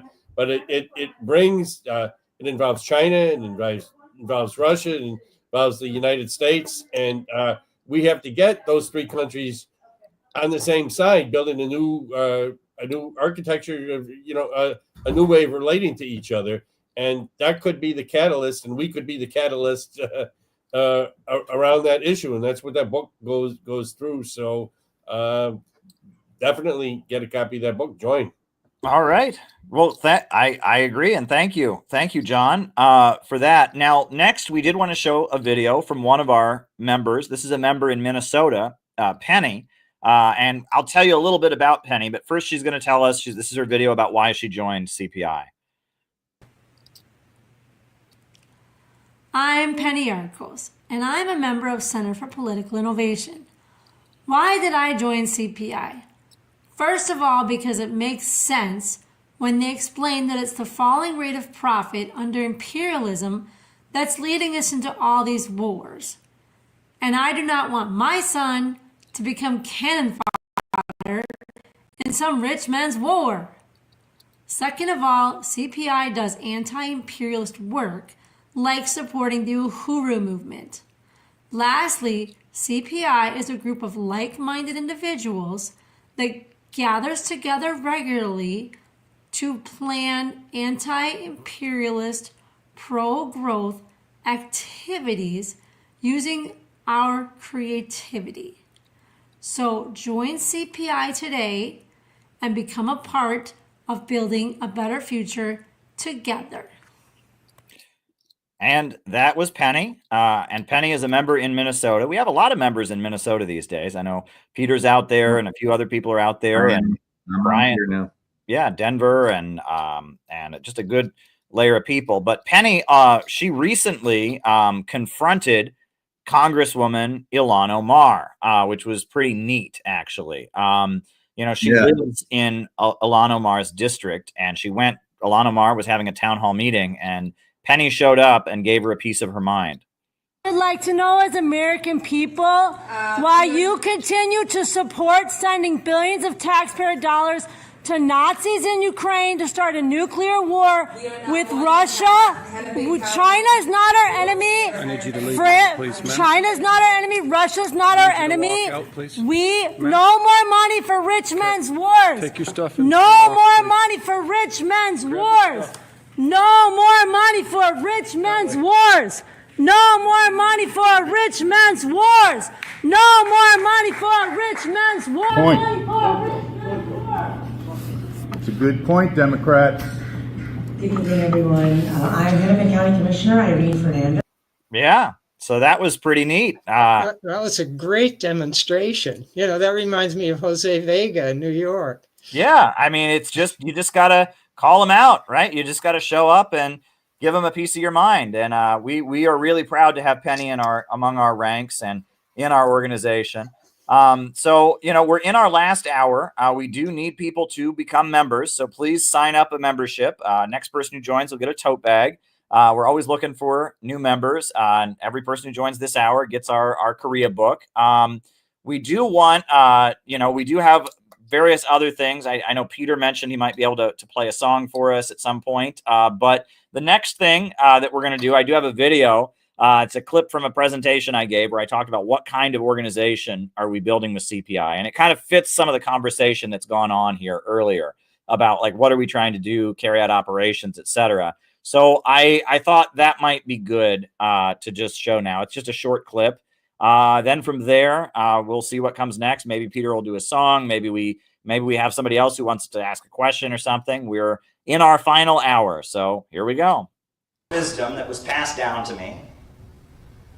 We can be critical of different figures, but Sam Marcy, an important leader of communism in the post-war years, he would often talk about how at the anti-war protests that happened during the 1960s, where you'd have hundreds of thousands of people marching against the Vietnam War, there'd be these beautiful puppets that they would build. They'd have puppets of, Richard Nixon with his money or whatever. They'd have puppets of the heroic Vietnamese people fighting for their liberation, these beautiful puppets. That there were whole communities of people, and they weren't members of any communist group, but they were against the Vietnam War and had a general leftist, anti-imperialist view, and they made it their mission that when there was a big anti-war rally, they would come together and they would make these beautiful works of art as their contribution to opposing the war in Vietnam. And there were whole communities that built these puppets. It was their project, their way of being creative, of building community and coming together. And there were couples who met each other through the process of making those puppets. And a couple of years later, they were there making the puppets with their little kids that they had just had. And there were whole communities of people, and they made it their mission. This is something that we can do. Imperialism is the enemy of humanity. The Vietnam War is horrible, and this is something we can do. We have a 9-to-5 job, we have a regular life, but this is something that we can do. And we can do it together, and we can bond, and that's beautiful. And what Sam Marcy would tell his followers is that community that built those puppets, that's 1,000 times more valuable than some kid who thinks he's Lenin. Do you know what I'm saying? A community like that has longevity. People are doing that their whole life and they're taking on a contribution. And that if you've been doing this as long as I have, which is not that long, relatively speaking, but you realize that there are some people who come around and they see that they don't get the immediate result that they want. They see that they don't they don't fulfill their dictator fantasy that they have. They see that they see that this isn't exactly the way they want to resolve their parental issues or whatever, and then they go away after a year. They go away after a year. For a year, they know more than everybody. No one knows anything better. They can debate everybody, but they're gone. But those people who came together to build the puppets and build community around it and learn to work together, they keep going. And generation after generation, year after year, they build those puppets. And that is what we need to build with the Center for Political Innovation. We need a network of people who are committed to opposing imperialism, who learn to trust each other and rely on each other and carry out operations, build some beautiful puppets, some beautiful artwork, put on beautiful conferences, and keep this movement alive. That is what we need to build. We need a network of people who love each other and trust each other and can work together and can serve the purpose of representing the anti-imperialist movement in America. That is what we need, and that is what I want us to build with the Center for Political Innovation.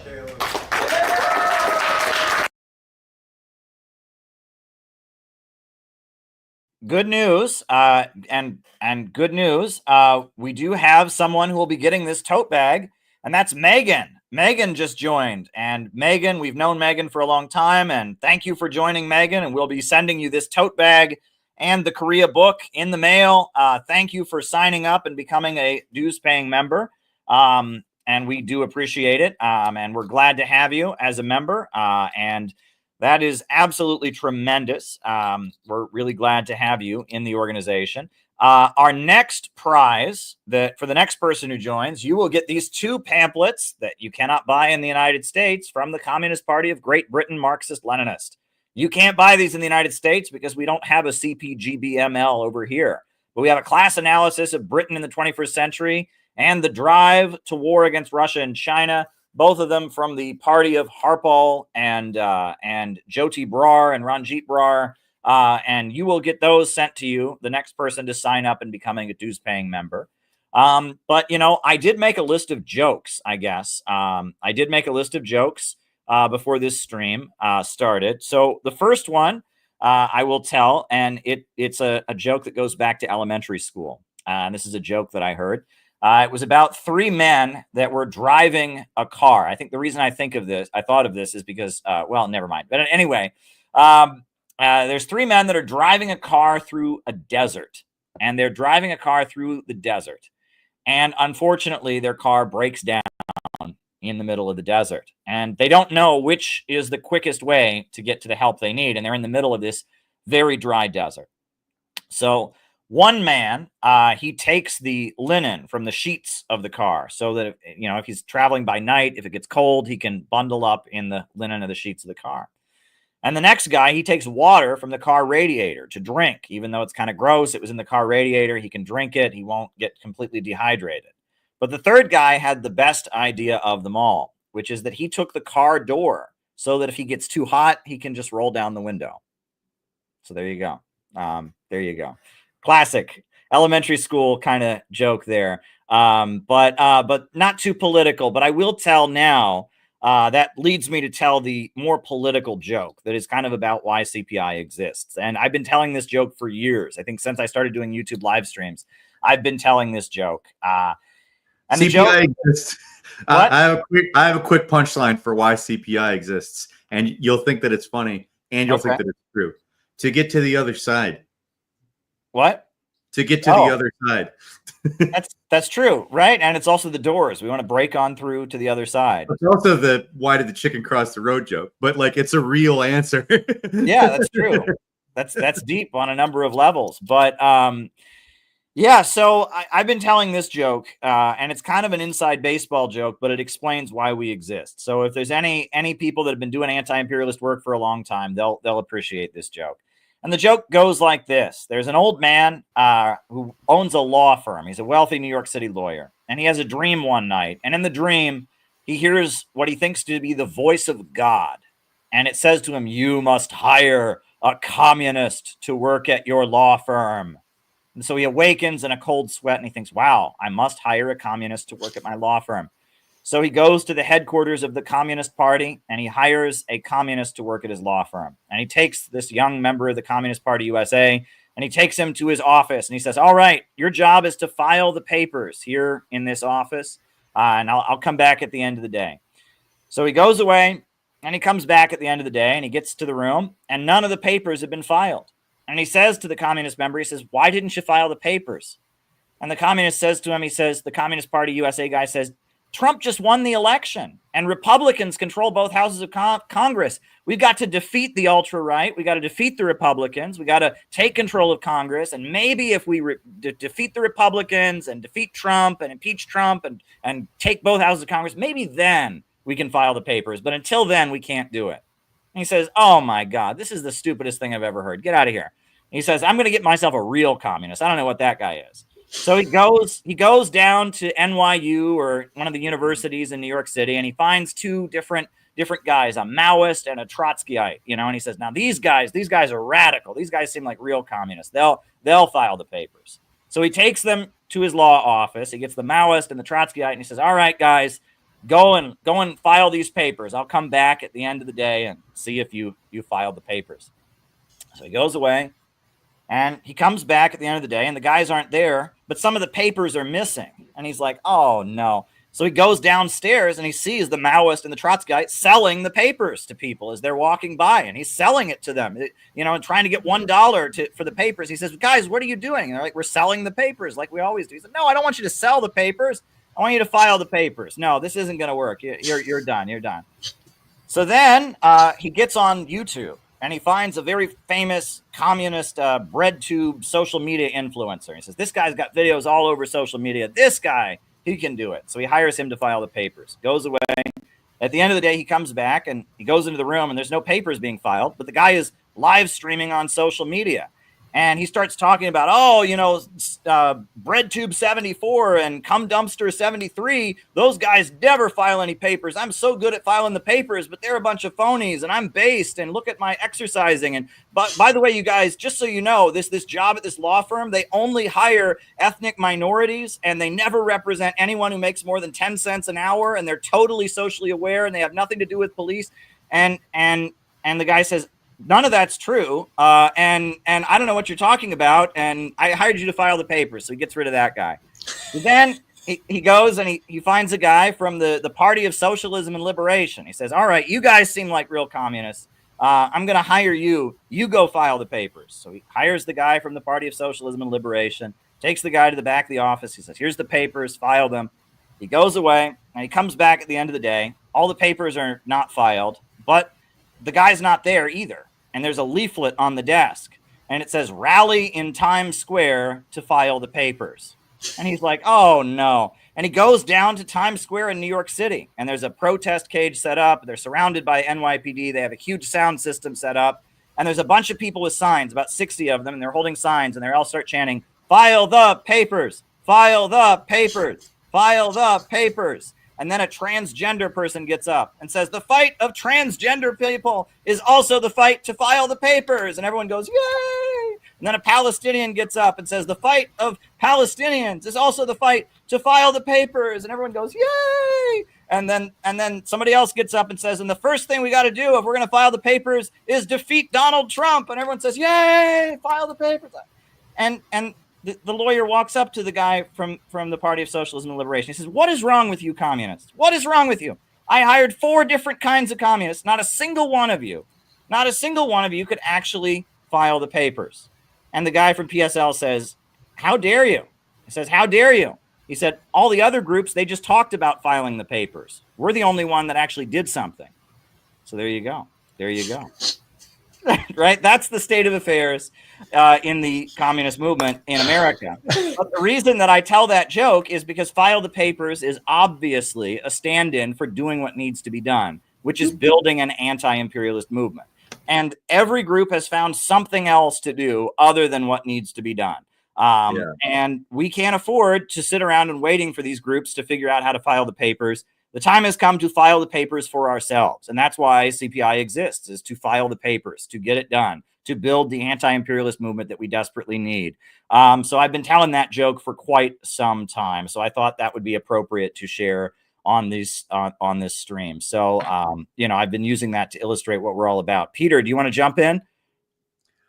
Oh, I didn't have anything to say. We have a new member. Right. So it's Daniel, and Daniel, who's going to be getting the CPGBML set. So congrats, Daniel, and congrats, Daniel.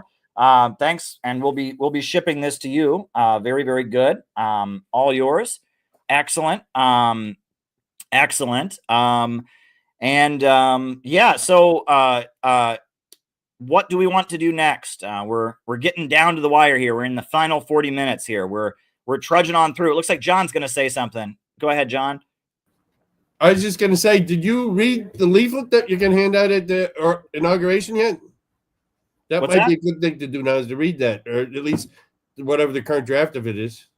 Oh, well, we don't have a current draft yet. We're working on a lot of different things. We are planning to go to the inauguration, and we can certainly talk about that. Right. We are thinking we may print a special pamphlet, kind of like the "Do You Believe in Growth" pamphlet for the inauguration. We're thinking we might do another one of these with Trump and Kim shaking hands on the cover. That's the plan. It just depends on how much we can fundraise and how many people renew their memberships and such. But that's in the works, because this glossy pamphlet, "Do You Believe in Growth?"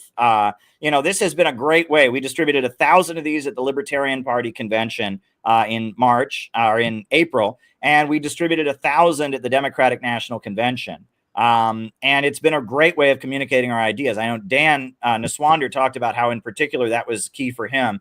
A couple more people are joining us. Connor is back, and so is Jesse. Welcome. I didn't see you there in the chat. I was too busy telling my File the Papers joke, but there you go. Yeah, you're quite all right. It's always worth telling. Oh, yeah, there you go. How you doing, Jesse? Oh, not too bad. Not too bad. Just got back from running a couple errands. Okay, very good. And Connor, what's new? Just got back having lunch with a friend. About to leave soon again as well, unfortunately, but glad to be back. Very good. Well, the person who calls themselves Don C, you need to put your camera on so we can see who you are, Don. You need to put your camera on. Everyone's welcome to join, but we have to be able to see your face. So there you go. There you go. So, I'll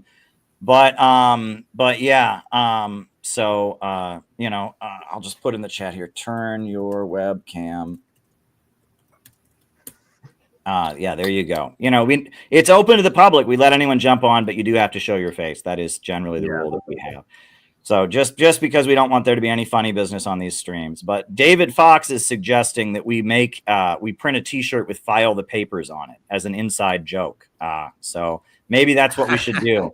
We have never really done the merch thing at CPI. There's a lot of people that think we should do merch, and we just have never gotten around to it because we're focused on doing that. That would be a great way to raise funds to sell merch, but we are just so focused on getting stuff done for real. We've never actually taken the time to do merch. We need to do it, though. We absolutely do need to do merch. It would be a good way to raise money. Yeah, it would be. It would be. Absolutely. I want a CPI hoodie. A CPI hoodie. Well, I wouldn't hate that. What's that? I wouldn't hate that, a CPI hoodie. I'm always in hoodies. Yeah, we do have the T-shirts, the CPI T-shirts, which people have worn. And Garland Nixon wears his T-shirt in a lot of streams, and we have long sleeve and short sleeve CPI shirts that we have. We've distributed those pretty regularly. We've printed quite a few of those. That's one thing that we do have. So, all right. Well, right now, this hour, if you join CPI, you get the Korea booklet, Building a Movement for Peaceful Reunification of the Korean Peninsula in America. That is what you get if you join this hour. I smell a button. Yeah, we'll just give that to everybody who joins from here on out. Everyone who joins from here on out can have one of these because we have quite a few of these Kim Il-sung, George Washington buttons. So we'll throw that in to everybody who joins this hour. Why not, right? Reminder that it's very easy to join. You go to cpiusa.org/join-CPI, or just go to cpiusa.org and click join. And that's probably the easiest way to do it. You'll have a little information form to fill out, and then it'll take you to payment. It's $15 for dues. That is a monthly and it allows us to do everything that we do. We need the dues. Yes, indeed we do. And join CPI. So yes, everyone who joins for the remainder of the show, will get a booklet and the Korea booklet, and they will also get the George Washington and Kim Il Sung button. We do have that. Don C, the person who entered the studio named Don C, you need to turn your webcam on if you want to come on. So that's the way the cookie crumbles, so to speak. And the same for Learner Curious. Learner Curious also entered the studio. Again, Learner Curious, you need to turn your webcam on. We'd love to bring you on, but you have to turn your webcam on. That's the way these things work. You got to turn your webcam on if you want to come here. So yeah, there you go. There you go. All right. And I see, Dan Niswander is back. So we'll bring Dan back in. Hold on. Hey, Dan. Dan is back. He's out in the LA area. He's been handling our morning messages. Very, very good. Yeah. And Peter, you had mentioned that you could play a song on the guitar. Sure, I can play. I play a couple of songs, but the one that I think fits most in with the type of songs that we're generally doing at CPI is a song by America, the band America, which I think it's fun to do a song from America, given we are for a new America. Now, it's not necessarily a communist song. It's not necessarily a song that's particularly related to anything, but it's a nice song by a band with a good name. So it's called Horse with No Name, I guess, speaking of names.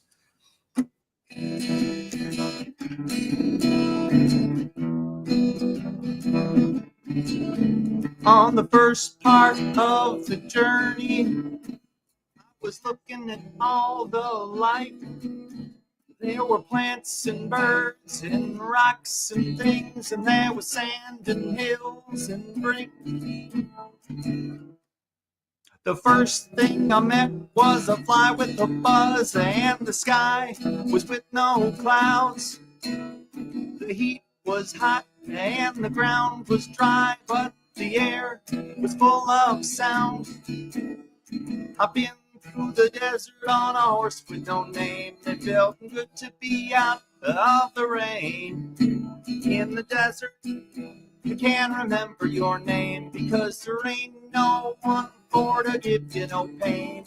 La la la la la la la la la la la. La la la la la la. After 2 days, sorry, you threw me off there, Dan. After 2 days in the desert sun, my skin began to turn red. After 3 days in the desert fun, I was looking at a riverbed, and the story it told of a river that flowed and made me sad to think it was dead. You see, I've been through the desert on a horse with no name. It felt good to be out of the rain. In the desert, you can't remember your name, because there ain't no one for to give you no pain. La la la la la la la la la la la. La la la la la la la la la la. After 9 days, I let the horse run free, because the desert had turned to sea. There were plants and birds and rocks and things, and there was sand and hills and rings. The ocean is a desert with its life underground, and the perfect disguise above. Under the city lies a heart made of ground, but the humans will give no love. You see, I've been through the desert on a horse with no name. It felt good to be out of the rain. in the desert. You You can't remember your name because there ain't no one for you to give you no pain. La la la la la la la la.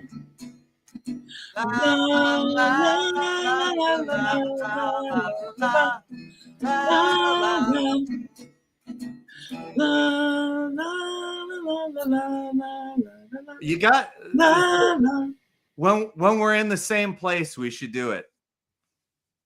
I think that's something that we should do. I agree. I'm always looking for stuff like that. Oh yeah, love that song. That is such a good song.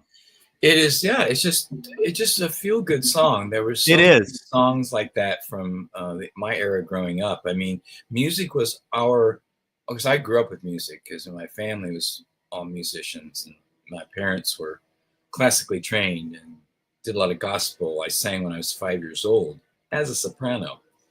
And Elvis Presley's favorite group, which was a gospel group, actually sang at our church when I was 5 years old. So that totally changed my life. Of course, so did rock and roll, but yeah, we should definitely find ways to collaborate. See, that's what I like about this group too, is that music is a great way to communicate political ideas, spiritual ideas, fun things, everything you can possibly imagine. And it's changed my life and kept me alive, to be honest. So you muted, Caleb.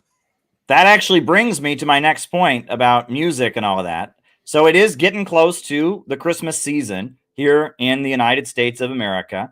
And there is one particular, we have another guest, Tim. Welcome, Tim. Tim. Hey, how are you doing, Tim? Great. Good to have you here. Good to have you. Yeah, good to have you. Good to see you. Can you hear me? Yes, we can. Yes, we can. Okay, great. Yeah. All right. Well, I was just saying that, we're getting close to the Christmas season in the United States, and that there is a Christmas carol that is very popular that was actually written in New York City in the 1850s, I believe. And I am going to put it on, and then I'm going to explain to you the very, very political significance of the song. Nowadays, people just think this is a Christmas carol, but it's actually very, very political, and I will tell you why. And that is the song We Three Kings. So this is a special request from Carl the Trinket Man. So we're going to listen to We Three Kings. And then I will tell you the politics behind the song and why, if you're an anti-imperialist, you should love this song.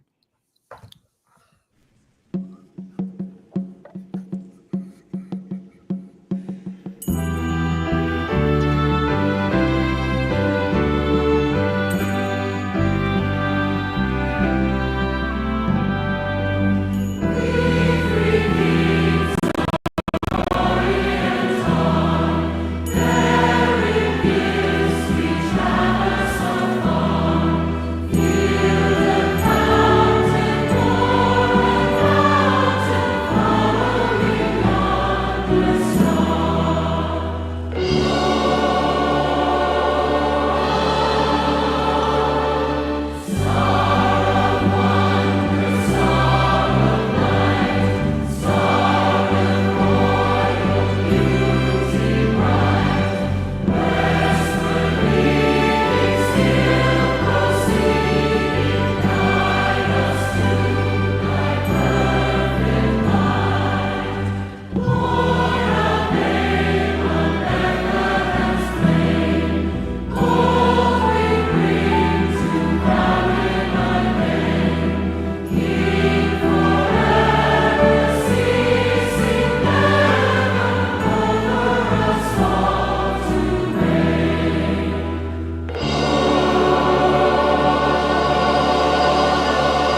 So, what in the world does that song have to do with politics?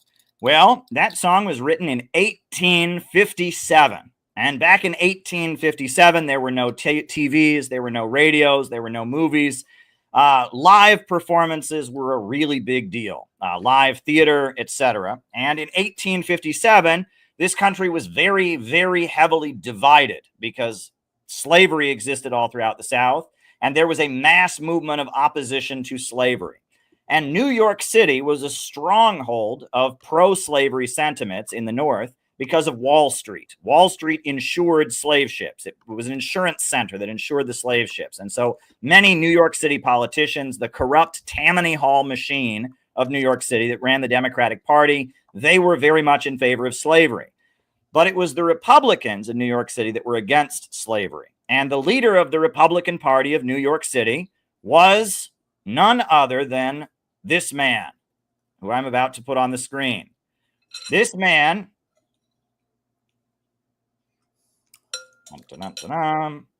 Horace Greeley, was the leader of the Republican Party of New York City. And he was the editor of a newspaper called the New York Tribune. And he was well known as the Republican, populist, anti-slavery agitator of New York City. And he was a socialist. He was an advocate of a socialist planned economy. He was a Christian socialist. He was an advocate of abolishing slavery. He was an advocate of giving women the right to vote, which was, many decades away. He was just the center of radical, pro-freedom, anti-imperialist, anti-British Empire, anti-slavery politics, socialism, feminism, etc. in New York City. Horace Greeley.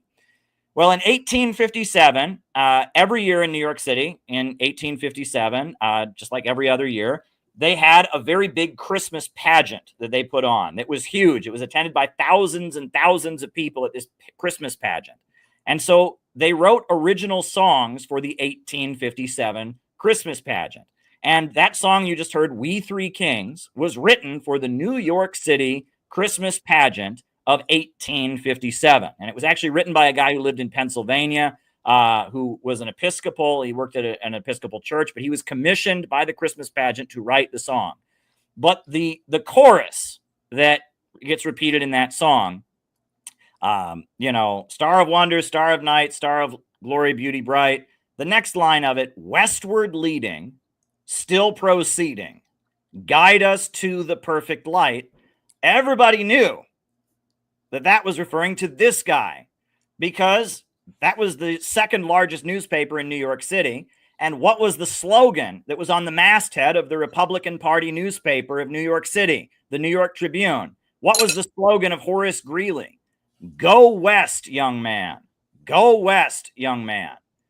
And so westward leading, still proceeding, guide us to the perfect light. That was a political statement supporting the New York Tribune, supporting Horace Greeley, and supporting abolitionism. In addition to that, westward leading meant westward expansion. And who were the base of supporters of Abraham Lincoln, who built the Republican Party? Where did the Republican Party start? It started in Iowa, and it was among farmers that did not practice slavery, free soilers, they called themselves, the free soilers that were small farmers that did not practice slavery. And they were opposed to the big monopolies in the northern country, part of the country, and they were opposed to the slaveocracy, and they were aligned with the labor unions, and they were called free soilers, and they were populists and against slavery, and they called for, nationalizing railroads and many other things. And so westward leading, still proceeding, guide us to the perfect light. Everybody knew in 1857, when they performed this at the New York City Christmas pageant, that they were referring to Horace Greeley, who identified with the small farmers and the free soilers and was believing that we should expand the country westward, and we should at the same time be trying to build an egalitarian society, right? So moving westward, expanding the country westward, and, trying to build a more perfect society, building the kind of utopia that he advocated. That's what really that song was about. So We Three Kings is a very political song. And let me add, for the Marxists, that the only job that Karl Marx ever had in his life, well, he actually only ever had 2 jobs in his life. One of those jobs was working as a railroad employee, and he was fired because his handwriting was too sloppy.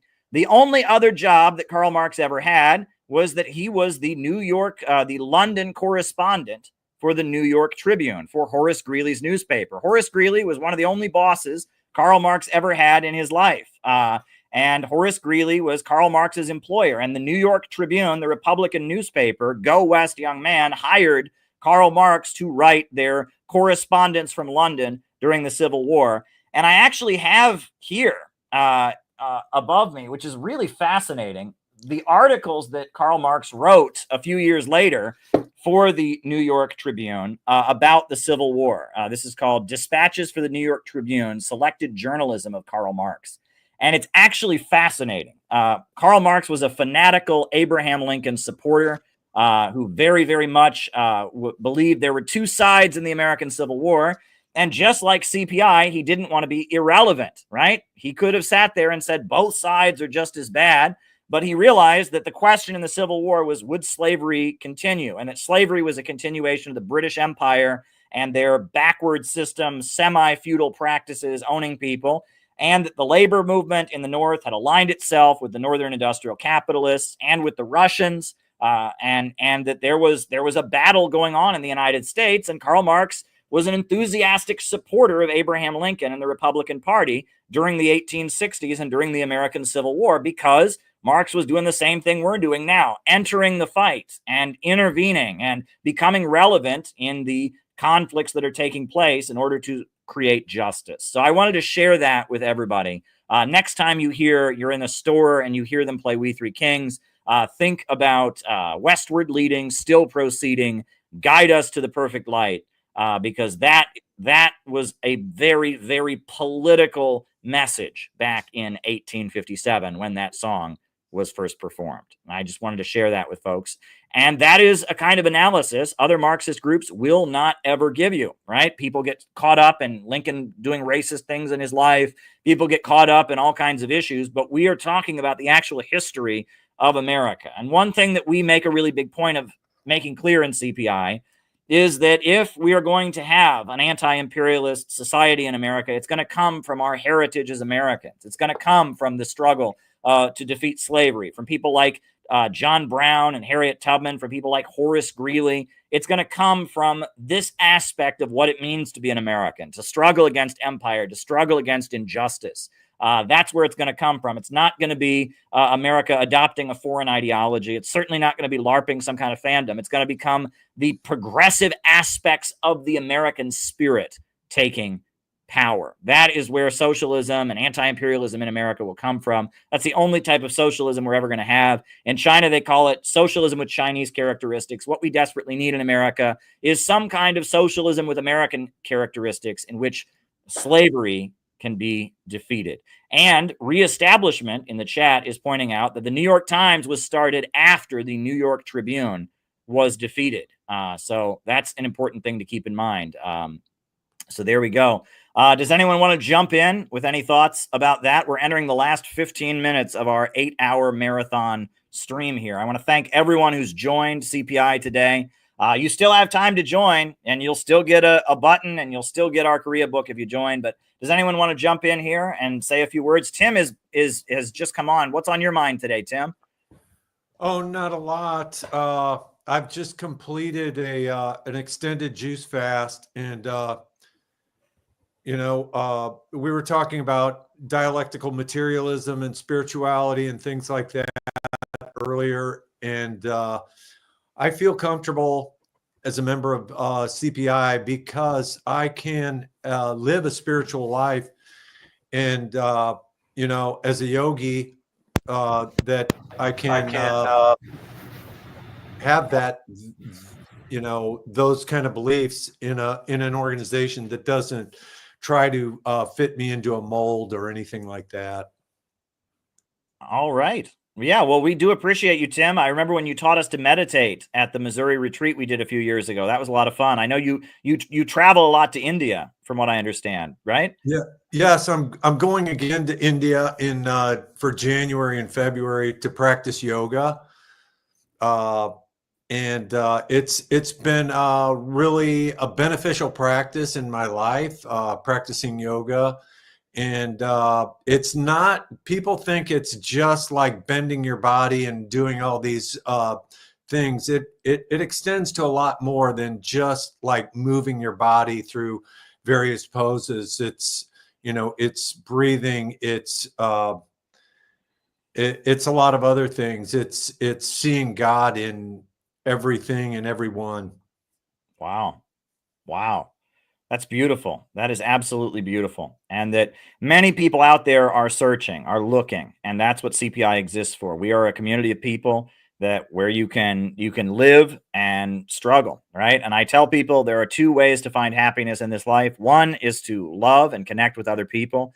And the second is to create, to take the world around you and reshape it and reinvent it and make it better, make it more beautiful, make it more comfortable, etc. And CPI exists to enable people to do both of those things, to help you find through your creative power and through our community, to find love and to find the ability to create.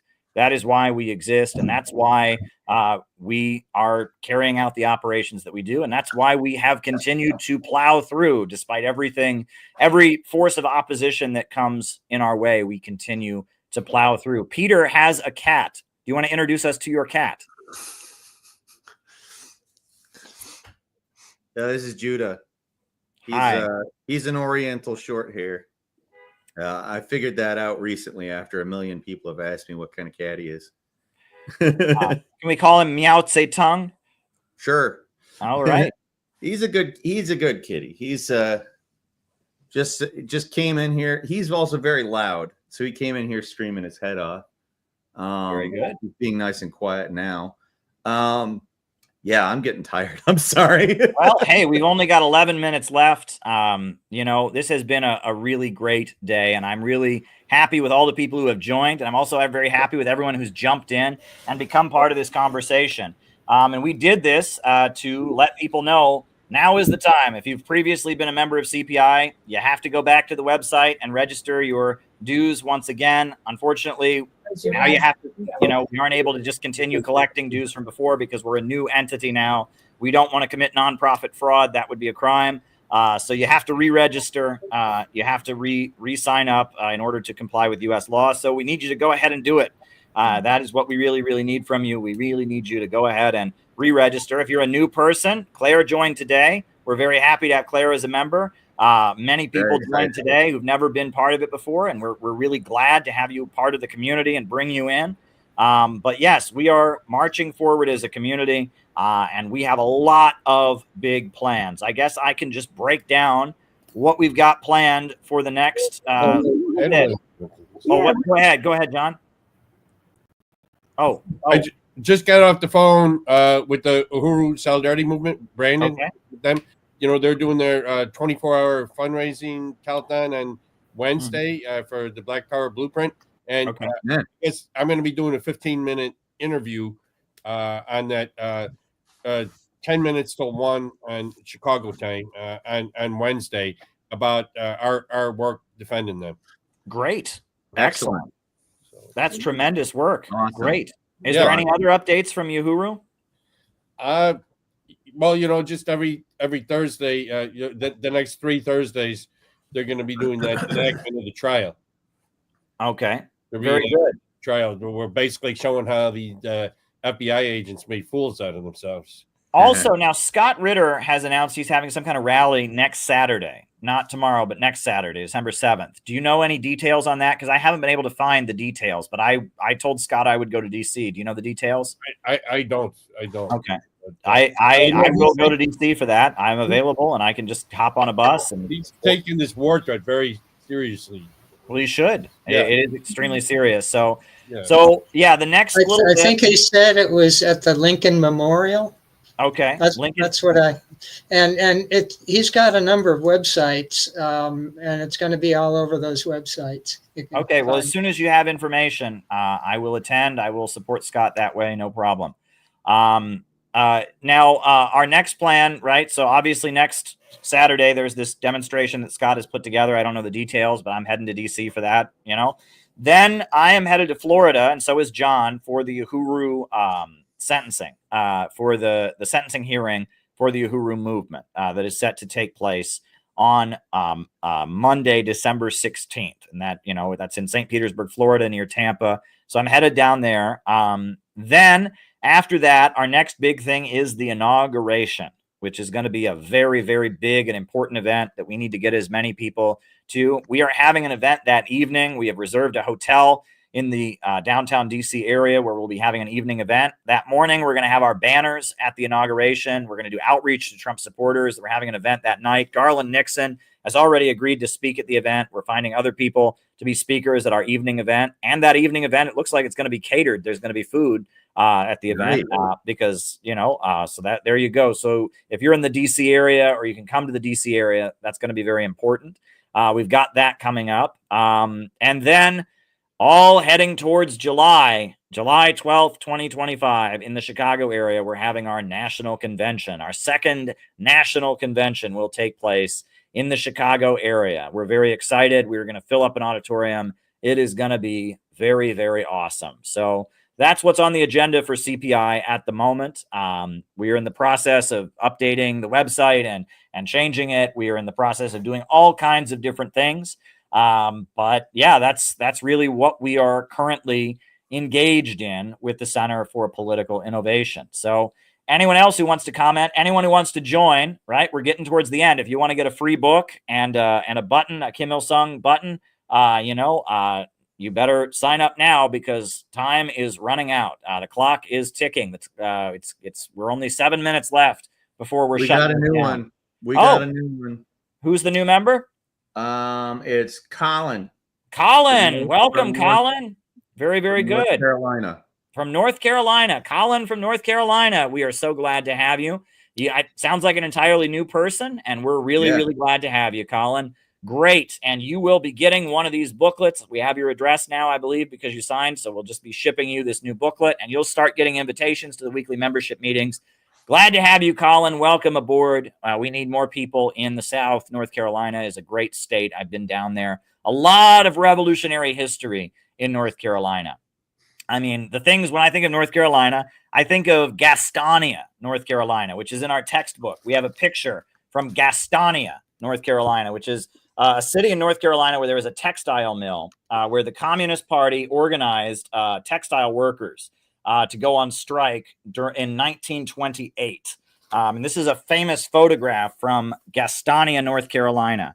And that's a textile worker family member facing off with the National Guard. And the Communist Party mobilized all their members from around the country to support the striking workers in Gastonia, North Carolina. And it organized an interracial union at a time that was completely illegal. The workers carried firearms because they lived in company property, right? They didn't own their own homes. They lived in company houses. They were all evicted from their homes when they went on strike. And so they set up a tent city encampment and had a shootout with the sheriff. The leaders of the strike had to flee to the Soviet Union. A very wild story. Then fast forward another generation, I think about Robert F. Williams, who is also in this textbook. He was in Monroe, North Carolina. Do folks know Robert F. Williams? Robert F. Williams was the leader of the NAACP of Monroe, North Carolina. It's almost done, but I am ordering it anyway. And in Monroe, North Carolina, the black community had faced they had been facing violence from the Ku Klux Klan, and so they were protesting for the right to integrate swimming pools. And so the NAACP, they began carrying firearms to protect themselves, and they had a shootout with the Ku Klux Klan.